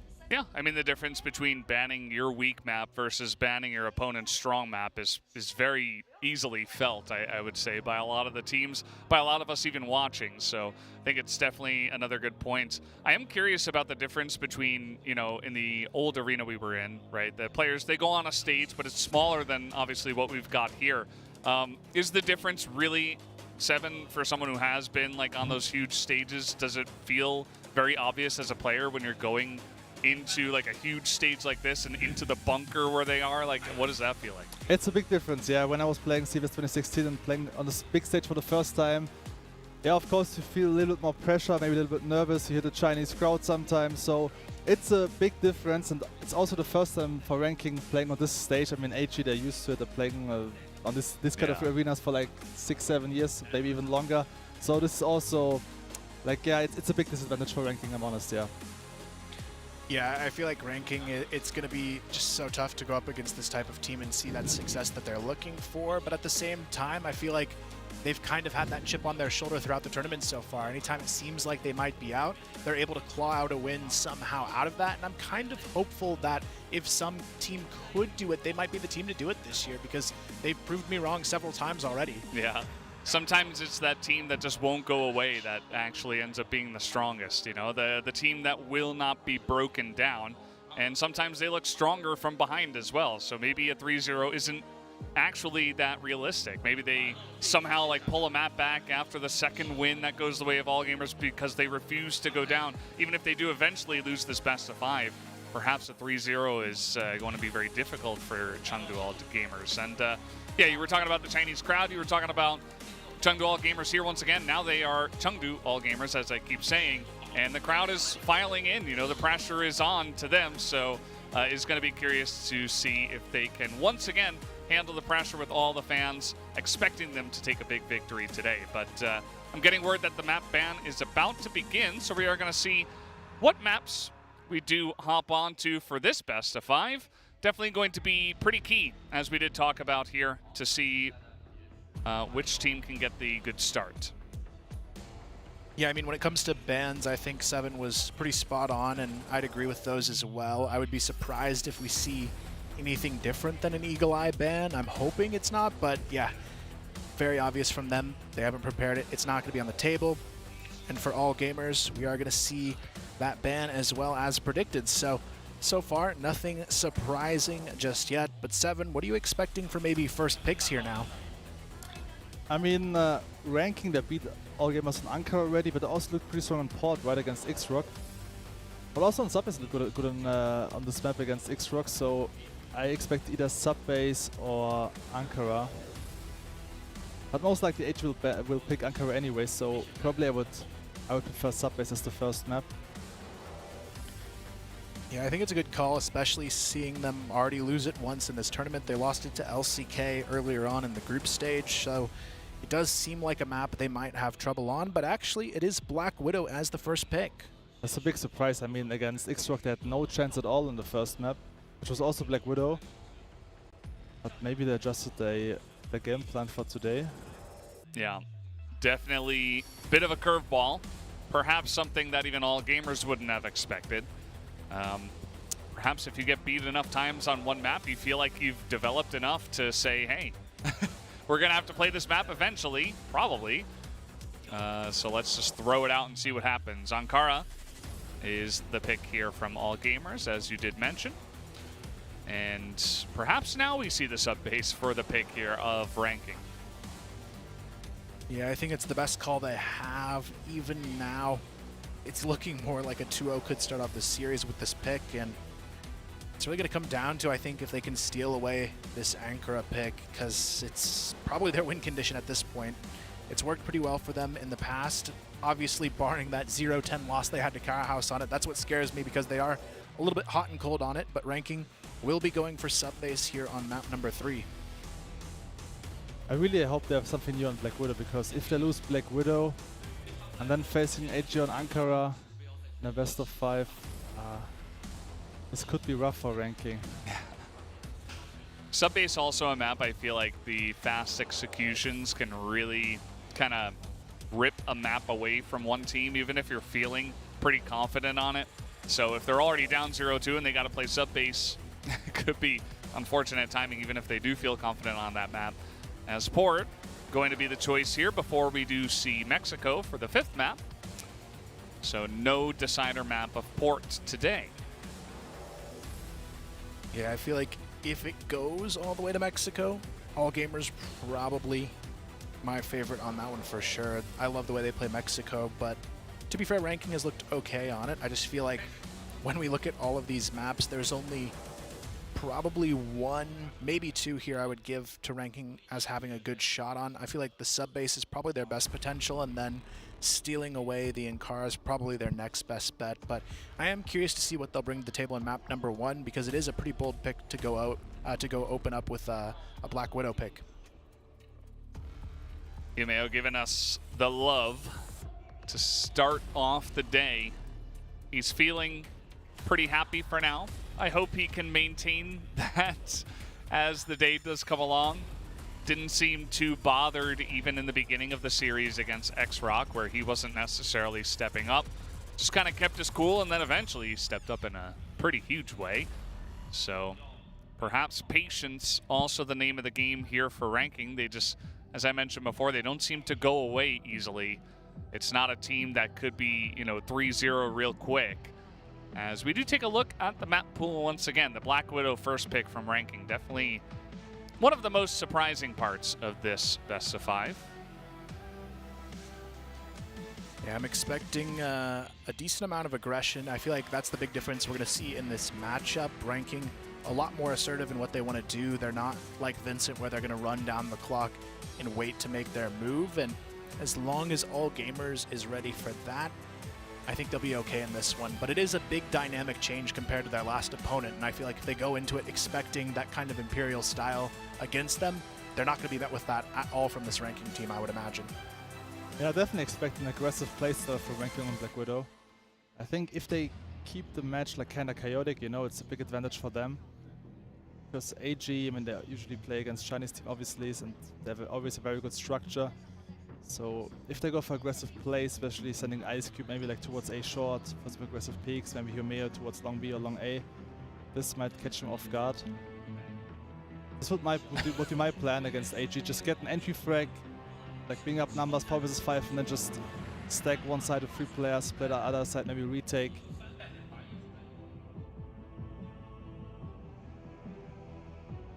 Just a calming sip of water before the games begin. And you see even the guys on the side of all gamers not giving the camera too much love. Very focused on the game at hand. As we do have slightly tilted keyboard here for Do, or DOO, as they also call him. What do you do, Seven? Are you the standard keyboard, or are you an angler? For me, it's pretty standard, actually. Me too, but I'm not a pro gamer, so not sure if that matters all that much. Black Widow, first map here, and with it being rankings pick as well, they do not get to start on the better side.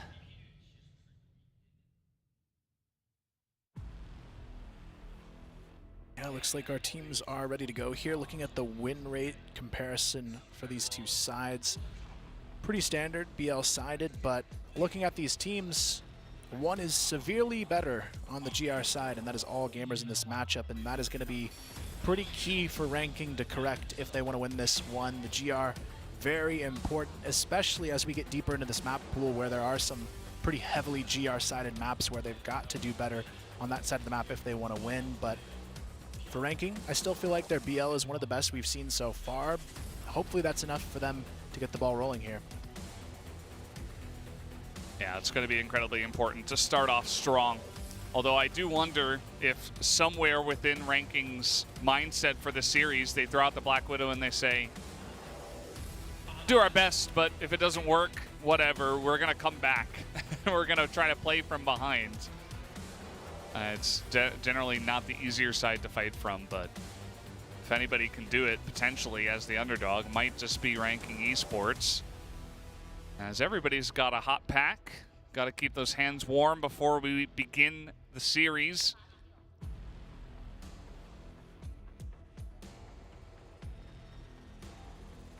Get those wrists ready to go. It's going to be a tough one, but at least for both of these teams, they've shown they've got the stamina to make it through all 5 in a best of 5 if they need to, because both of them had their work cut out for them to get to this point, and I think it's going to make them a little bit more competitive in this matchup, but it's tough for ranking. This is, I believe, the farthest already as a team that they've gotten, and pushing it even further would just be pretty crazy. If someone would have told me like before this tournament that one Vietnamese team makes it to the semi-final, I would definitely say Cara House. Yeah. Yeah, absolutely. But that's not the way it did fall by the end of it all, as the chips fall from the sky.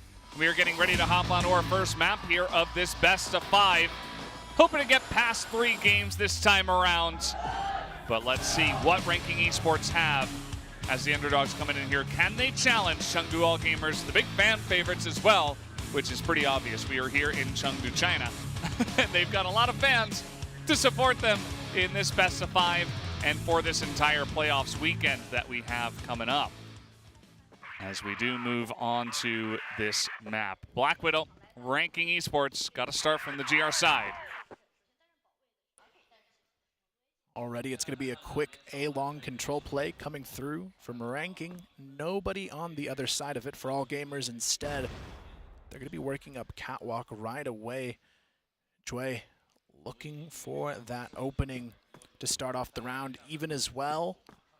Looking underneath the catwalk, seeing if they can find anything early on. I like this approach though against ranking. They're a team that does like to poke around, sometimes a little bit too much.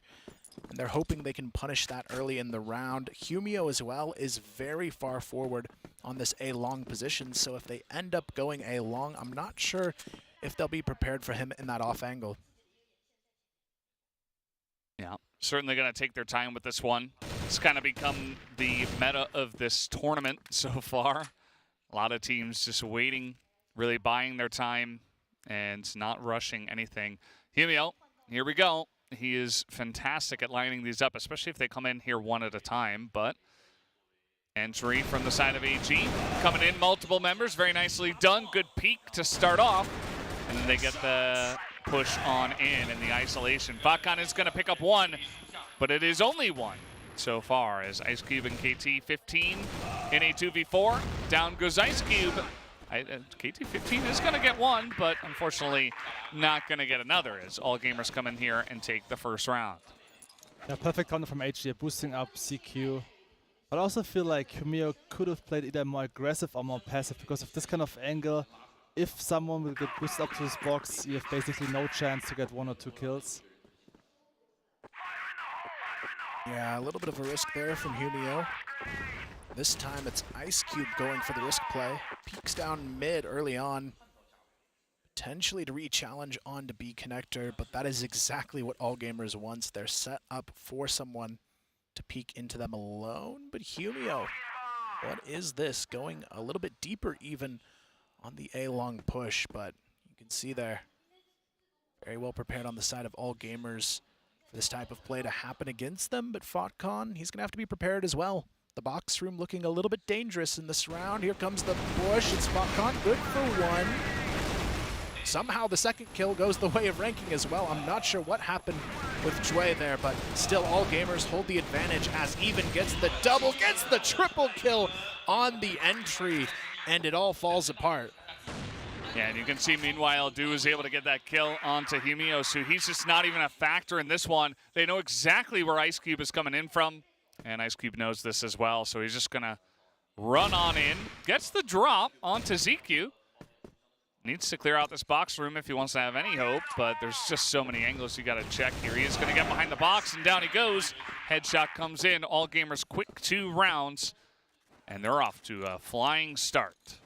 Actually ranking at the great setup here on B side of the 3-man stack. But unfortunately, FotCon was flashing his teammates, I believe. Or was it Neves? No, Neves here. Flashed his teammates. Because he was blind as well, so he didn't know where to flash. Goes in the round. Even though 6-0 already in this one. He's looking for more. Finds himself 1 to start off the round. Humio goes down, and Neves right there to secure the trade. But now All Gamers have a pretty open A-bomb site to work with. If they go in for the challenge, you can see Du here working for that mid pick, but there's no full commitment here yet from All Gamers. Still taking their time, trying to find another advantage before pushing through. I like the call here from them, not getting too overzealous, and this is where this team has a lot of benefits in how they play their BL side. They're pretty reluctant to overcommit, and it saves them a lot of rounds. Yeah, it's a very balanced approach. I think they say, okay, well, we traded 1 for 1. If we deny information, we can always just push with the advantage from this BL side in this map as 4 and try to isolate, 1 or 2 guys that are now holding on to a site. Speaking of which, just walking on in, easy tap on the headshot. And that's already going to be 4v3 now as they slowly maneuver in towards this B site. Smokes are down. ZY is down in there and looking to help his team plant this bomb. It's going to be up to Ice Cube to try and find the opening frag. ZY, though, he is just ready and better in the 1v1 to get it done. Neves and FotCon, they need some way back into this, but the site is completely locked down. Neves has to push through the smoke and risk the shot, but he's going to win the fight. Now a 2-on-3 here, but FotCon, he's got 2 players looking right at him.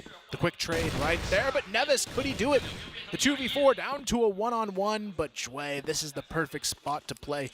He now knows he might have a chance here, but is this timing enough to get the ninja? No, it's not. It is going to be the round for All Gamers, even though it does come down to the wire. The opener from CY was insane here. What a headshot. I feel like CY is the man for the important kills on AG. Also, the quarterfinal against Imperial always got the key frags. This guy is on fire in this tournament so far. Yeah, he's having a tournament out at this point. He's feeling very, very nice. And Ice Cube trying to make a difference, just like Humio was out on this long. He only trades 1 for 1. He does take a decent amount of damage himself as well, but yeah, I'm not sure that's enough at this point, the way that All Gamers are playing. Once again, a very strong start to this one. BaiSha also able to start strong in their series with a 6-1 lead on Mexico in their first map, you remember. And already AG trying to replicate that. FotCon gets the drop, gets the spray, and then just goes down, does not get the kill. Humio going down, ZY, he just will not be stopped. And the team is pushing in together so excellently. Every corner is checked, and nobody is left alone to go down for free. ZY surviving on low health, and now KT15 is going to check that corner, but he also doesn't have much time. He is sprinting through smoke into the site desperately, and now it's 4-0, and this is looking pretty elementary so far for all gamers. Yeah, a really tough position to be in now for ranking. This is the map they wanted as well, but so far I haven't really seen a reason as to why. It seems like their GR side, though, is also just really rough. I feel like a lot of their advantages are on the BL side, but if you can only put up 2 rounds on the GR side of a map like Black Widow, you're going to be in a pretty bad situation to move forward with, and this is where all gamers just showing their versatility as a team as well. They're not really having any issues taking these early fights, especially even in ZY. So far, pretty flawless on the entries. Meanwhile, you've got the star player of ranking, Humio, yet to be on the board as well. Well, let's see how this entry goes. It's been going pretty well so far. Punch utility in, Humio can see every, oh, well, I spoke too soon. He is gonna wait until a good moment, steps out, gets one, does not get a second, as the entry into the site is pretty clean once again. Humio helping a little bit, but it is not quite enough. All gamers are clean into this one. Nevis trying to get the drop here on Adu, but Du is just gonna hit him with the cold, easy peasy. Ice Cube 1 against 3, he picks up 1, but again, this angle is really tough to clean out, especially with this box room plant. You got to clean out the sniper, and even it's not going to be easy. And now, is there a chance for ranking esports on this map? I do wonder. I feel like the setups from ranking don't even look that bad. They're just not hitting their shots actually, which is scary because this team usually relies on the individual skill, right? So, especially Humeo, from his position I expected at least 1 or 2 kills. Unfortunately, can't connect the shot. Ice Cube, he really wanted to take that fight on long. Not going to find any value, but Humio, this is a little bit risky. But dude, the timing doesn't actually spot him. Doesn't matter because ZY is already there. KT15 at least able to take down even on the lurk towards B long, but still, they know Nevis is here in mid. It could be a nade stack to take him down, or they might just swing on to the position or full send it towards the B bomb site. It is only KT15 on B, and this is something they've done several times in the past I've seen as well, and I feel like if you're going to leave someone alone on ranking, I feel like KT15 alone on a bomb site's probably not the best of calls. Yeah, would absolutely agree. Let's see how it goes for him as the taps through the windows. Pretty rough for him to handle, as Dre's just going to say, okay, enough of that. I'm just going to hop on in, take that one down pretty easily. Still a minute 30. You can see that AG aren't even taking forever to do this either. They're coming in with a faster tempo after the first couple of rounds, saying, well, can just kind of go whenever, I guess. And it has been kind of that feeling for the majority of this map here. Fakkan trying to come in from behind, give his team a chance, maybe on the flank, but ZY is watching it, and a quick headshot is going to make quick work of any chance at a flank. As they gotta move in, you gotta make a move, but 1v4 with the sniper is not gonna do it. It's 6-0 for ranking, or rather for all gamers. It is a timeout for ranking. Also didn't make too much sense in my opinion. Like they had Nevis towards A short, right? Playing aggressive there. All information, mid is clear, no one can push A short.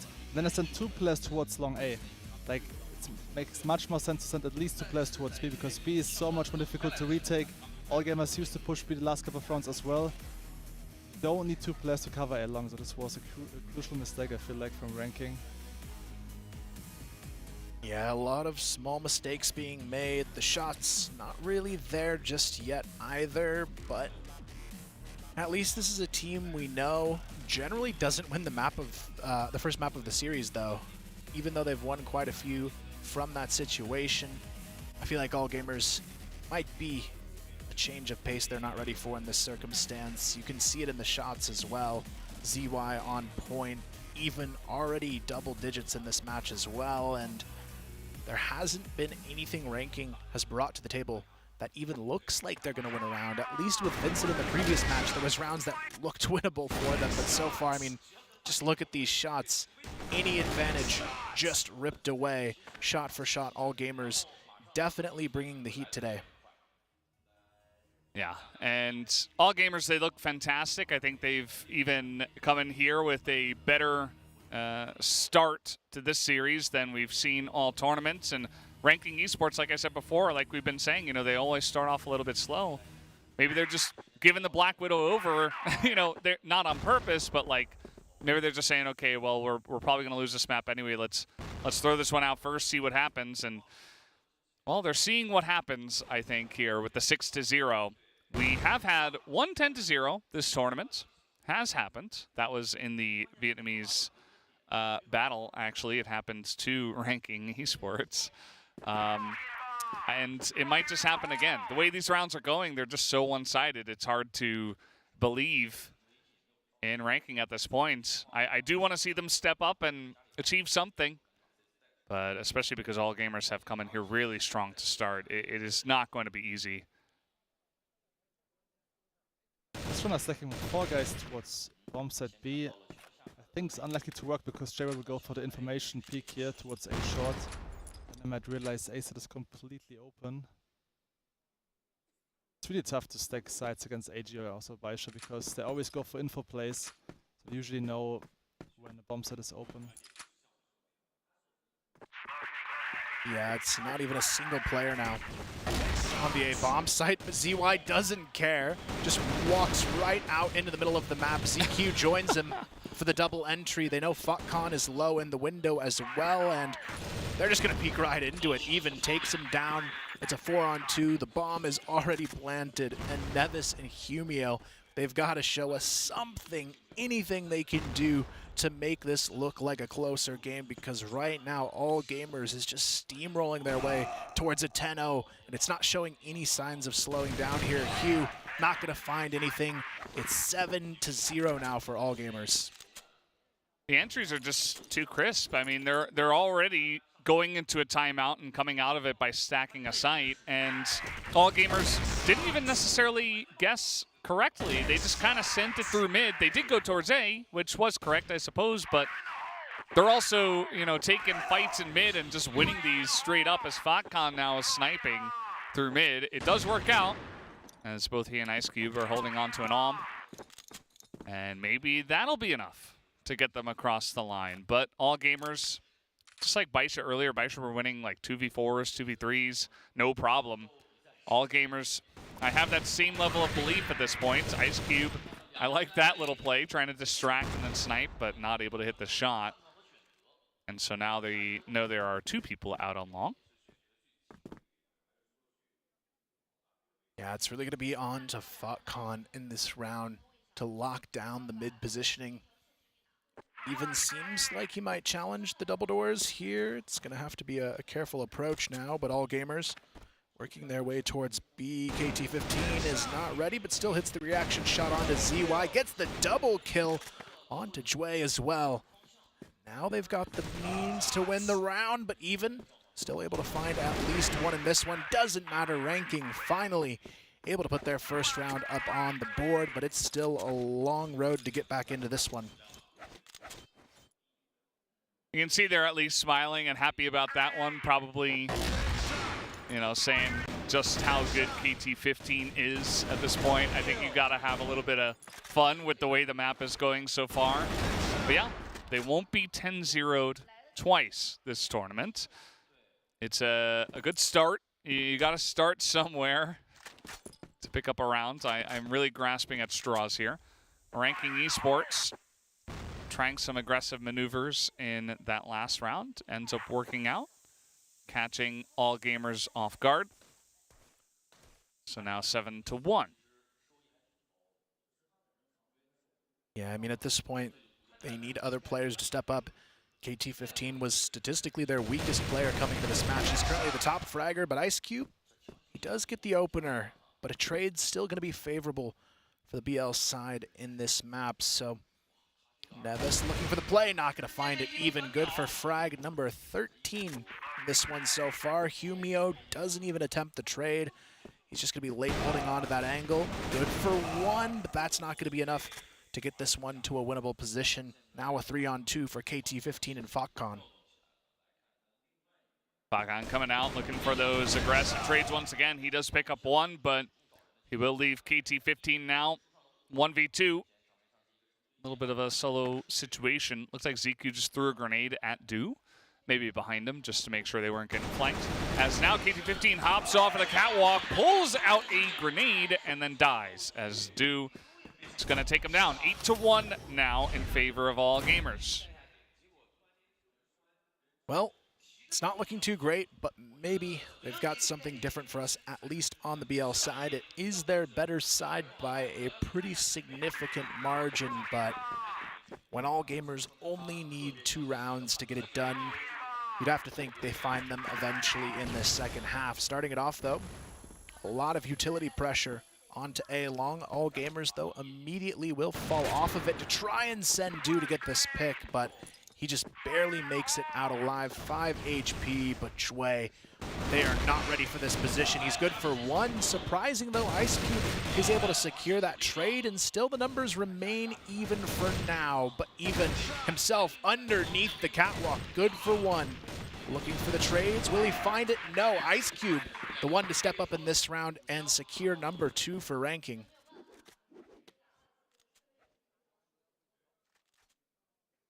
Yeah, definitely a good look. Trying to get a bit more aggressive here from the Blacklist side. They come out fast. No waiting for 2 minutes and then pushing. Just, you know, not going to name any names. But ranking esports definitely want to come out here fast and continue to roll with the little bit that they have generated here. As once again, you know, pushing through smoke, trying to really get in the face of All Gamers. Taking 1-for-1 trades is working out. As ZY, now he's got the arm. He's going to pick up 1, picks up a second, and now the rest of the team is just running into him as he just rolls them. And even here on the catwalk, will pick up 1 himself. Falcon has snuck on in here. Doesn't have the bomb, but he's about to go in that direction either way. With his back turned, is not able to get that first shot onto Du, who will take it down. So now it is 9-2. I mean, going for the slow aggression once again, it might surprise AG once, but doing it like twice in a row, it's unlikely to happen. Also nice frequency from CY, who doesn't snipe that often. As you can see, it could be also main sniper, actually. Ice Cube, though, that's a nice shot to start the round. Takes down ZY, but they still have a lot to deal with to get back into this map. And it's going to be Falcon just kind of blindly running out mid. ZQ able to find 1 as well onto Humio. And already, All Gamers, they have the makings for what they need to close out this first map. Jue has to stay alive, though. Ice Cube wants the pick onto him. Here comes the player from long as well. It's KT15 who finds the first, but the wraparound is already starting to come from All Gamers. Yeah, not wasting any time with this one. They're going to seed the site for now, and then come in here pretty quickly from multiple different angles. Grenade even going out on CAC just to check it. But looks like Even and ZQ going to push together from long. There is 1 guy looking. KT15, they weren't ready for that because Even had already crossed. But KT15 not able to win that one. 17 kills now for Even. But he's got to push in with his teammate. Nevis is going to hit that headshot. Putting up a decent fight here is ranking. And that's going to do it for that round. Nevis picks up a second. And they do pick up their 3rd round of the contest. Yeah, now it's time for All Gamers to try and change things around here. I think their defense towards A has been a little bit weaker, but it's going to come down to ranking as well to try and keep the momentum on their side. They still need 6 in a row to even take this one into overtime. All Gamers getting a little bit more aggressive on A long this time, getting Jue into position to hold on to the barracks along with CY, who will stay there as well as he falls off. And already a bit of a grim sign for the future of this map. Humio goes down very early. Yeah, Du just holding the angle, able to get out there pretty aggressively and just take him down. Ice Cube thinking about going up here onto the catwalk. He's not going to find anybody looking at this angle. That's an angle that someone like Goken would often hold, but nobody here on the side of All Gamers, actually, as ZQ may have just seen a foot or 2 hopping out that way, giving some information to ZY that a push might be coming out here, and the headshots are crisp from the side. He only does get one, and KT15 is having a pretty good map himself, actually. He's able to step it up, but unfortunately, he's kind of alone in that facet. As now Nevis getting pushed away, he takes a bunch of damage as he peeks through the doors, and that'll be the end of that aggression. Doesn't matter, though. The trades are here for all gamers. It's going to be on to KT15 to keep the dream alive, but it might not be alive on this map for much longer. The C4 down by even as well over towards B long, and now they just have to collapse onto the positioning.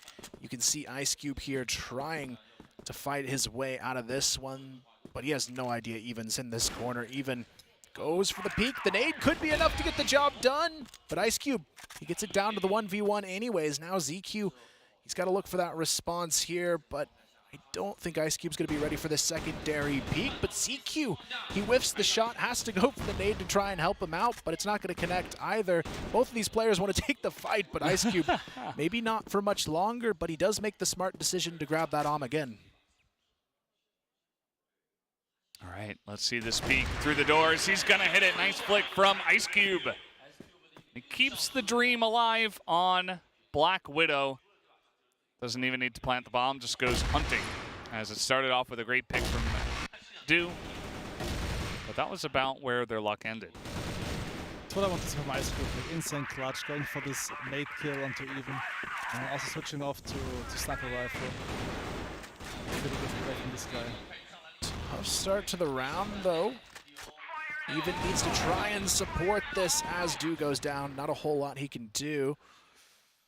But it's a 5-on-4, ranking another advantage to start it off, but Jue, the timing here, Nevis not going to be ready for that re-peek. Now they've got the wraparound all set up, and they're kind of split apart because of this as well now. 2 towards A and 2 towards B for ranking. You can see the collapse towards B starting to happen, but Humio finally wakes up in this one, takes down ZQ, ZY as well, getting pressured on this A bomb side. Ice Cube, good for one as well. Ranking, take it down to the 4-on-2. But Ice Cube has to be careful on this ramp position as the plant goes down. Actually, the plant is stopped. Doesn't matter if Ice Cube can trade it out like that. But still, even, he's already up to 20 kills. This clutch is definitely doable for him. Yeah, it certainly is. He's coming from kind of an awkward angle. I think he's probably going to have to go window here, and Ice Cube is going to be watching that angle.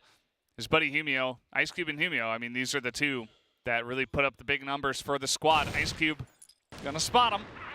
Takes a tiny bit of damage. Flash comes out, doesn't matter. Jump shot will take it down, and that's 5 rounds now for ranking esports. Yeah, they're starting to figure it out. Ice Cube as well, having some really good rounds for himself, but it still seems like it might be a little bit too little too late here for ranking on map number 1. But if they keep this up into map number 2, it could be a sign of what's to come in this series. But all gamers got a lot of control towards A long. Ranking tries to send Ice Cube to get that pressure going. Not gonna happen just yet, but ranking got the setup here to at least play for the information.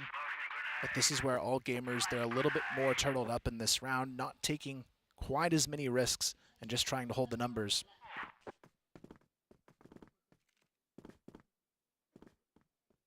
I think it's the right approach from AG playing now a little bit more passive, because the aggressive plays in the last couple of rounds didn't work out at all. The team play felt kind of sloppy. That's definitely a bit of an issue. We'll see if they can shore that one up. Nice shot here from ZY. In the barracks, looking for it. That's a second headshot, looking for a third, and he picks it up. 3 in a row from All Gamer ZY. And all of a sudden, they were looking great. They had some momentum. They were winning a bunch of rounds in a row. And now this might just be the end of it. It's all, oh, no, he's just dead. That's going to do it. 10-5 in favor of All Gamers.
Welcome back, everybody. We're here at the desk after that first map. It was a 10-5 in favor of All Gamers, and just like we saw in the first series, it was much more dominant than that until the very end, where All Gamers kind of let off the gas pedal there with 9-round wins. Same thing happened to BaiSha.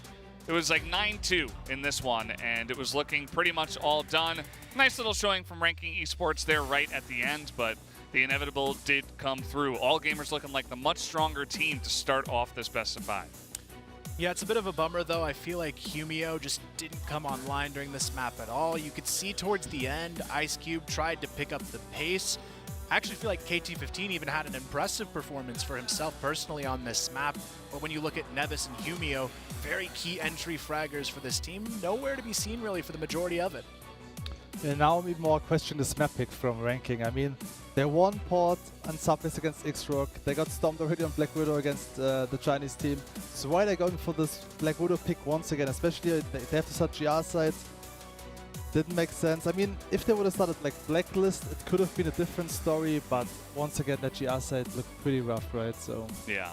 It definitely was questionable. That's why I was pulling out, you know, a bunch of different inane possibilities as to why they may have chosen this one. Either way, it is kind of a similar result to what we expected on Black Widow. It already kind of happened.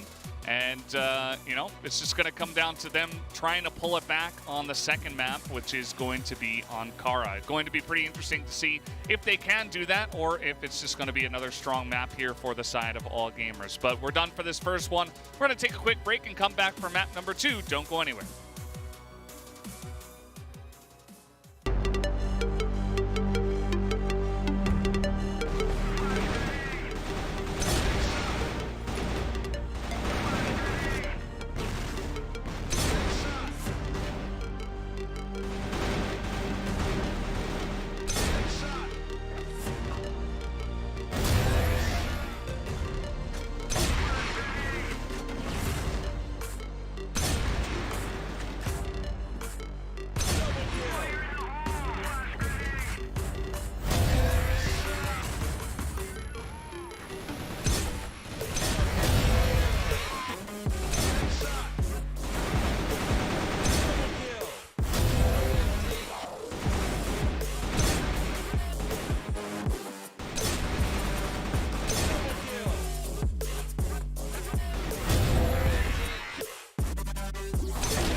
Welcome back, guys. We are here after game number 1, map number 1 on Black Widow. That did go the way of all gamers in a 10-5 scoreline here. So far, it has been Chinese team domination today. 3-0 from BaiSha earlier on, if you did miss that one. Now all gamers off to a great start here. We kind of expected this to happen, though, right? Black Widow, all gamers, the favored team. Is ranking going to be able to challenge them on Ankara, I do wonder, because a 0-2 start is going to be very difficult. I think they really need to make a stand here. What do you guys think? What's the strategy here for ranking going into map 2? Yeah, it's going to be tough. I mean, Ankara is the best from all gamers usually. It's always their main pick. I mean, the most important thing for ranking, I think, is play as a team. I mean, Ankara, you need good communication, you need good team play. Like, same against Xrog, right? They really had good setups. Also new setups, which I really like to see against all gamers again. I just feel like, you remember this one specific round when Fatkon was pushing mid with this wild spray? This is what you should definitely avoid. Like, these kind of solo plays will not work against one of the best teams in the world, AG. So this is what you should avoid in this specific match now.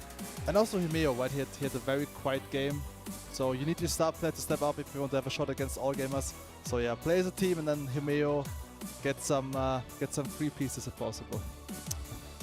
Yeah, I feel like going into this one, they've got to step up. They've got no other options, but they've been here before at least. I mean, the first map generally has been the worst in every series for ranking that they've played, so maybe that's still a decent sign. They did start to pick up the pace, at least at the end of that last map as well. But the problem with Ankara specifically, I feel like, is we don't know which ranking we're going to get. Is it the ranking that goes down to Kara House 0-10, or is it the one that can overcome Xrog? Because they're kind of all over the place on this map. Yeah, they definitely are. I think it's going to take a lot to get over the line, I would say, for the second map. Third map, you know, maybe going into sub-base, which is what we expected to happen a little bit earlier on in this series. Probably map 1 was our expectation, but yeah, I think, you know, it might take a while for ranking esports to show up, and hopefully it all kind of comes to a point in that map 3 where they are able to make a good showing. Now, if they could also kind of get a big upset here on the second map and show us something that maybe we weren't expecting, that would be great as well to kind of turn things around. But at this point, I'm sitting in the 3-0 seat. You know, I'm like, I think all gamers are going to do it as well. And perhaps then we'll have to have one of our underdog teams make a big run through the lower bracket and try to challenge through there after lots of different games back-to-back and a lot of experience just playing through these playoffs. Because otherwise, you know, all gamers, I think especially ranking came out slow today, but also all gamers came out really fast and really strong. So I think that's also kind of a hard thing to go up against. A lot of other teams have struggled against this. Imperial just lost to them in the best of 5, and I feel like all gamers might even look better today than they did against Imperial. Yeah, I think they do. I feel like all gamers in playoffs is just another level of a team that you have to deal with. I feel like in the group stage, they often give up those early maps. They let themselves lose the early lead, but for them, it's kind of the wake-up calls for where everybody else is going to be playing, and then they get into playoffs, and then they're in full form here. Everyone's playing really well. I mean, even had more than 20 kills in that map, and it's just a good sign for what's to come for this team. I mean, the good news for ranking is at least they can start on Blacklist, right? Which makes it much easier on Ankara to approach this map. I still feel like they should avoid executing towards A side because the executes did look too strong. I feel like the utility usage is not that good, and you need good utility against all gamers on A side.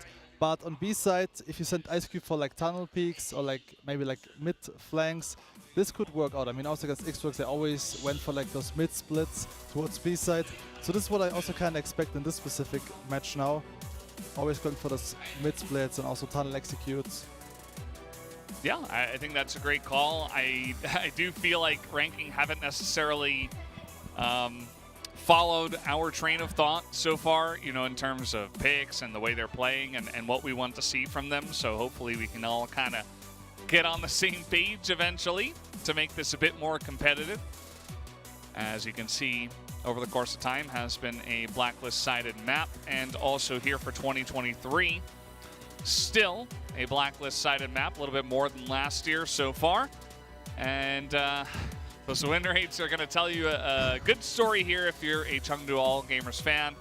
They're good on both sides, and ranking esports have not found as much success on either side. Yeah, I feel like this is going to be a tough one to try and take down against all gamers, and maybe map 3 is one where they might hold a little bit more of their own, but it's not to say it's impossible on this one. If you've got all the win conditions ready to go for ranking, there's still always that possibility of the upset. There's always a chance. That's what you got to hope for on the side of ranking esports. It's never done until it is absolutely finished. You've got a couple more chances here up against CHENGDU All Gamers, but let's see how strong they come out here on their map pick of Ankara. CHENGDU All Gamers looking pretty calm, cool, collected. A small gyro there before getting into map number 2. Vietnamese side also looking pretty hyped up. I think they didn't take that first map loss too much, with too much hurt. So that's good to see as well. Let's hop on to Ankara here for map number 2, as the crowd is already beginning to cheer for CHENGDU All Gamers. It's all about keeping that momentum high for All Gamers, but for ranking, it's about taking the reins early on this second map. You can see already a lot of pressure towards the A bomb site. 4 players grouped up, ready to go, and they're just going to go potentially right into this here. You can see Humio and KT15 already on the corner. They're setting up for the execution here as well. The utility starting to be thrown from both sides, but Jue, he's really the key position in this one. Has to play to stall it out. ZQ has the counter flash, and he's going to be flashed out himself here, but Jue underneath gets one-tapped by Humio. And that is the start you're wanting to see out of this team. Nevis finds one onto ZQ as well, and the execution looking solid, unless Du can hold it off, but he's only good for one. FotCon as well takes down ZY, and finally, it's a good start here for ranking on map number 2, but it's not over unless they take out even. Yeah, I mean, that wasn't even Dway being over-aggressive in the vents, like Jordan always likes to say, like Elfish always likes to say. But it was just a very strong early one-tap peek from the side of Humio that gets the job done. And a very good look to the side of ranking esports already. This is how you have to get it started. Look at this. What? I mean, again, I told ranking to not push A side, but if Humio gets entries like that, then I'm quiet. Yeah, absolutely. If you're able to do that, I think everybody will just kind of watch and let it happen. Absolutely. As here comes FotCon. Talked about the mid pressure. Well, that wasn't really what we had in mind. And even was able to shut that one down pretty easily. Yeah, a little bit unnecessary there. All Gamers gets the free pick out of it. And now they're almost forced to go for this play onto the A bomb site. Jue, though, is he watching it in the corner of his eye? He spots 2. A lot of info to work with. He also takes KT15 down to half HP, but ranking, they don't want to take the fight here. They don't want to lose that bomb too early in the round, though there could be an interesting fight here. Nevis goes for the swing, not ready to take the fight there. Du takes him down, and All Gamers in round number 2 already looking a lot better. Yeah, absolutely. As now, Humio not able to one-tap this time. Ice Cube and KT15, they get a kill apiece. Still a chance in this one as they're kind of hanging around. KT50 waiting for this swing as well from Dway, and he's just not going to be able to land that one in the little nook that he had left for himself. Ice Cube, looks like they know exactly where he is, as a flash is going to hit him in the face. Good read, knowing that Dway is going to look for the flank here himself, but Even is just going to get the swing and put an end to that. So All Gamers immediately respond with a quick victory. Yeah, really good, solid round there, but it makes me question FotCon's play at the start of the round. Why are you pushing mid alone? There's no potential to trade. They give them the early 5-on-4 advantage, then it forces the rest of the team to try and take risks just to get things to a winnable situation in the round, and that is not the game ranking wants to play. If they're going to be aggressive, they've got to do it as a team here. Oh. Seeing each other there, just going to walk that one out is Du. Says, no thank you. I'm not going to take that aggressive trade. I don't really need to. As, okay, nice entry here from the side of Nevis. Quick headshot out to Even, who has had the hot hands here for All Gamers. And now they're quickly onto this B site, at least a couple of them. As not everybody's following this up, it's taken a little while for them to get onto the site. Just trying to pick them off one by one, but that's not going to work. They do get this planted. at least. As now on the flank here, trying to come in. Ice Cube is eventually going to go down as ZQ rotates in. And it's a 3v2 now. It's only Humio and KT15. They try to push it. It works. KT15 gets the one pick. And now a 2v2, a chance for Ranking Esports to start the map off strong. Is it going to work out? That's the nice pick off from Humio. ZQ will swing him. Not a lot of time left. He's going to throw it in. And you see he's playing this bomb pretty nicely. ZQ going to hold on to this as he is going to peek eventually, right? Tries to hold it. Oh. Not going to happen. Very close, though, as KT15 will barely hold on to the round. This is what I said before this match. Like, go for those mid splits towards B side. Worked against Xrock as well. And I also feel like even could be a weak point there from Bridge holding the M4 rifle. Doesn't make too much sense because AK, the situation, I feel like is the better choice. So I would suggest Ranking to keep going for those splits towards tunnel or mid towards B. Because I feel like Ice Cube and especially Humeo feel very comfortable pushing these kind of sides. This kind of side.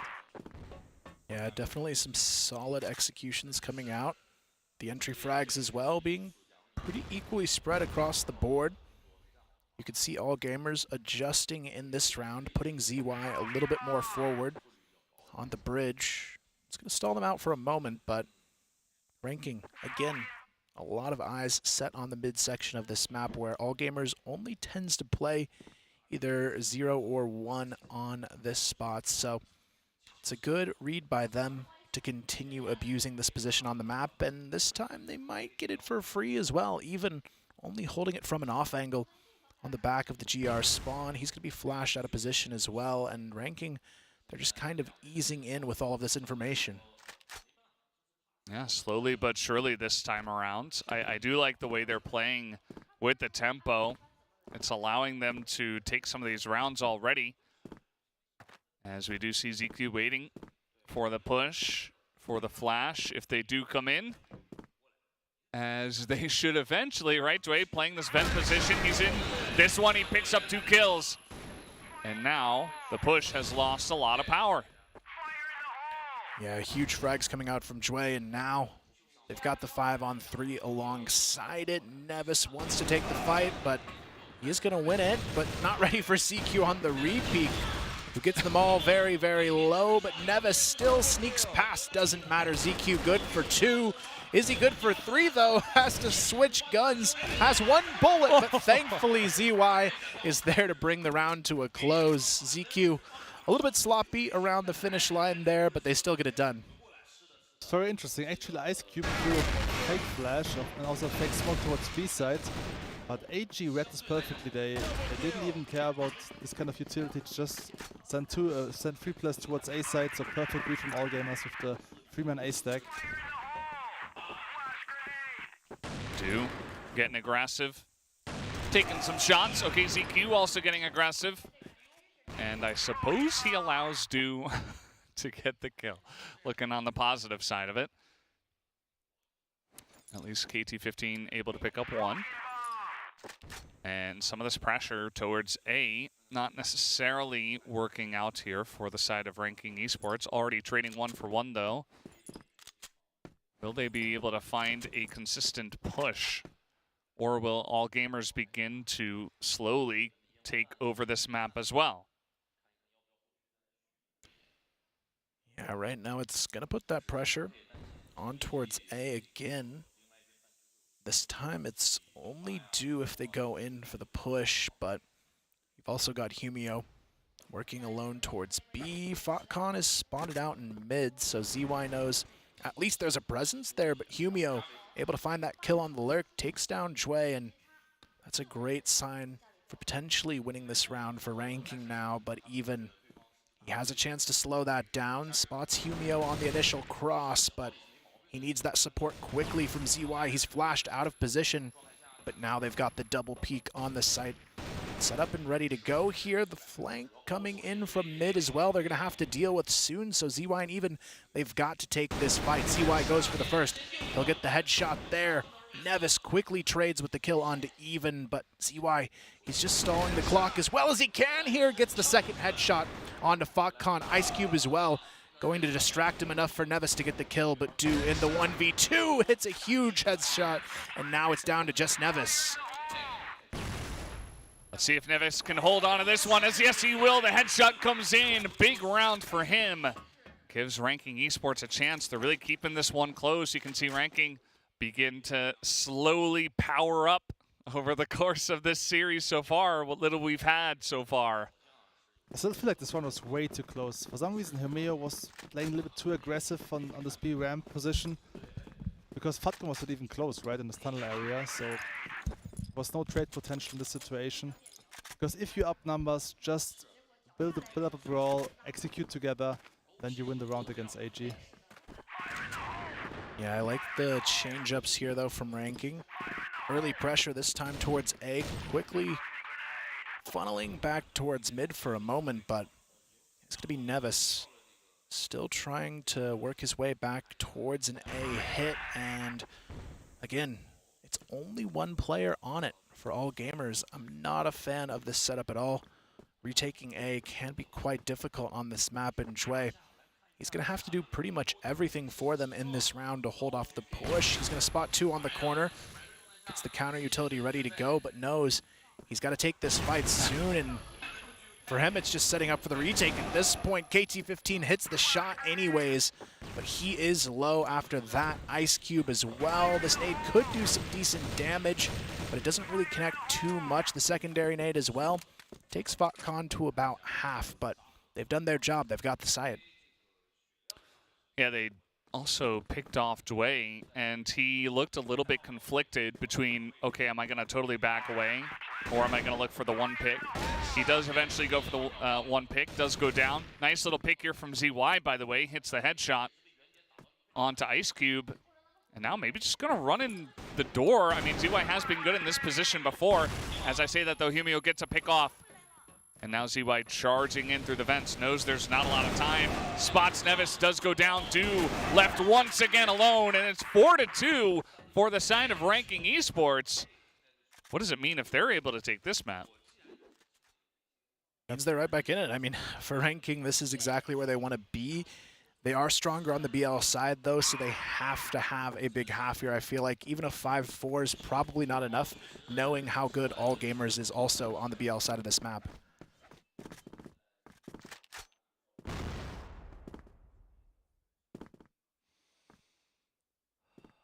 Well, Ice Cube is going to be looking aggressively to see if Du's going to challenge him once again. But we can see that this is not the case. They have brought a second person over here, probably for the best, for all gamers' sake. ZQ just looking through the door, playing it pretty defensively, just wants to get some early information if anyone does come in and then react in time. Everybody else on the side of Ranking Esports, as we can see, is pushed into mid. 4 people here. We've also got FotCon looking to join up from behind. Du's got the key position, though, to try and shut things down, but Ranking, there's some slight hesitation here. Du good for 1, but it's going to be ZY who slides in for the secondary kill. Oh, no shot there from Du. It was so close on the follow-through, but he gets that one. 4-on-2 now. The C4 dropped as well. Ice Cube trying to recover it, but Nevis, he's got this flank ready to go. Are they going to be expecting him behind? It's a 1-on-4 now.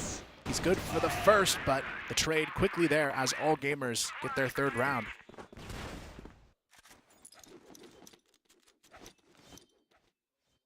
Yeah, I mean, what can you say? Just thwarted on that push through the front yard, and eventually, even though, lights are out there. Not sure if that's on purpose. I like to play in the dark. But yeah, just red and Du hit some insane flicks, and essentially the push lost a lot of value afterwards. So nice try from Nevis as well on the flank, just a little bit slow as his teammates fell 1 by 1. And all gamers are keeping this close. Ranking Esports, definitely a better look on this map, but still got to wonder what happens after the half. This time they've got 3 on A, though. A much better adjustment, not leaving Jue alone. The C4 working its way in. Jue, though, gets spotted early on, taken down without a fight.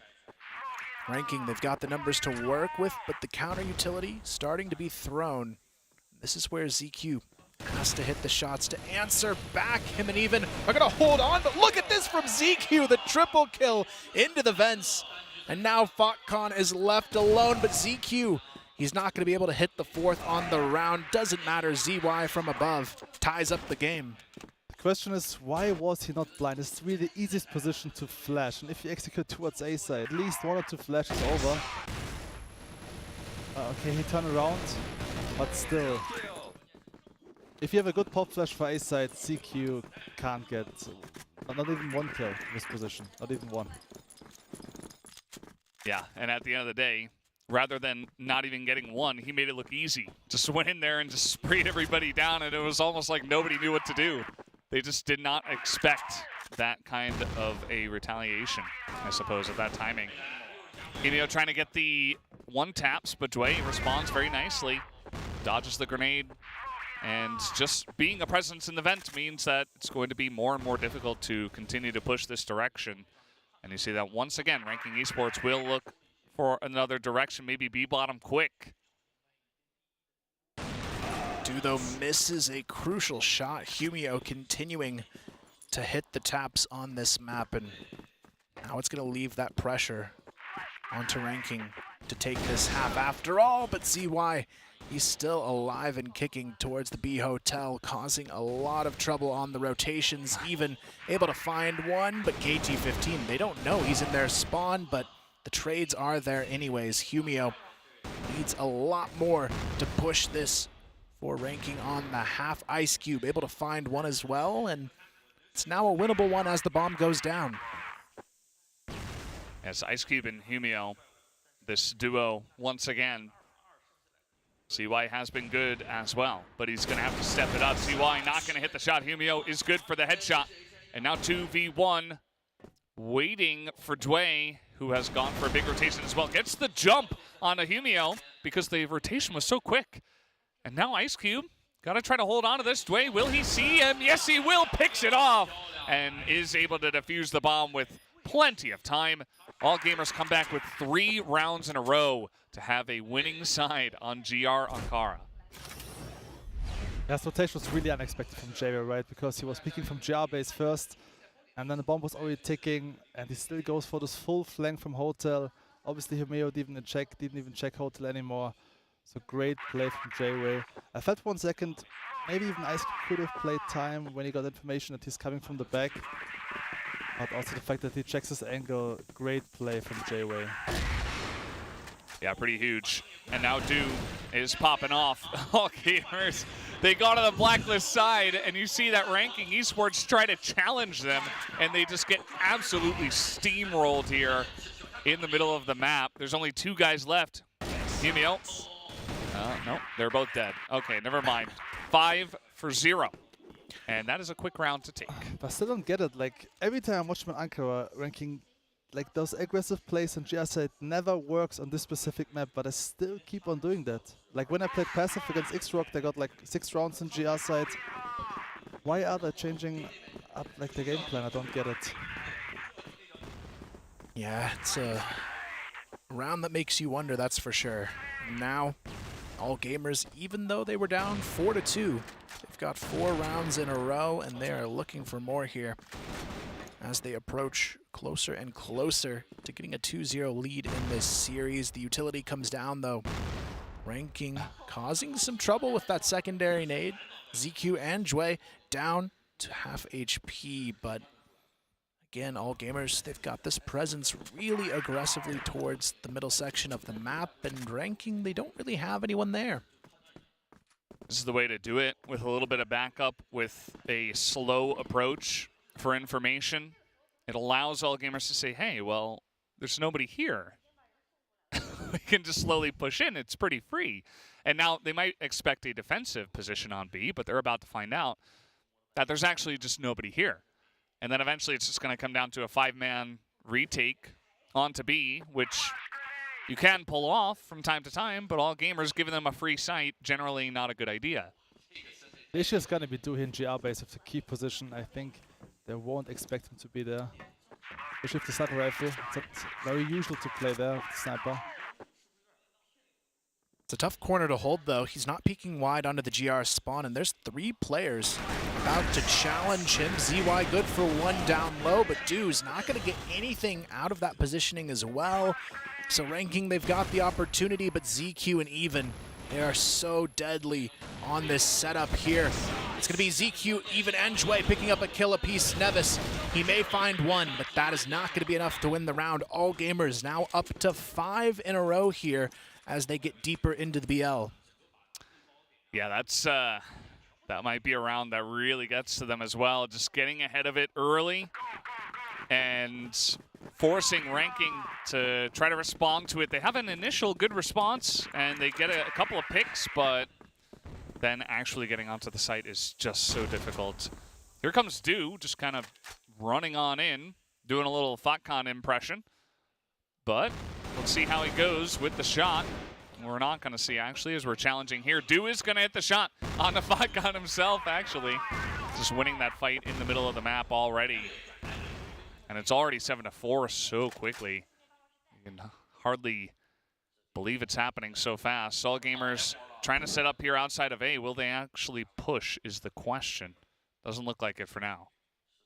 Yeah, ranking on the GR having a very difficult time getting anything going for themselves, but we'll see if Nevis has the response they're looking for in this round. Not going to happen, though. Jue takes him down. Humio left alone on the top of site, but the flank is quickly there, though they have to deal with Du on the rotation back in. KT-15 not going to check that angle. And look at that from Du, the follow-up as well. Just devastating here for the side of ranking, and now Humio. It's 1 versus 5. It's not too likely to go his way, and it certainly won't. All Gamers now up to 8. I also love to see the patience from AG coming in. After they got this first ring onto Nevis, they just wait, not coming towards A side already, going for this flash, then committing. But also, yeah, nice 3-piece from Du in this round. Fortunately, we didn't see this open onto Fatcon, right? But yeah, I mean, Du, 14 kills. We always, I mean, okay, 15. He's just trying to get ahead of me. This grenade does a huge amount of damage, and Ice Cube will finish it off with a Colt. But the rest of the team knows that, okay, they can go quick. A couple of grenades stacked in onto Ice Cube. He's not going to hit the shot. Flash is going to push him out. And now the A side is just free. There's nobody there. And they can easily take this one. It's going to be so difficult to retake this one 2v4. As okay, that's going to be a good start to Ice Cube, trying to spam through the smoke as well. But 2v3 even, a big ask. Well, 1v3. Down he goes, 9-4, just like that. I mean, it started off looking like a competitive map, but I mean, now you're up to 7 in a row for All Gamers. You've got to think that's kind of the beginning of the end here at this point. And if you go down here, it doesn't speak too well for what might happen on the next map, considering it's another commanding defeat facing ranking in this map, which is kind of disappointing. I feel like they had the right idea in the first half. They were competitive a lot of those rounds, but on the GR side, it has not been the case. Even quickly trading there on to CY. Nevis, a nice early frag, but it might not be worth a lot if they can't hold on here. 3-on-3, Du misses the shot. Humio looking for the follow-up. Not going to find anything yet in the round, but still even numbers a situation here where ranking should feel like it's winnable. They've also got this very far forward play coming out from Ice Cube, but if the rest of All Gamers goes quickly onto the B bomb side, he's stuck in a very long rotation to retake. Yeah, he definitely is. I mean, he doesn't get too much information from this either. He's just like, well, they're probably not going A, but could be anywhere else. And Du is slowly just creeping in with the sniper once again. Look at this flank from Fatcon. He's getting in behind them, but it's red early. 6 health, but at least Humio is able to pick up 2. Just holding down the site by himself. Didn't need any flank, he says. Looks away a lot of time as well, which I feel like I haven't said a lot in this tournament. ZQ coming in here quick. Will he check to the left? No, he will not. And Fatcon will put an end to that round. They're keeping the hope alive. Still It is pretty brutal when you go down 7 in a row. Even with the response here, it almost feels like the end of previous maps we've seen where, you know, that team has a little bit of trouble putting up that 10th round, but it still feels like all gamers have all of the advantages on this side of the map. Nice little nade stack coming out early on, not going to be connecting with any damage dealt yet, but ranking got the numbers here to maybe handle it. 2 players a little bit more forward on this A bomb site, but all gamers looks about ready to 5-stack it, and FotCon has to be careful. Almost goes down there really early in the round. Yeah, it's not going to help them out in this situation. The grenades are just raining from the sky, looking for a bonus kill. Nevis has got a nice angle, hits the headshot. It's going to give up his position early, I suppose, as ZY going to take that one down. Humio now trying to peek out here. They're going for a little squeeze, and it's working. Ice Cube going to pick up the one, even though has been so reliable. And he is Mr. Reliable in this situation. He's going to pick up another one here on a Humio. KT-15 does get one, but again, the bomb is planted while all of this is happening. Yeah, KT-15 needs a big play to think about bringing this one back for ranking, but ZQ already spots him on the edge of the smoke. But KT-15, what is that headshot? Perfect on it, but Chue, all he has to do is play this timer, and it should be the match. But KT-15, does he get it in time? No, he does not. All gamers take the win, and it's a 2-0 lead in the series for them.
Well, we had a bit of hope, a glimpse into what it might look like if ranking esports actually began to run away with the map.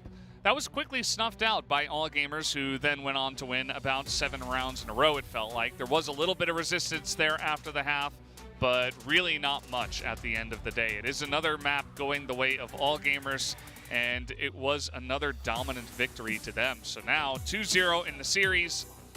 What are we expecting now? I mean, we just saw the difference between those 2 teams. For me, it's not the team play, it's not the utility usage, it's just the firepower. AG having 5-star players on the roster. And also, especially Do-Right, we said before this match that even Ice Cube could have the upper hand against him, but Do with this confidence peaks in mid. Like, this guy is feeling it today, and he also looks much stronger than Ice Cube. Yeah, I mean, you can't argue the numbers. He had double the ADR on this one compared to Ice Cube, which is a bit unfortunate if you're a ranking fan, but Chue takes the MVP of this one, and things are looking good to move towards that 3-0 now for All Gamers. And at this point, I've got to believe them. I mean, the 4-2 start had me doubting for a moment, but then when you put up 7 in a row, it's hard to say it's any hope for ranking at this point. Yeah, the only thing I think you can say is sub-base. This is the map we expected to see early. They should be comfortable on it, but again, it's difficult when you fall this far behind to really build off of it regardless of the map. So you can see here, the Matrix, kind of interesting that ZQ did so well against Humio and Ice Cube, but then got absolutely wrecked by KT-15. Yes. So that's why these Matrices are fun. Matrices? Yeah, I mean, it is curious to see. KT-15, though, I still feel like is having a pretty good day compared to normal. I mean, he's been the big step-up moment for this team to maybe capitalize around, but I just feel like the rest of the team is playing a little bit below par. Yeah, absolutely. Well, guys, we're going to take a little break and come back for map number 3, which will be on sub-base. Hopefully a little bit more competition, but all gamers are running away with this one. We'll see you guys after that short break.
Hello and welcome back. We are here after map number 2 that went pretty heavily in favor of all gamers once again. Not much of a fight back from the side of ranking. Hopefully they can pull it back here on sub-base. That's really what we're all hoping for now to make this a little bit more of a competitive series. Yeah, I would love to see a really close map. I feel like the individuals on ranking, when they're playing well, can compete against this team. We just haven't yet got a map where every single player on ranking is stepping up in the way they need to get this one done, and it just seems like all gamers is just reading them perfectly and hitting the shots on top of it. So I feel like this could be their best chance at a map, but it's still going to be a tough one knowing they're down 0-2. I mean, I have some hope left for ranking on this specific map because this map is basically made for solo aggression, which will suit ranking's playstyle. And also, to be fair, LK and AG looked pretty weak, right, in the first match against LCK on subbase. Then they banned subbase a couple of times. But again, I would love to see subbase as the first or second map. You know, like why it's the third map now? This didn't make sense to me at all.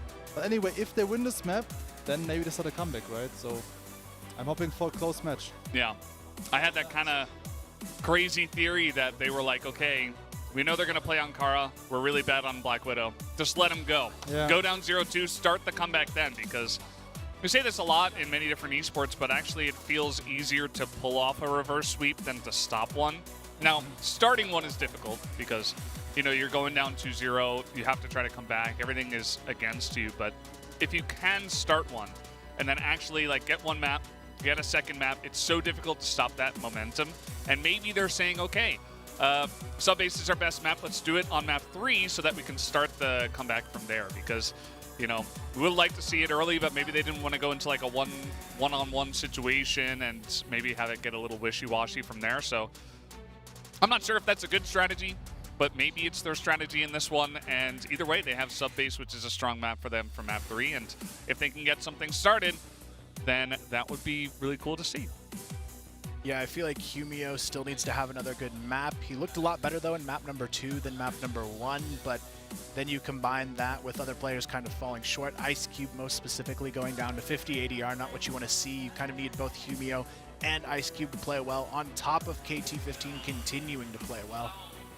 I mean, for me, Humio actually is the best A-side player on subbase in this tournament so far. So if AG will pressure A-side, I have some hope that ranking will get some rounds because of Humio getting maybe 2 or 3 kills there all the time. I'm still more curious, like, why did AG left subbase in the map pool? Are they actually planning to play the specific map against BaiSha in the final, maybe, if they face BaiSha later on this tournament? So that's also interesting. Will they show off all the strategies now? Will they just play basic crossfire and just go for like some execute, some basic setups? So it's also interesting, like, how serious will AG take this one? Like approach subbase, I mean. Yeah, it's a good question, because at this moment in time, especially after what we've seen, BaiSha is their only real competition in this one. So maybe VINCIT does something, I don't know. But at this point, they're not really feeling like ranking are able to stop them by any means, just on basic firepower. So you don't have to show much. Honestly, I think they could go really aggressive and probably benefit from it. That's obviously more risky to do, to just kind of run at them. But I think it would probably work at this point in time. I'm not convinced that ranking esports can hold off that kind of play. But hopefully they convince me here. We are moving into subbase map number 3 for this one. And see, over the years, it has slowly fallen in priority. Yeah, it makes sense, though. I feel like especially this year, we've seen a lot more Eagle Eye in Mexico than we have in past years. Teams are getting more comfortable putting that back into their map pool, or for some teams for the first time when it comes to Eagle Eye. But this is the big difference we do see on this map. The win rates actually look pretty good for ranking on this one. All Gamers has been their shakiest map throughout the tournament so far, and I think it could continue to be shaky here, but when you've got All Gamers on a 2-0, this is not the type of team that gets reverse swept. Yeah, I think you're exactly right. And even just looking at the ranking esports members' faces, they don't look very confident. I mean, we have a little bit of a smirk here for KT15. He's having a good day. He's feeling pretty good. You saw Ice Cube kind of head nearly in hands, kind of bent over. And I just, you know, these guys can do it. I just want them to believe that they can as well, as it looks like we are nearing the start of map number 3. Subbase will be coming in here for this third one, and I'm excited to see if ranking esports can put up a show this time. Well, here we go. Subbase, potentially the decider here. If All Gamers win it, they'll be moving on one step closer to the trophy here against BaiSha, the upper bracket final, which honestly is a match I'm sure the crowd is really excited for when we get to that point, assuming they will meet up here, and Ranking can't do something insane to bring this series back, but it's going to have to be done on their less favorable side here overall on the day. The GR side at first for Ranking to try and get the ball rolling, but Fotcon pushes all the way through control, takes down ZY, and there's just no trade there from All Gamers. They were not ready. Yeah, kind of strange that he was just allowed to do that. There was no look at all towards the control room from All Gamers. And they just got rotated on, looking like Dola out there was Fotcon. And this time it actually worked out. Ice Cube is holding down the vent. The rest of All Gamers looking to go pretty quickly towards the control room now after that little bit of a disaster. See if they actually commit here. Do like the setup from Nevis and KT15 on the lockers, just playing patiently, waiting to secure that free trade, which that's all they've got to do at this point. They've got the numbers, trading guarantees them the round, so it is a good call, but even tries to bait them out into a potential play here, but they're not going to full commit into the control room here. This is where they're going to slow the pace down a little bit. All Gamers putting all of their attention here, but Fotcon catches even in mid. The timing there just worked out so well for him. And now they know this push is coming into A. I mean, look at the sack here from the side of Ranking. Will it matter is the question. It's a couple of big pickoffs. Obviously gets them into a great spot, but the trades are slowly going in AG's favor anyway. As EQ trying to dance around with the bomb. He's getting pushed right now. Doesn't really know that. As Fotcon, third kill on the round. He's been everywhere. Yeah, this is really solid, but it's an interesting play. No C4, but he's going for the wrap onto the upper bomb side anyways, but I like the call from Fotcon. Do the same thing right back to him, knowing the bomb hasn't been planted. He's going to have a solid opportunity to catch him off guard here, but Fotcon, oh, that's close. But Ice Cube, that nade can make it even closer. He gets the kill, 10 seconds on the clock. He has to force his way in, but this would be a huge round to steal away. He's been spotted, there's no time. He has to force the plant here, or Fotcon, is he gonna re-peek into it? Gets it done though! Huge clutch to kick off the map. Oh, why is he re-peeking Fotcon? Just wait 2 more seconds and he got the run. But also have to mention this opener from Du onto Homeo was just insane. Going for the headshot with the sniper rifle. You only see the head from him, from Homeo from this position. So hitting this shot, I can tell as a player perspective, from a player perspective, it's insanely difficult. So credits to Du, getting a 4-piece into this round. Crazy play. And Fotcon did so much early on. He does kind of drop the ball there right at the last second, literally. So kind of unfortunate for him, but even so, like, how do you stop this team? Du is just kind of going off, and everybody else is having a great day as well. And Du picks up 4 kills in the round after all that, not to mention one of those insanely difficult shots you mentioned, 7. So All Gamers, they start off with a win. You look at the round score, you're like, okay, that makes sense, but you really had to see that round to understand what we're working with here. KT15, nice position, nice spray, able to take down 2 already. And now at this point, they've got to make sure they don't allow the trades to go back against them. But Ice Cube, that's a nice kill to keep things on their side, even down to 20 HP. But Shui, he's good for 1 on the lurk. Takes it to a 2-on-3, but the HP is not so great here. Even looking for that kill, but Fotcon again into the control room. Takes this one down to a 1-on-3, and that nade takes him down to 3 HP. Fotcon gets the job done. He's up to 5 kills already in the first 2 rounds. Yeah, you can tell Ranking really has nothing to lose anymore. Fotcon at this point doesn't care anymore, just keeps playing aggressive, going for this mid-aggression plays, and yeah, so far it worked out for him. Just an insane round, that last one. But yeah, it's exactly true. Ranking certainly sending it quite a bit with reckless abandon. And it's working out. A lot of times it does work out against a strong team that's playing kind of standard. You can catch them off guard many times. But I feel like it has a little bit of a, well, that's going to be ZY dying to that a second time. Here comes the push.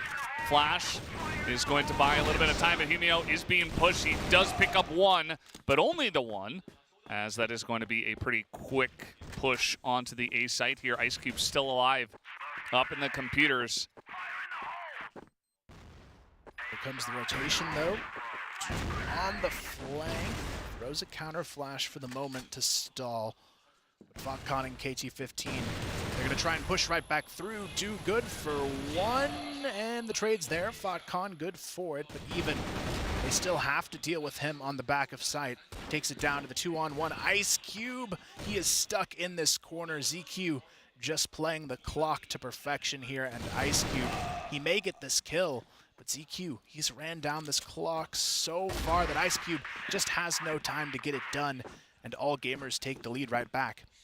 But I can't believe that Du misses the shot and KT15 can't connect the shot onto him, because if he gets this frag, this retake would be totally doable. This was definitely the key frag here in this retake. Fortunately, can't connect the shot onto him. Yeah, some small critical moments on the side of Ranking Esports. If they kind of shore those up, this could be 0-3, you know? It's very close situations, but could make all the difference against a strong team. It's the one thing we said that is incredibly important, but also difficult to pull off, is to get those little micro moments and really not make any mistakes. But instead, we're sitting at 2-1 in favor of all gamers, and they're certainly enjoying this Blacklist side so far. Of course, how far are they going to push the envelope here? How many more rounds is it going to be on this side? Will Humio be able to pull off a heroic defense of this A side if they do push into him? Certainly going to need it here. Humio left alone. See Nevis starting to rotate into position, but this could be a little bit of a fake coming out from all gamers. 3 of them now pulling off of the A bomb site. The bomb as well, starting to work its way up towards the lobby, and they're definitely targeting a B hit now. But look at this over-rotation from Ranking. They have 3 players on the bottom of the A bomb site, but the rest of all gamers is just going in, guns blazing, and now they take the B bomb site for free. It's a full retake on the table now, and Ranking, they are stuck behind a wall of smoke to try and make it happen. And Du is just here. Doesn't even necessarily have to play this far up, but he's got his team, and they're going to hold at the smoke, they say. Quite a lot of smoke and flashes thrown in here, a lot of utility left over, and there's just so many difficult ways to make their way in. Du and Dre going to get one apiece, and Nevis might not even go for it at this point. Looks like he's just holding the angle, letting his team talk about whatever they gotta talk about to make the difference. Well, he is gonna go for a last second peek. Does pick off one, but that is another 1 round going in the way of all gamers. It's already a tough position to be in. They looked like they were gonna come out strong in the start, but when it's all said and done, all gamers, they're getting the rounds they need to here. Du continuing to find the impact. You've got Jue here stepping up as well, making sure they find these rounds, and this is where you need a player like Humio, even Nevis, to step up and make sure they can find the openings they need, because right now these are their key entry fraggers, and they are just not firing in the way they need to. Fotcon has opened up 2 rounds for them at the start, and they've only won 1 of them. Ice Cube as well. A lot of his picks are only just coming from that vent position earlier on, and this time he is already pressured down to 44 HP. And all gamers, you can sense it in the way they're playing, getting more and more aggressive each round. And again, they just go right into the B bomb site. Ranking, what are you doing here? Nobody even knows. And look at this, all gamers, it's a free B bomb site. They've already got it. Fotcon, he's gonna go down as well, and this is another huge misplay from Ranking as the bomb goes down, and it's just going to be a slaughter behind it as well. ZY, the double kill. Humio, Ice Cube, show us something, please, because right now it's not looking good. Okay, that's 1. Just 1. Ice Cube, I think he's got enough time here. They double swing him. That's the end of that. Yeah, it's almost like they don't even realize that that area of the map is open. I'm not sure if it comes down to miscommunication or just unfortunate timing, but they just seem pretty confused about how to stop these pushes. I mean, I understand the setup, right? Sending 3 players along B is a good setup actually against Chinese teams, but for some reason Fatkin was not checking this cage area towards B side. Yeah. He was not aware of it at all. Already, it's Dew getting the opener. Ice Cube taken out. And all gamers are looking for a big lead in this opening half. You can see ranking starting to rotate towards this B bomb site, but again, you have a clear spot on this map that is wide opening, and that is exactly where all gamers is gonna go. Nobody on the A bomb site. ZY in the vent as well takes down FotCon. It's only gonna make this one feel a little bit worse, but Humio could have the timing. He's set up for the flank, but it doesn't matter. Dew hits the reaction shot. The nades as well, just devastating. And now it's only Nevis, 1 versus 4. All of the glimpses of hope starting to dwindle away, but just as I say that, there's one last hope in the server after all. It's Nevis, good for 2. Looking for the third on to even, but the flank is already starting to come to life. Dew from the top, gonna be spotted out, but now he is trapped. That flash is perfect, and all gamers get the round.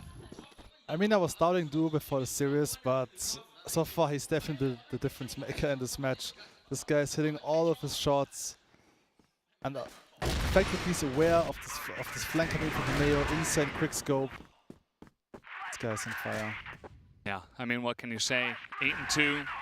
Looks like Ice Cube, or no, KT15 gonna look to challenge that, but Dew just doesn't even try to take that angle. Now he will. But yeah, I mean, we talked a bit about how Dew isn't necessarily one of these super flashy guys in the sniper role compared to other teams. But today he is. He definitely is today. He is the most flashy sniper at the moment. I mean, he just keeps hitting these. It's insane. Uh-oh. Oh, man. I thought he was going to hit another one there, but you know what, ranking? Maybe they've... Okay, there it is. The follow-up there on to Nevis. And he might not even be done yet in the round. Humio, he wants to take the fight, but he is going to win it. Dew goes down. 3-on-2 situation. The bomb working its way into a pretty open A bomb site. Humio, oh, that flash is going to hurt. But all gamers, they're not actually going to push off of it. Instead, Even's going to stay in the vents. He's been spotted by KT15. Utility, though, not going to matter because Jue is already there for the kill. And Hugh, 1 versus 3. He is just going to be taken out of the picture as well to make it a 6-1 for all gamers. But also a great call coming in from Even, right? He spotted both players rotating towards A side, telling his teammates, don't go A side, because they're actually about to execute towards A side. Just tell them to execute from woods towards B. But yeah, those picks from Dew are just insane, especially this quick scope onto Ice Cube. Yeah. Was mind-blowing. He's the flashy sniper today. Sorry, Dew, that I doubted you.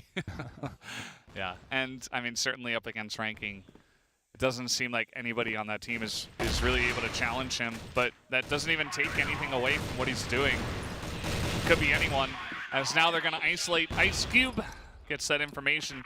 They're just trying to push him now. They're just trying to do something to stop this. Nothing is seemingly working. Yeah, I mean, they're just getting outclassed at this point.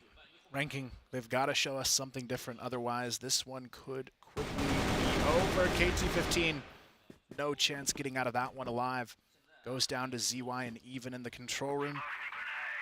BotCon trying to go aggressive to get something here. Almost actually gets the kill onto Dew. He will finally get it, but it's already a 4-on-1 against him. Goes for the pickup. The C4 planted on the B bomb site. There's already a lurk in place as well, Even just holding and waiting for this moment to take him down. But the timing just barely sneaks past, but Even knows that's going to be the kill. 7-1, 3 away from a 3-0 for all gamers. Yeah, I mean, that round just another one where ranking, they try to do something different. They try to get in their face. They throw a bunch of smoke and flashes into woods, and then they just get lit up. It's not only Dew that's holding that angle. It's just him that are getting the flashing kills. Everybody else is there to help him out. He gets the first. The rest of the team follows up on the Ice Cube, and that's just too much of a early difference against a team like All Gamers. Now Nevis in position is not going to see this, although he is kind of reading the position here. And Dude's going to hit another one, because why not? Humio, please get your team out of this trap, because Dude is just raining devastation. But right now it's KT15 who actually gets a good nade down. Humio, good for one, good for two. And ZY and Even follow it up.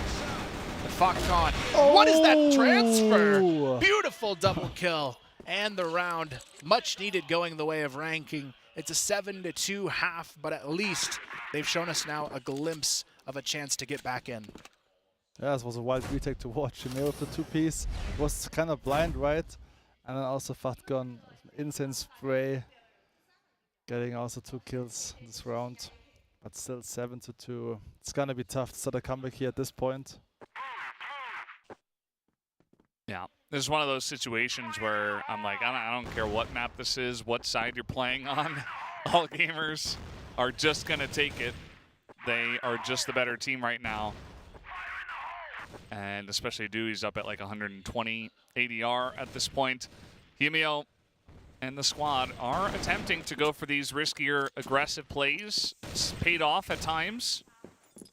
But Humio spotted out early, so he's just going to back away for now. Try to join up with the team. Just trying to get a read on where Dew is. He's going to solo hold B. And the rest of the team can just be over here for any A pressure, which is what we're seeing from the side of ranking. But here comes All Gamers, ready to collapse into this perfectly. They've got 4 all around it. Chwei, good for the double kill. Chwei, good for the triple kill. Ice Cube's down low on HP as well, and ZY right there to finish him off. Fakon left alone on the lurk into Vent, but the rest of his team is down and out of this one. Fakon good for 1, but he needs a 1v4 to win this round. Dew gets spotted out as well. Everybody remaining at least half HP or less for All Gamers, so maybe Fakon has another big play for us after all. Well, for now, the big play is waiting. Waiting, maybe trying to bait someone into face checking him alone. Might have worked out there, but he is on the move now. Dway trying to go first, low on health, trying to scout out where his position could be. And I believe he's got the look already. Oh! Gonna try to get him eventually is Even, and they do clean that one up. So now it's 8-2, very dominant round once again. Didn't even need Do. And that is a scary prospect at this point in time. I mean, that triple kill says it all. That's the story of this match. 8-2, All Gamers complete dominance on this third and potentially final map if they can close it out. KT15 tries to sneak into the A bomb side. It's not going to happen though. Chwei, good for 1, almost a second there, but the utility will help it out. Chwei, good for a second kill. Making a triple kill again, and he's still not taken out. Chwei going all in, gets it done with Dew, and it's a complete wipe already. J-Way is having fun on A side, that's for sure. Getting 3 kills every round. Yeah, and you can see the effect it's having. He has overtaken Dew on this map. He's up at 15, he's up at 120 ADR. Now ZQ just running through the control room, just running at Ranking Esports. They don't even have the respect anymore, and no need to. They have absolutely dominated them here today in this best of 5. And at this point, Ranking probably just wanted to be over. Nevis, though, he's going in. He's going pretty deep for this one. Couple of quick ones. That's another jump on Even as this round is getting pretty messy. Another kill to Nevis. ZQ's saying, I want to win this one 10-2. Let's see if he's got it in him. Well, he's getting shot and flashed and naded. That's going to be the end of that round in favor of Ranking. Well, at least they find another, but 6-7 more rounds in a row. It's a much tougher task to try and think they'll pull that off, but All Gamers, we'll see what the response is after losing their first round in a little bit. It's going to be a safe approach here. No risks being taken, but Ranking, on the other hand, He's ready to take all of the risk. Humio working his way towards B. KT-15 caught alone on the A bomb site. So they do find the early 5-on-4. Ice Cube as well spotted in the rafters. It's going to be Du who wants to take the fight, but Ice Cube almost actually hits the shot there. The drop down from Humio will be good, but it doesn't matter if Du is still alive in the round. Hugh picks up the second, though, onto ZY. And it's starting to look a little bit more winnable. Humio single-handedly almost clears the full site, but it's Jue left alone and a 1-on-2. Jue's been good. He's being looked at. That's a quick one. Make it number 17. Vankan also has been good, but not good enough. Jue is going to put an end to this series. All gamers will take it 3-0.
Well, we're back here at the desk after what was a swift victory today in this best of 5 from CHENGDU All Gamers. They make quick work of ranking esports in yet another Chinese 3-0 today. We had 2 best of 5s. They're already both done because both best of 5s were so short and so one-sided, which does mean that, of course, BaiSha, who did win earlier, and CHENGDU All Gamers will move up to the upper side of the bracket, whereas VINCIT Gaming and Ranking Esports will only have one more chance, one best of 5, to try to survive here in these playoffs. Yeah, honestly, a really impressive performance from all gamers. It makes me feel like now they even maybe have a better fighting chance than I expected going up against BaiSha next, because up until this match, all gamers looked a little bit shaky every now and then, but in this match, there was no doubt in my mind. They just looked clear-cut all day long here. Yeah, it was a quick one, and I also feel like there's nothing too much to analyze, actually. They just got outclassed in this best of 5 ranking. It's simply as it is.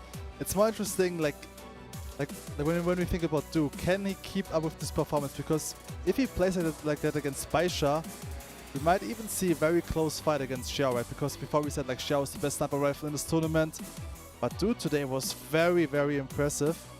I mean, on paper, I feel like AG is the best CF team. The issue I always felt like is if you have too many star players on your team. Like here we see now JWL MVP of this match, and of course they also have even CY, CQ. All of these guys have potential to carry the team.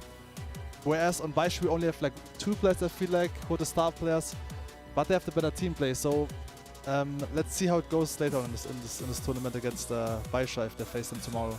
Yeah, they will be facing them tomorrow, and yeah, it is, you know, now they've got Du to compete with them for star player on certain maps. You know, he's had a day out today, which was pretty nice to see.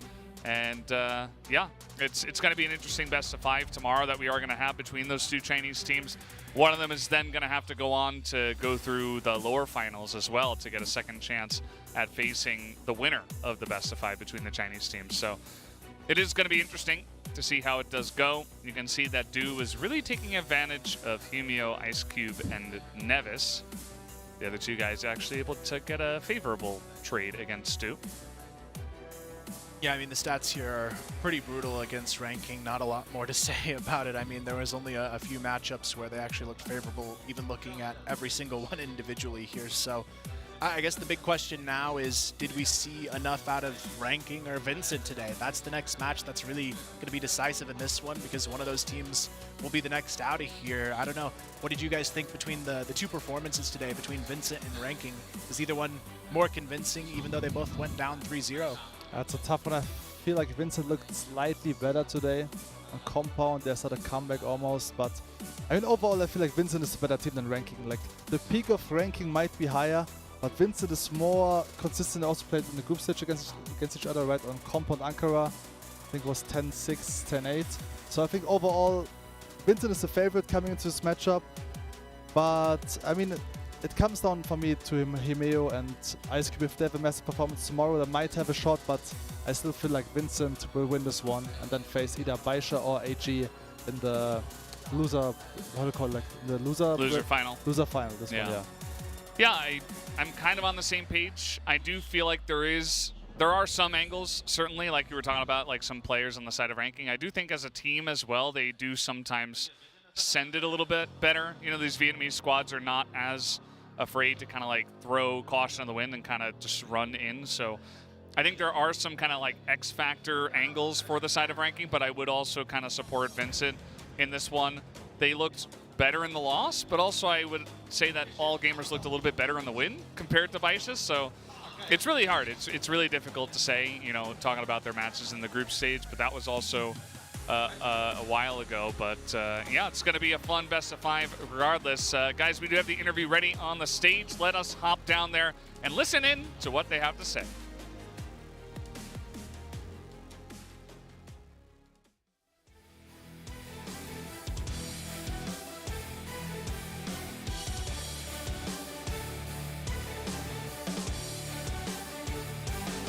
Hello， 各位 CFS， 欢迎来到采访环节，我是妮妮。那么这一场比赛要恭喜一下 AG 是以30-0的比分获得了本场比赛的胜利。那全场的 MVP 呢，给到我身边的嘉伟来先给所有的 CFS 们打个招呼吧。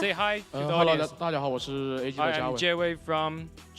我们今天是应该说3张地图都赢得非常的顺利哦。最近大家的训练状态如何？ So what are everyone's performance in training?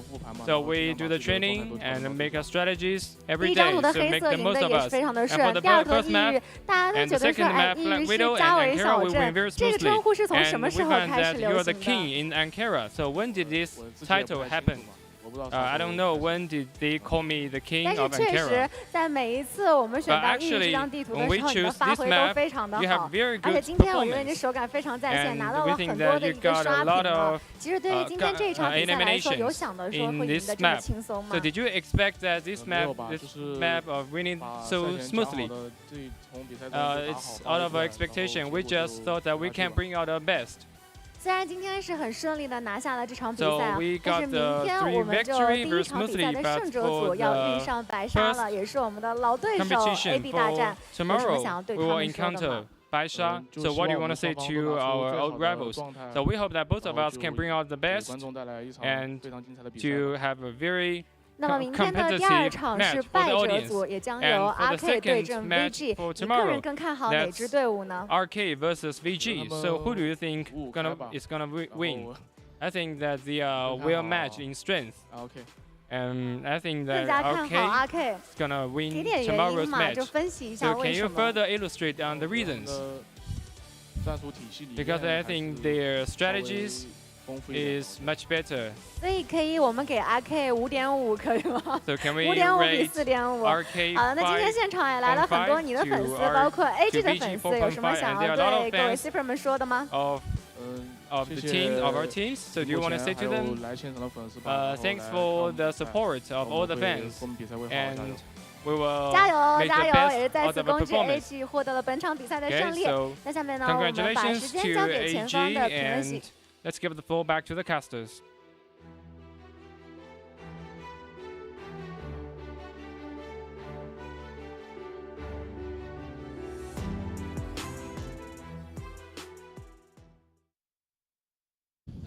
Thank you for that interview. Interesting that Dway kind of going to the side of ranking, actually. Not sure if that's because he just played against them and he's like, hey, these guys are pretty good, or if that's just his gut feeling. But yeah, it's going to be a fun day tomorrow. Obviously, we are going to have quite a lot of crossfire tomorrow. It is the second to last day of the tournament, and the grand finals will be the only best of 5 played on the final day. So tomorrow we've got upper bracket winners final, and then we have the lower bracket lower match, and then we have the losers final as well. So 3 best of 5s, and then we'll have our champion, well, our first place and then our second seed coming in as well. No champion until the final day, of course. But yeah, a lot of crossfire to be played.